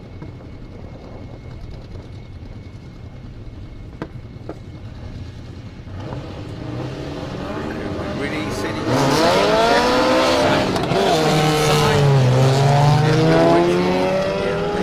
Alfa Romeo, Tony Durham, Robson, and little mini John Blakey will run with him, and then it'll be Ross Francis and Fabulous Gold, Falcon, Sandra Eden in the black BMW, and Stephen Marks in the red BMW. Next cab off the ranks, Chris Wall. Getting to the bigger boys now, Tom Lancaster, Ian Boyd in the Kitten BMW, Johnson Hogg and the fabulous Batmobile BMW 3-litre SL. Race up late, Hamley threaded the needle. And Ian Williamson and Dean the Machine last away. Mark 10 Escort. So as he goes into Toyota, the race leaders are halfway up the back straight. So on the opening left, Bill Ritchie off the line. As Bill Ritchie has got the lead as they come around turn 7 down the front straight. Great enthusiast Stewart. Very, very knowledgeable man. And over the line, Stephen Marks ahead of Ross Francis. Only overtaken on the opening lap. There goes Chris Wall.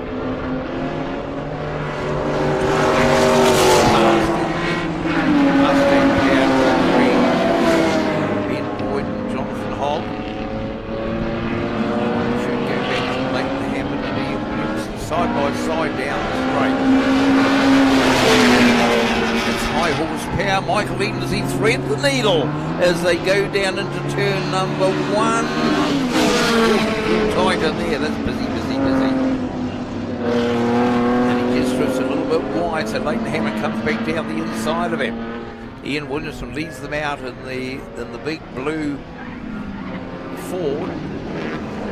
Mustang through up through the centre. Michael Eden gives it a big slide as he comes out on the right hand around of the S's. And lights up the little share for the 5-litre Forenza. Leighton Hammond sticking right with him though in the 2-litre Escort as Bill Ritchie number 2. So look back deep through this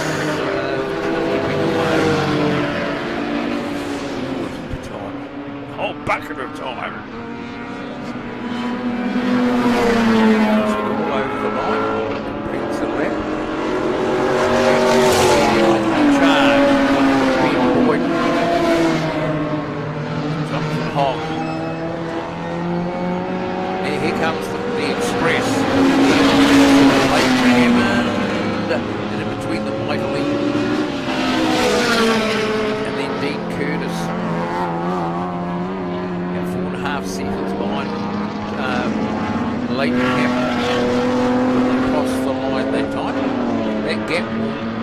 and down.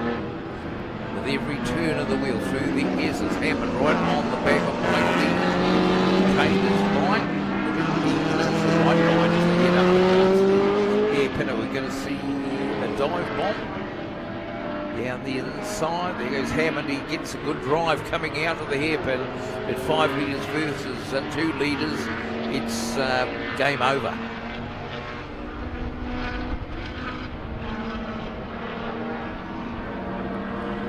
Meanwhile, the leader, here he comes, Bill Ritchie, hanging on. Robinson's there, and Stephen Marks on a massive charge as they head down into turn number 1. Is it enough for the lead?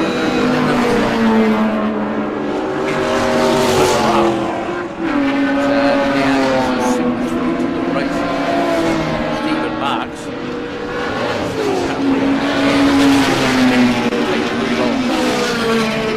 Going on behind him though.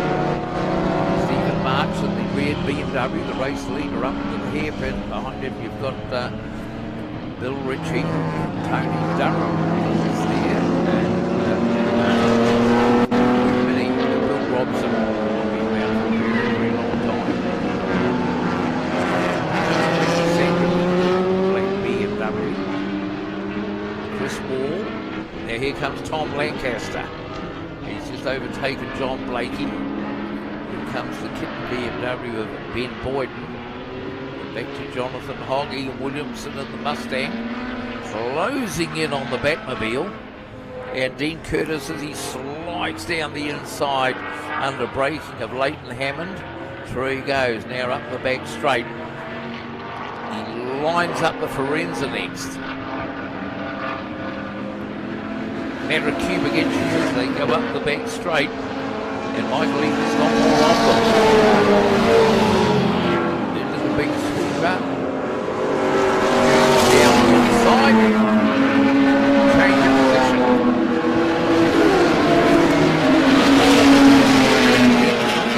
Away as they go down the front straight into the braking zone. And I think he might have nailed him again. No, it's about even Steve. John Blakey gets right out of the way. Good driving, John Blakey. Now they come up behind Jonathan Hopkins. Not far ahead. They're on lap number 5 at the moment. 6 lap of Stephen Marks. He's good by everyone. He's 4 seconds out, maybe a bit more than that now, from Bill Robson. Ross Francis.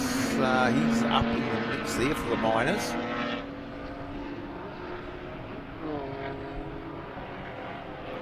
So some good little races within the race. There's Tom Lancaster. He's pulling the big revs up the back straight, so he's going to be in the money for second, but 1 lap to go. Stephen Marks, just good IQ to everyone. So down they come, Bill Robson. He's about to go under the hammer. Able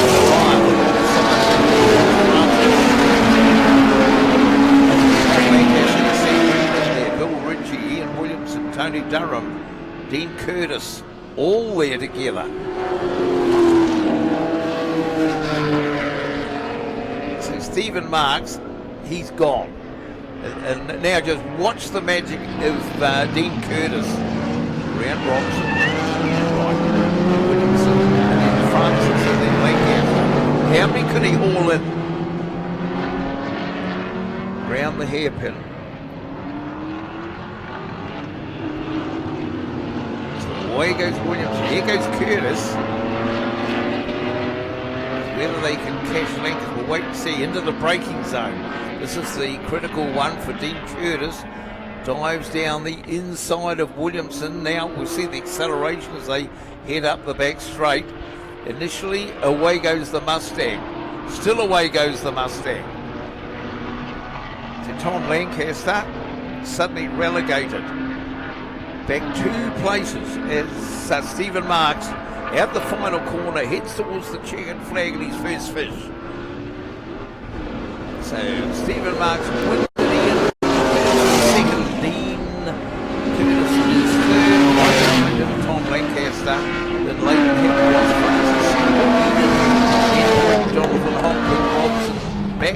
10th. Then Chris Wall, Bill Ritchie, Tony Durham, and Michael Eden. Is he at a moment out there, or is he? He's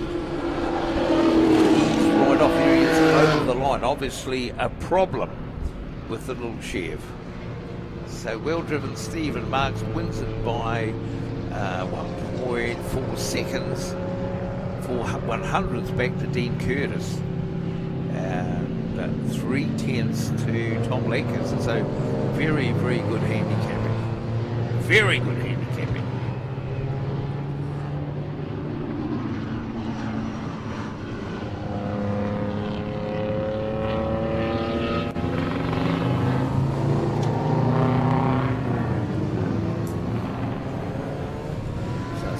Down, they all come back down. Well, they are on the slowdown lap. Immediately the field out for the next race, the SF Cup. Should be next to go. Is next to go. The SF Cup and associated Gear Tech Automotive. That's Anton Cheetham. And the scratch race. First one by Nathan Spencer, number 93 from Graham Wall and Greg Brown, Josh Graham, Alistair Chalmers, Tessa Field rounding out the top 6.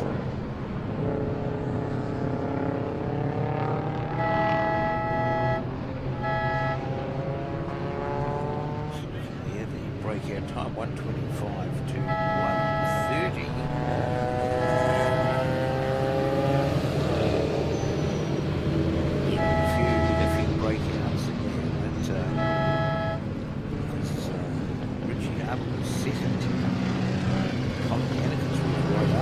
Here we are with the winner, Steve Marks. Steve, we're all curious up there. Is this your same car? What car? Where did this car come from? Building, yeah. Building had a tuckaway in his garage, and I took it home, rebuilt it, new engine. Good. So what happened to the old car? You retired it? It's gone south. Right, start a new life. Excellent. Well, here's your fish and your sticker. That was very well done, that race, and congratulations. All right, cheers, buddy. Thanks. There you are. We've got a happy camper there.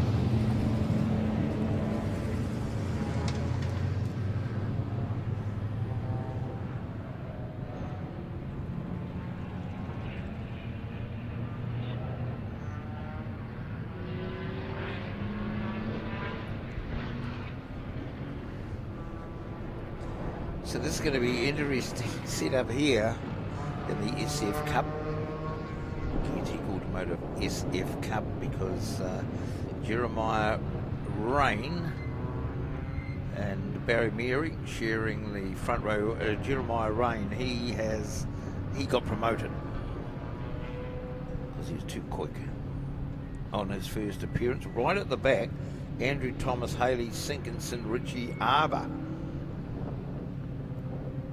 So they're going to have their work cut out. 19 cars. So Barry Meering on the front row, very distinctive livery in the 147 car. Sean and Chester Rolls on row number 2. Tessa Field, the ladies on row 3. Samantha Stanley in the very colourful 88. Tessa Field, 451, the white Honda. Lights there, go 5, and out they go, and off they go.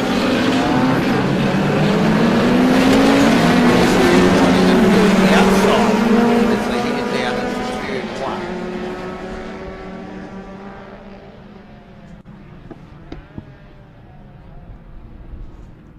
It's a big field to squeeze into there, 18 cars. So Tessa Field in the lead very, very quickly up to a work. Races stock cars in the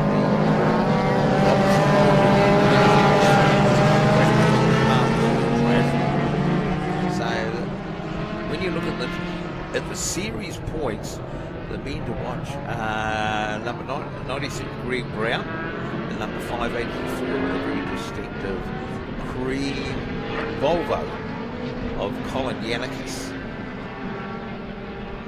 They the start of the day, 1 point separating them. And then on the results, we saw the initial results. The last race, Greg Brown went ahead by 2.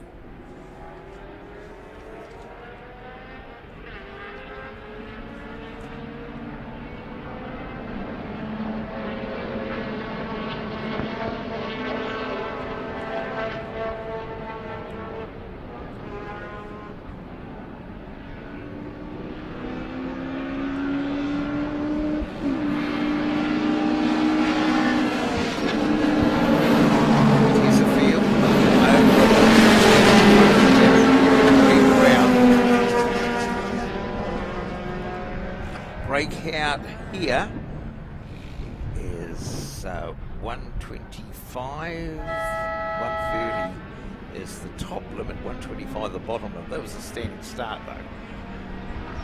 So Chesterfield, Barry Murray, Greg Brown. You go to Samantha Stanley,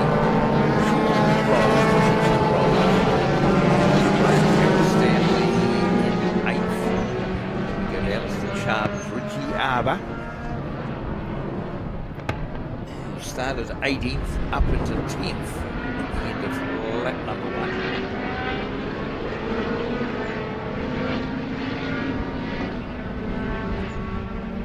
Andrew Thomas, yes, he's gone from 19th to 16th on the first lap. Hayley Sinkinson, see, she's had a good start too, from 17 to 14 on lap number 1.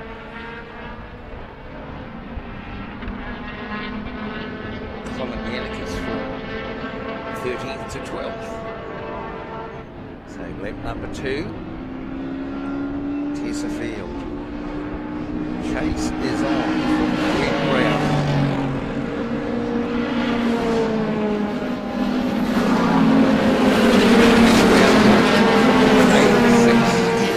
So he's broken out. So in terms of the championship, that could be expensive. Bit early though, the judge, because Colin Yannickus has got to keep a clean sheet. So with every indiscretion, you get more penalty seconds added on to race time.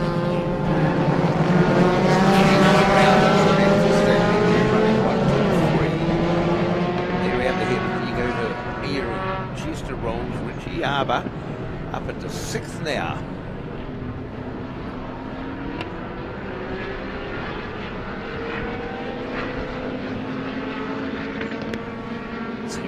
Richie Arbour, where's he? No, he's still in 127s. So he's comfortably over. After Richie Arbour in 6th, you got Gareth Stanley, then Matt Smith, Chalmers, Sean Rolls, Josh Graham, Colin Yannickus sitting in 12th at the moment, Andrew Thomas and Hayley Sinkinson, Todd Caswell all getting ahead of Graham Wall and Russell Chapman. So another lap reeled off, half race distance. Tessa Field, Greg Brown.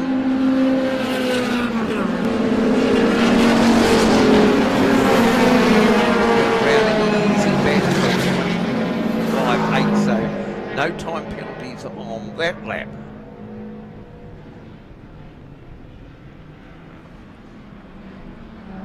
My word, Brownie's hovering Tessa Field along.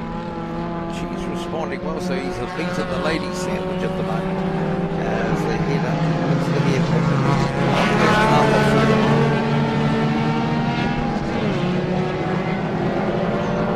want to get back there to Richie Arbour in the grey Corolla GT, very, very rare model, this the Corolla GT.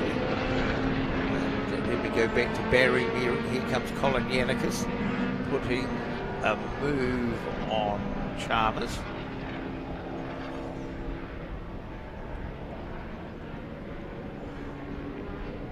So Tessa Field, best lap 126.007. Brown's at 124.86. So it's a half-second gap the last time around.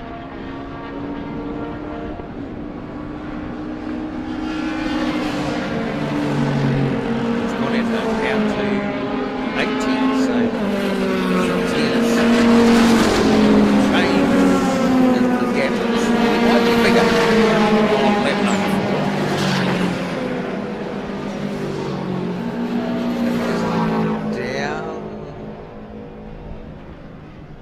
Richie Arbour, he's broken out. Colin Yannickas has broken out. Andrew Thomas has. Todd Carswell has. Colin Yannickas the time is going to drop him back and has negated the possibility of gaining points over Greg Brown.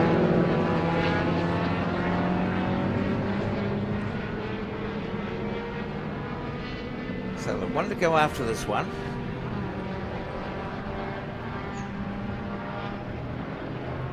So Greg Brown going to throw caution to the wind for the sake of a chocolate fish. Is he just going to hold back and not incur any more penalties? He's got one. So down over the line, the board is out, one to run. Half a second the gap.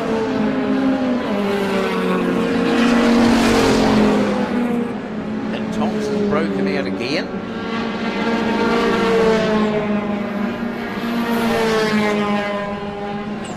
And Yannickas is broken out again. Arbour has broken out again.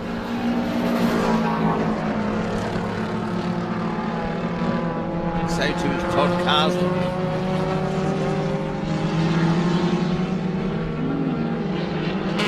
Haley Dickinson just about lost the nose there going into the S's. Matt Smith was giving her the opportunity, and Haley, she had to back out of that what looked like to be a very ambitious inside pass in the middle of the S's, pulled right out of it. So up the back straight for the last time, Tessa Field leading the way. Is there a fish for her? It'll be her first fish. Greg Brown got one in the reverse race in round one as they come to the flag. Oh, Brownie's having a wee bit of a look. Tessa's left the door open, but she's going to hold him out. It's a 1 and 3 for the ladies. So a very, very good result. Tessa Field, Samantha first, Samantha Stanley third, in the middle is Greg Brown, in fourth Richie Arbour, then Colin Yannickas, followed by Andrew Thomas, Gareth Stanley, rounding out the 10, Matt Smith, Haley Sinkinson and Josh Graham. Well, the invite was there, and Brownie too little too late, and Andrew Thomas he got pinged again on the last lap, the only one. So very, very good race.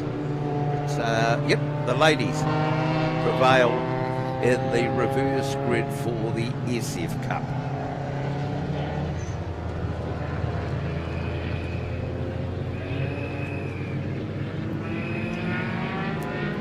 They can put that away, and next out to play is going to be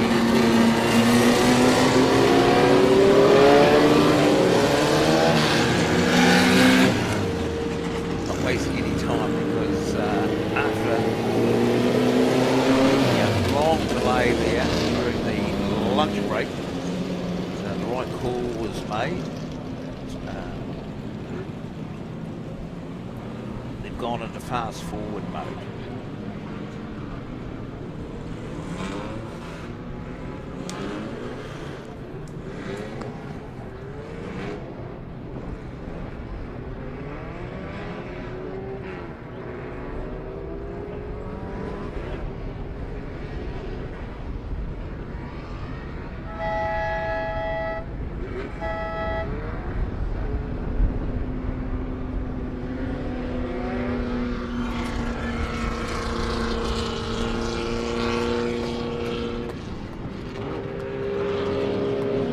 Tessa.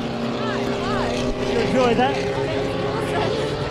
I just hope you haven't broken out. Oh, I hope so too.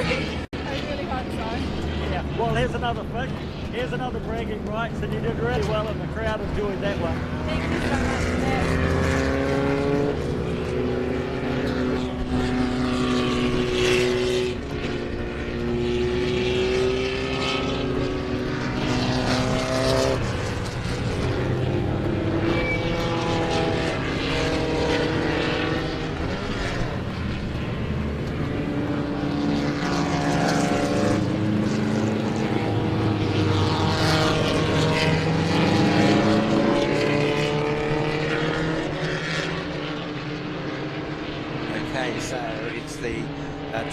three Formula First out onto the track for their second race of the day, and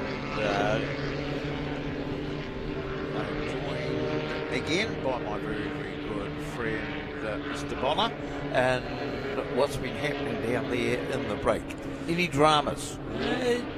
A little bit of drama there. Obviously, there was a collision between Zach Christensen and Kyan Davey at turn 1. That hasn't been resolved as yet in the building behind us.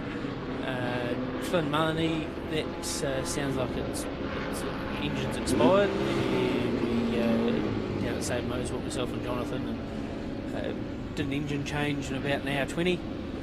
Thankfully, there was a couple of holdages that we managed to get it done nice and promptly and make sure it was all good. So that's done. So we've got everyone back out on track. Bree Morris, who had the accident with Matthew McCutcheon, there was not too much damage there, thankfully, and with Matt's car, so they're both out there. Just a bit of a fright for Bree in her first actual race in one of these. So we'll see how she goes in this one. Young Mr. McCutcheon, a happy? Very happy, Minnie Mac. Okay, 1, 2, 3, 5 red lights are on. Flip the switch, and they're out of here. Oh, we're going to stall.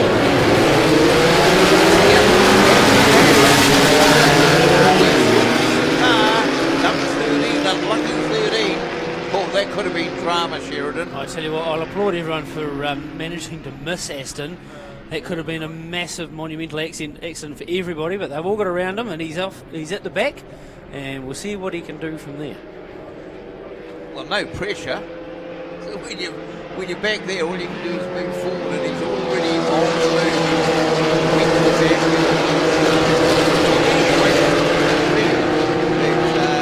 McCutcheon going 2 on the day. Leo Scott behind him, Zach Christensen. Kyan Davey, Bree Morris. So they're going to end pretty straight. Matthew McCutcheon leading out Kyan Davey with a bit of a gap back to Scott and Zach Christensen side by side. Craig Greenwood having a good run here, tagging along with Flynn Mullany with that new engine. And as they go into Higgins, and it'll be Aston Addy, the man who stalled from pole. He's storming his way back through the field, and he's in there in about 7th spot. Have you been talking to Braden Snowden? No, I haven't actually had the chance. Yeah, I'm just curious as what he thinks of Formula First. With his last appearance, he was in a supercar. Yeah, so he did obviously the go-karts and then did a test day with Dennis Martin, and they were keen to buy just to do it themselves. And Andrew Tierney's car.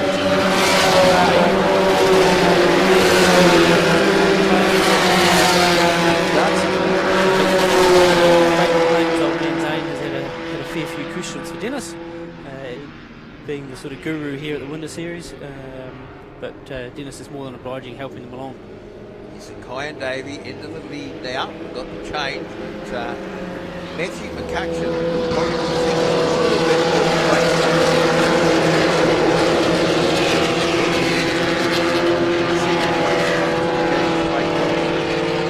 amazing draft, and went on to win. What he will be conscious of is that orange car in 4th spot. Remember, Aston had a problem at the start. Got absolutely swamped by the field, all the way to the back. He's now back up in 4th, blasting his way through the field after 1.5 laps. He's going to go for 3rd now. Up the inside at Higgins, and he'll have his eyes set forward on Matthew McCutcheon and Kyan Davey. So that's a great drive there from Aston to come all the way back through.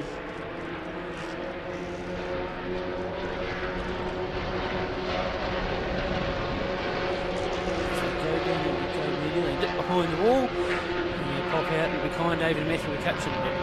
Aston Addy in the orange, number 13. He's right in within striking distance. So we'll see what he can do.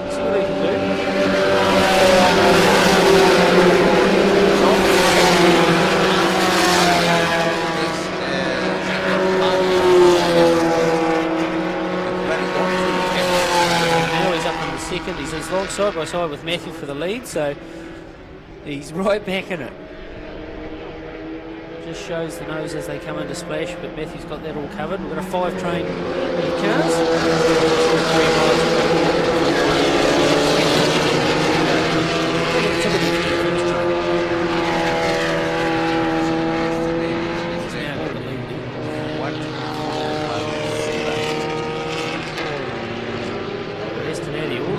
back all the way to the front, because old man will be pretty chuffed to see if goes Matthew back down the inside of him.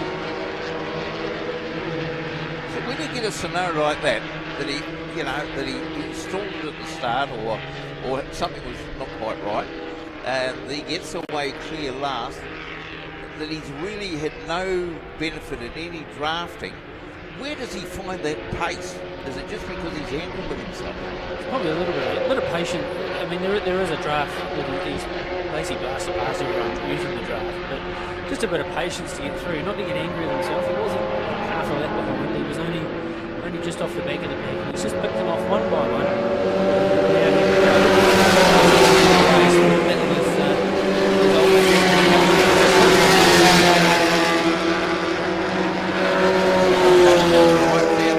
Grabs the lead back at turn number 1, so it's game on again. This is sort of racing first. So we're on lap number 4. So Matthew McCutcheon ahead of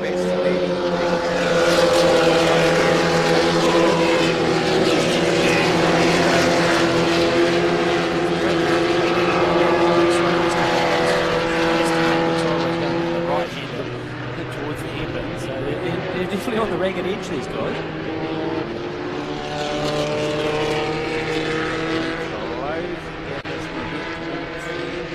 Braking zone. Into Higgins, round the right-hand sweep. A great turn this, as they use all the banking. So it's just going to be a little bit interesting here. If Eddie uses the bend for the draft on McCutcheon.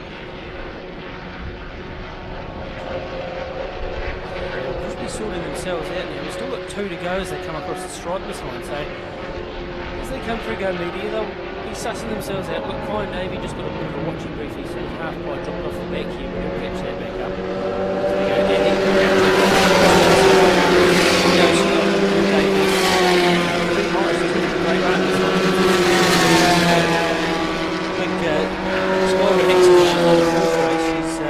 Definitely showing some pace here and doing nearly the fastest lap of the race, actually.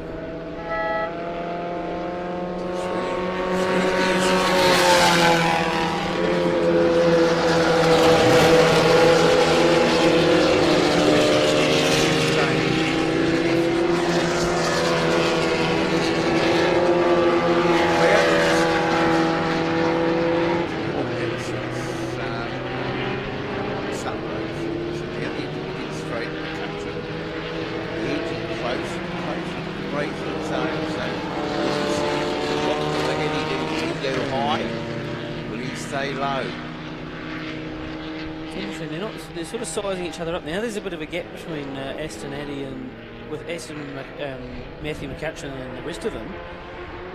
See, here comes the charge from McCutcheon. See the helmets to go behind the ball being not alongside. I think they're going to come out the same order as they get to turn 7 as they went in with the white with the swatter board out. Matthew McCutcheon will be thinking that Christensen is being the third. Attack mode on Aston as they pull a gap out of Toyota. So this will be Matthew on the attack now. We'll see what he does. He'll size Aston up. We saw what happened in the last one. So that's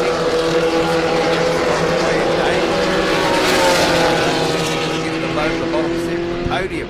It could be any one of that 3.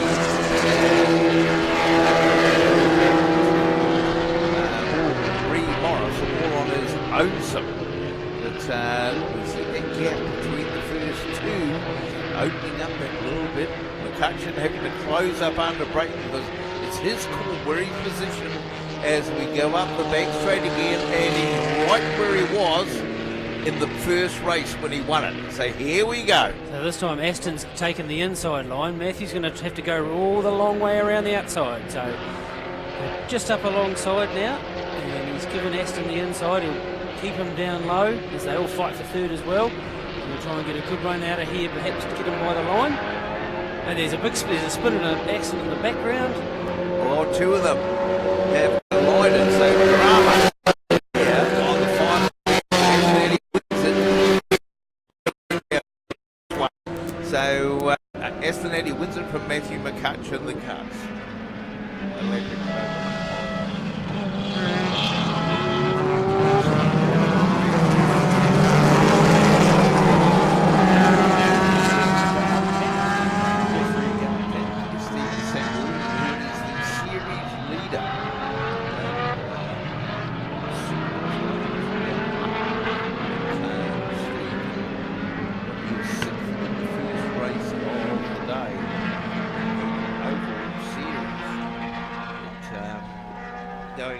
today, but he didn't have the biggest lead in the world.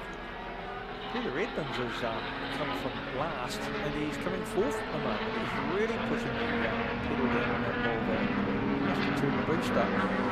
So here's Stephen Samuel, 501, Phil Bavitsky, 432, Oliver Moore, 423, Andrew Wasn't, 423.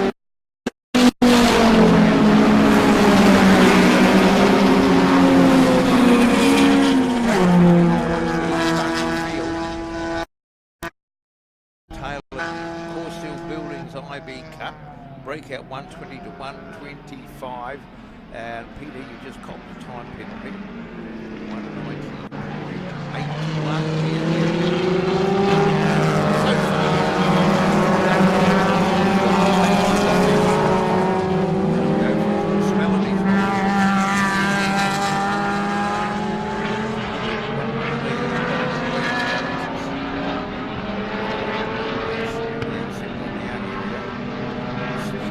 'Volvo's famous in the North Island. He made Volvo start winning before Scott McLaughlin. To him, the Volvo is even better than the ABBA. That's how he thinks so. David Kobeck in second in the yellow scooter. Kylie Jury from Bavitsky. Is he drifting still? Let's wait and see. So round on to the front straight. It's going to be on that number 4. Run down.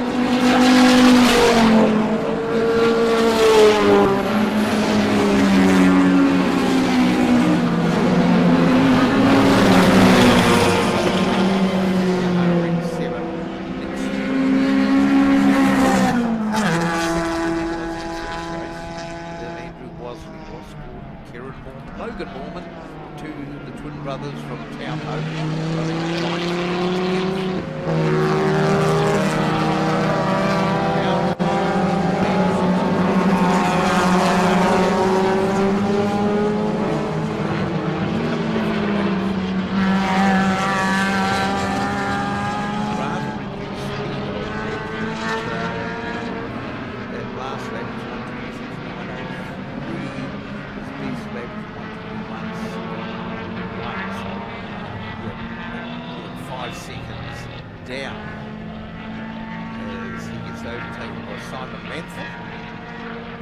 Himself one place from last to second last.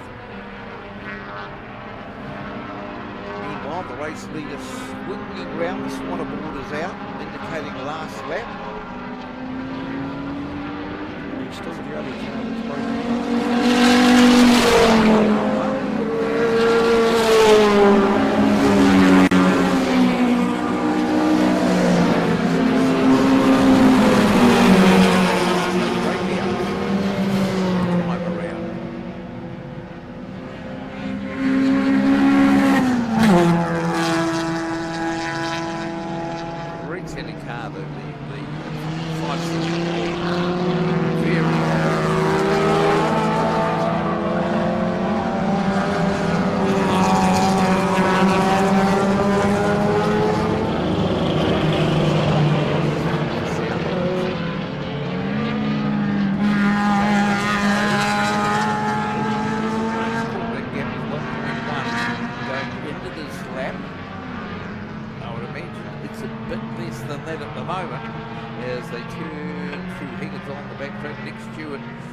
up into fifth.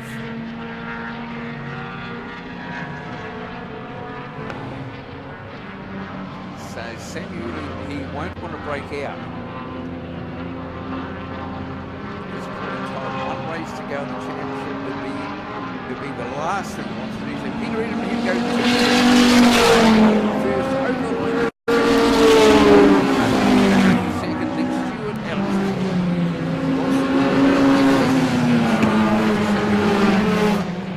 no, he doesn't. And Kylie Jury dropping down the back of even the back of the sixth from Andrew Wasley, then Andrew Manderson. guys in the end, and Andrews, 6th, 7th and 8th, then Logan Mormon, followed by George Howard rounding out the 10th. So sadly a DNS for Simon's got a lot of work to do on that car. Back down after early on.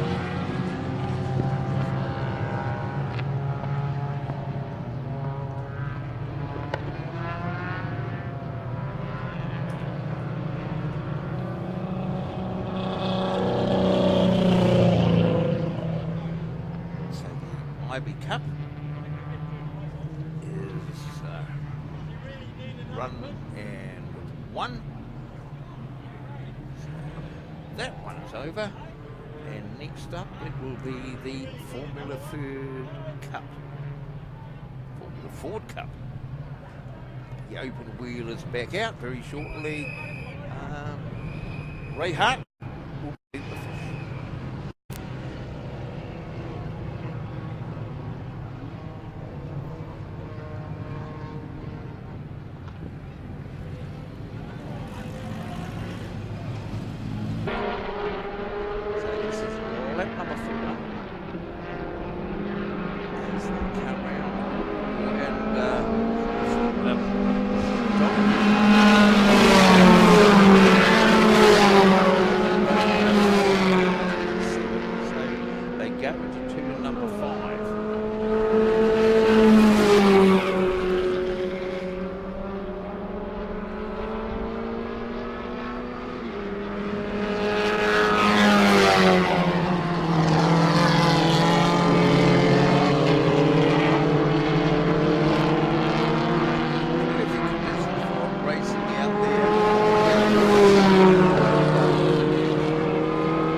Grey ones, the white fluffy ones.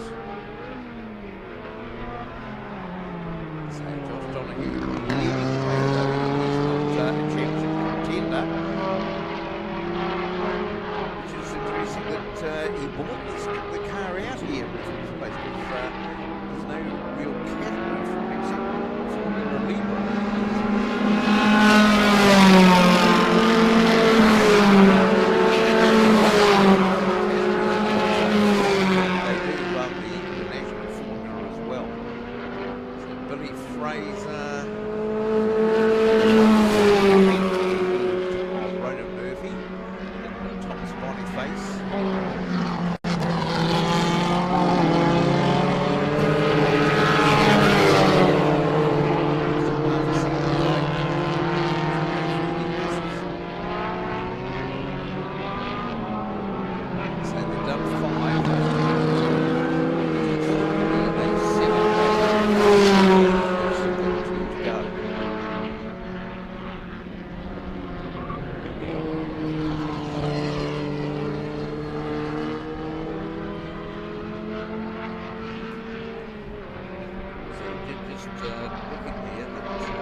down. Takes it out. It's the real winner. Billy Fraser. Ronan Murphy second home. Will be next. It's going to be quite a big gap to Cameron Tanner. It's Billy Fraser in the championship, beating Ronan Murphy for the second time.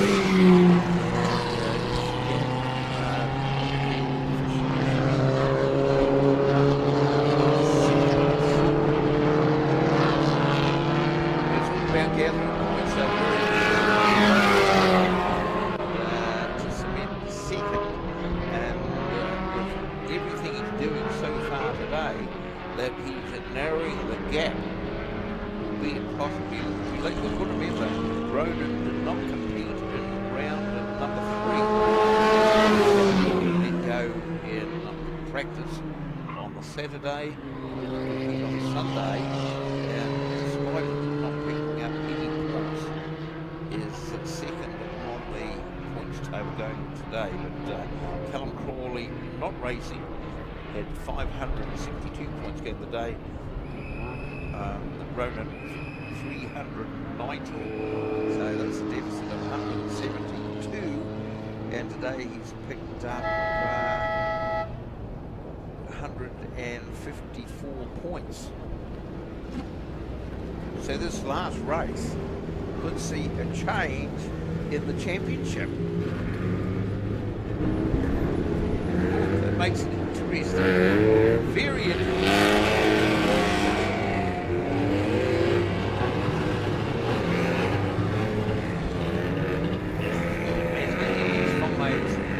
Come out.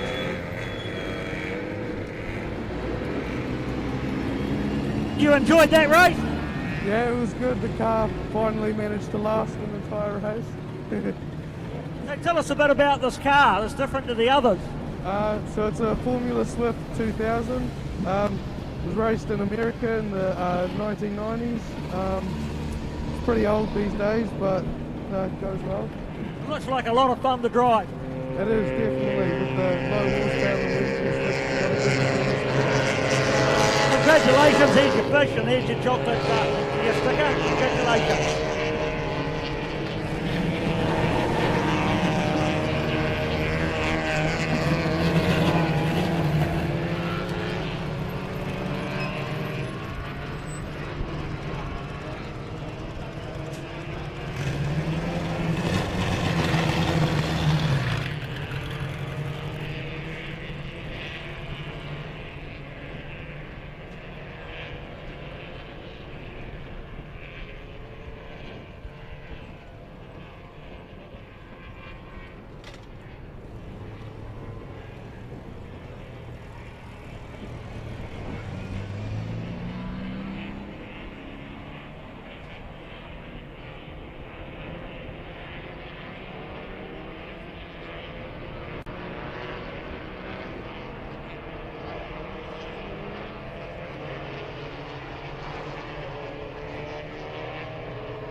So the MX-5's coming down onto line, Associate Max Tar Electrical, and Richard Bosselman, leading New Zealand motoring journalist, joins me.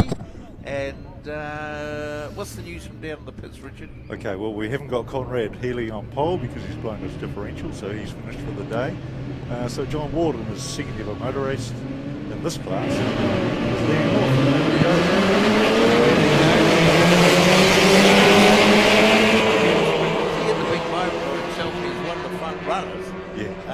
That he benefits in the reverse grid. Funny how that happens. But you wonder sometimes the choreographing to get a win. So Matt Dilley is the man who's going to lead out, and is it Warren Cleland up there in the first of the green cars, the ex-Gareth Hogg car, number 46.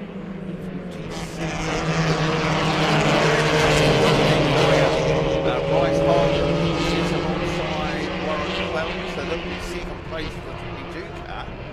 big lock-up going into the hairpin there. Always interesting when you see a bit of smoke go in there. Tim Wilde living up to his surname. So this is 4 wide. Absolutely, and this is a points race. Remember, even though the title's pretty well sorted, there's still a race for second place. So Scott Topham has to finish really well in this, and he's certainly aiming to. He needs to be ahead of Matt Dilley to change the points order. Yeah, so it looks like it's going to go down the wire in the Formula Ford because Ronan Murphy could snatch the title with Callum Crawley not here in the last race. So let's get back to action on the track. The magnificent MX-5s as they come round, and it's the Lone Star State under Texan. Matt Dilley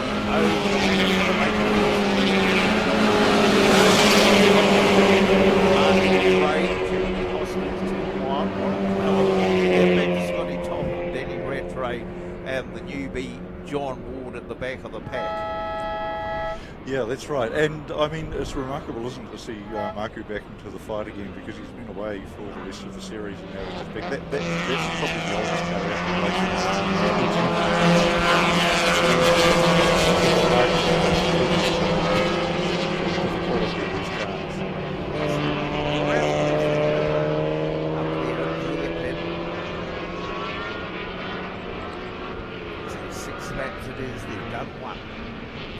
Yeah, that's right. Matt's making it look easier at the moment. Yeah, so this is going to be the bit of a challenge. Remember, that first lap is the standing start lap. And this is the first flying lap about the comparative lap times of the first two cars, Matt Dilley and Bryce Hock. So Marky Bray, he'd like to see that gap coming down with the green car in front of him. Plenty of time at the moment. Round they come, round the big sweep, down the front straight, over the keep they come. Dilley on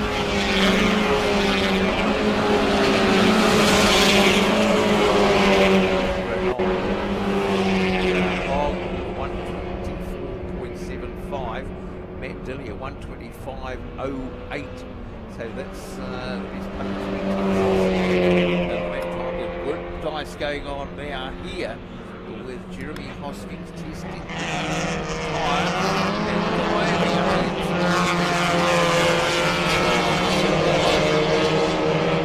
what happened in the first race with that tyre was that car was running with an elevated right height, and we were worried about the tyres running in the yard, so they dropped the car in the rear, and it seems to take dividends.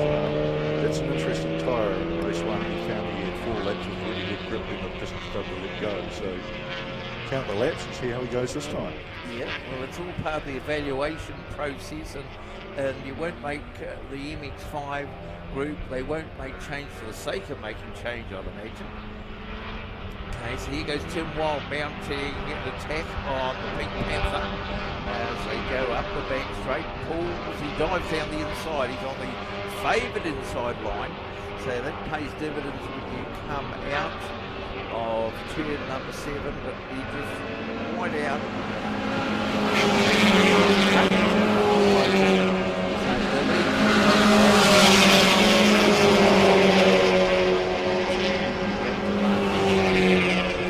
Yeah, and that's remarkable, isn't it? Bryce Hogan and Marky Brader both doing 24.7 and 24.6 respectively. That's a really fast lap time for one of these cars. Tim Wong is the 126.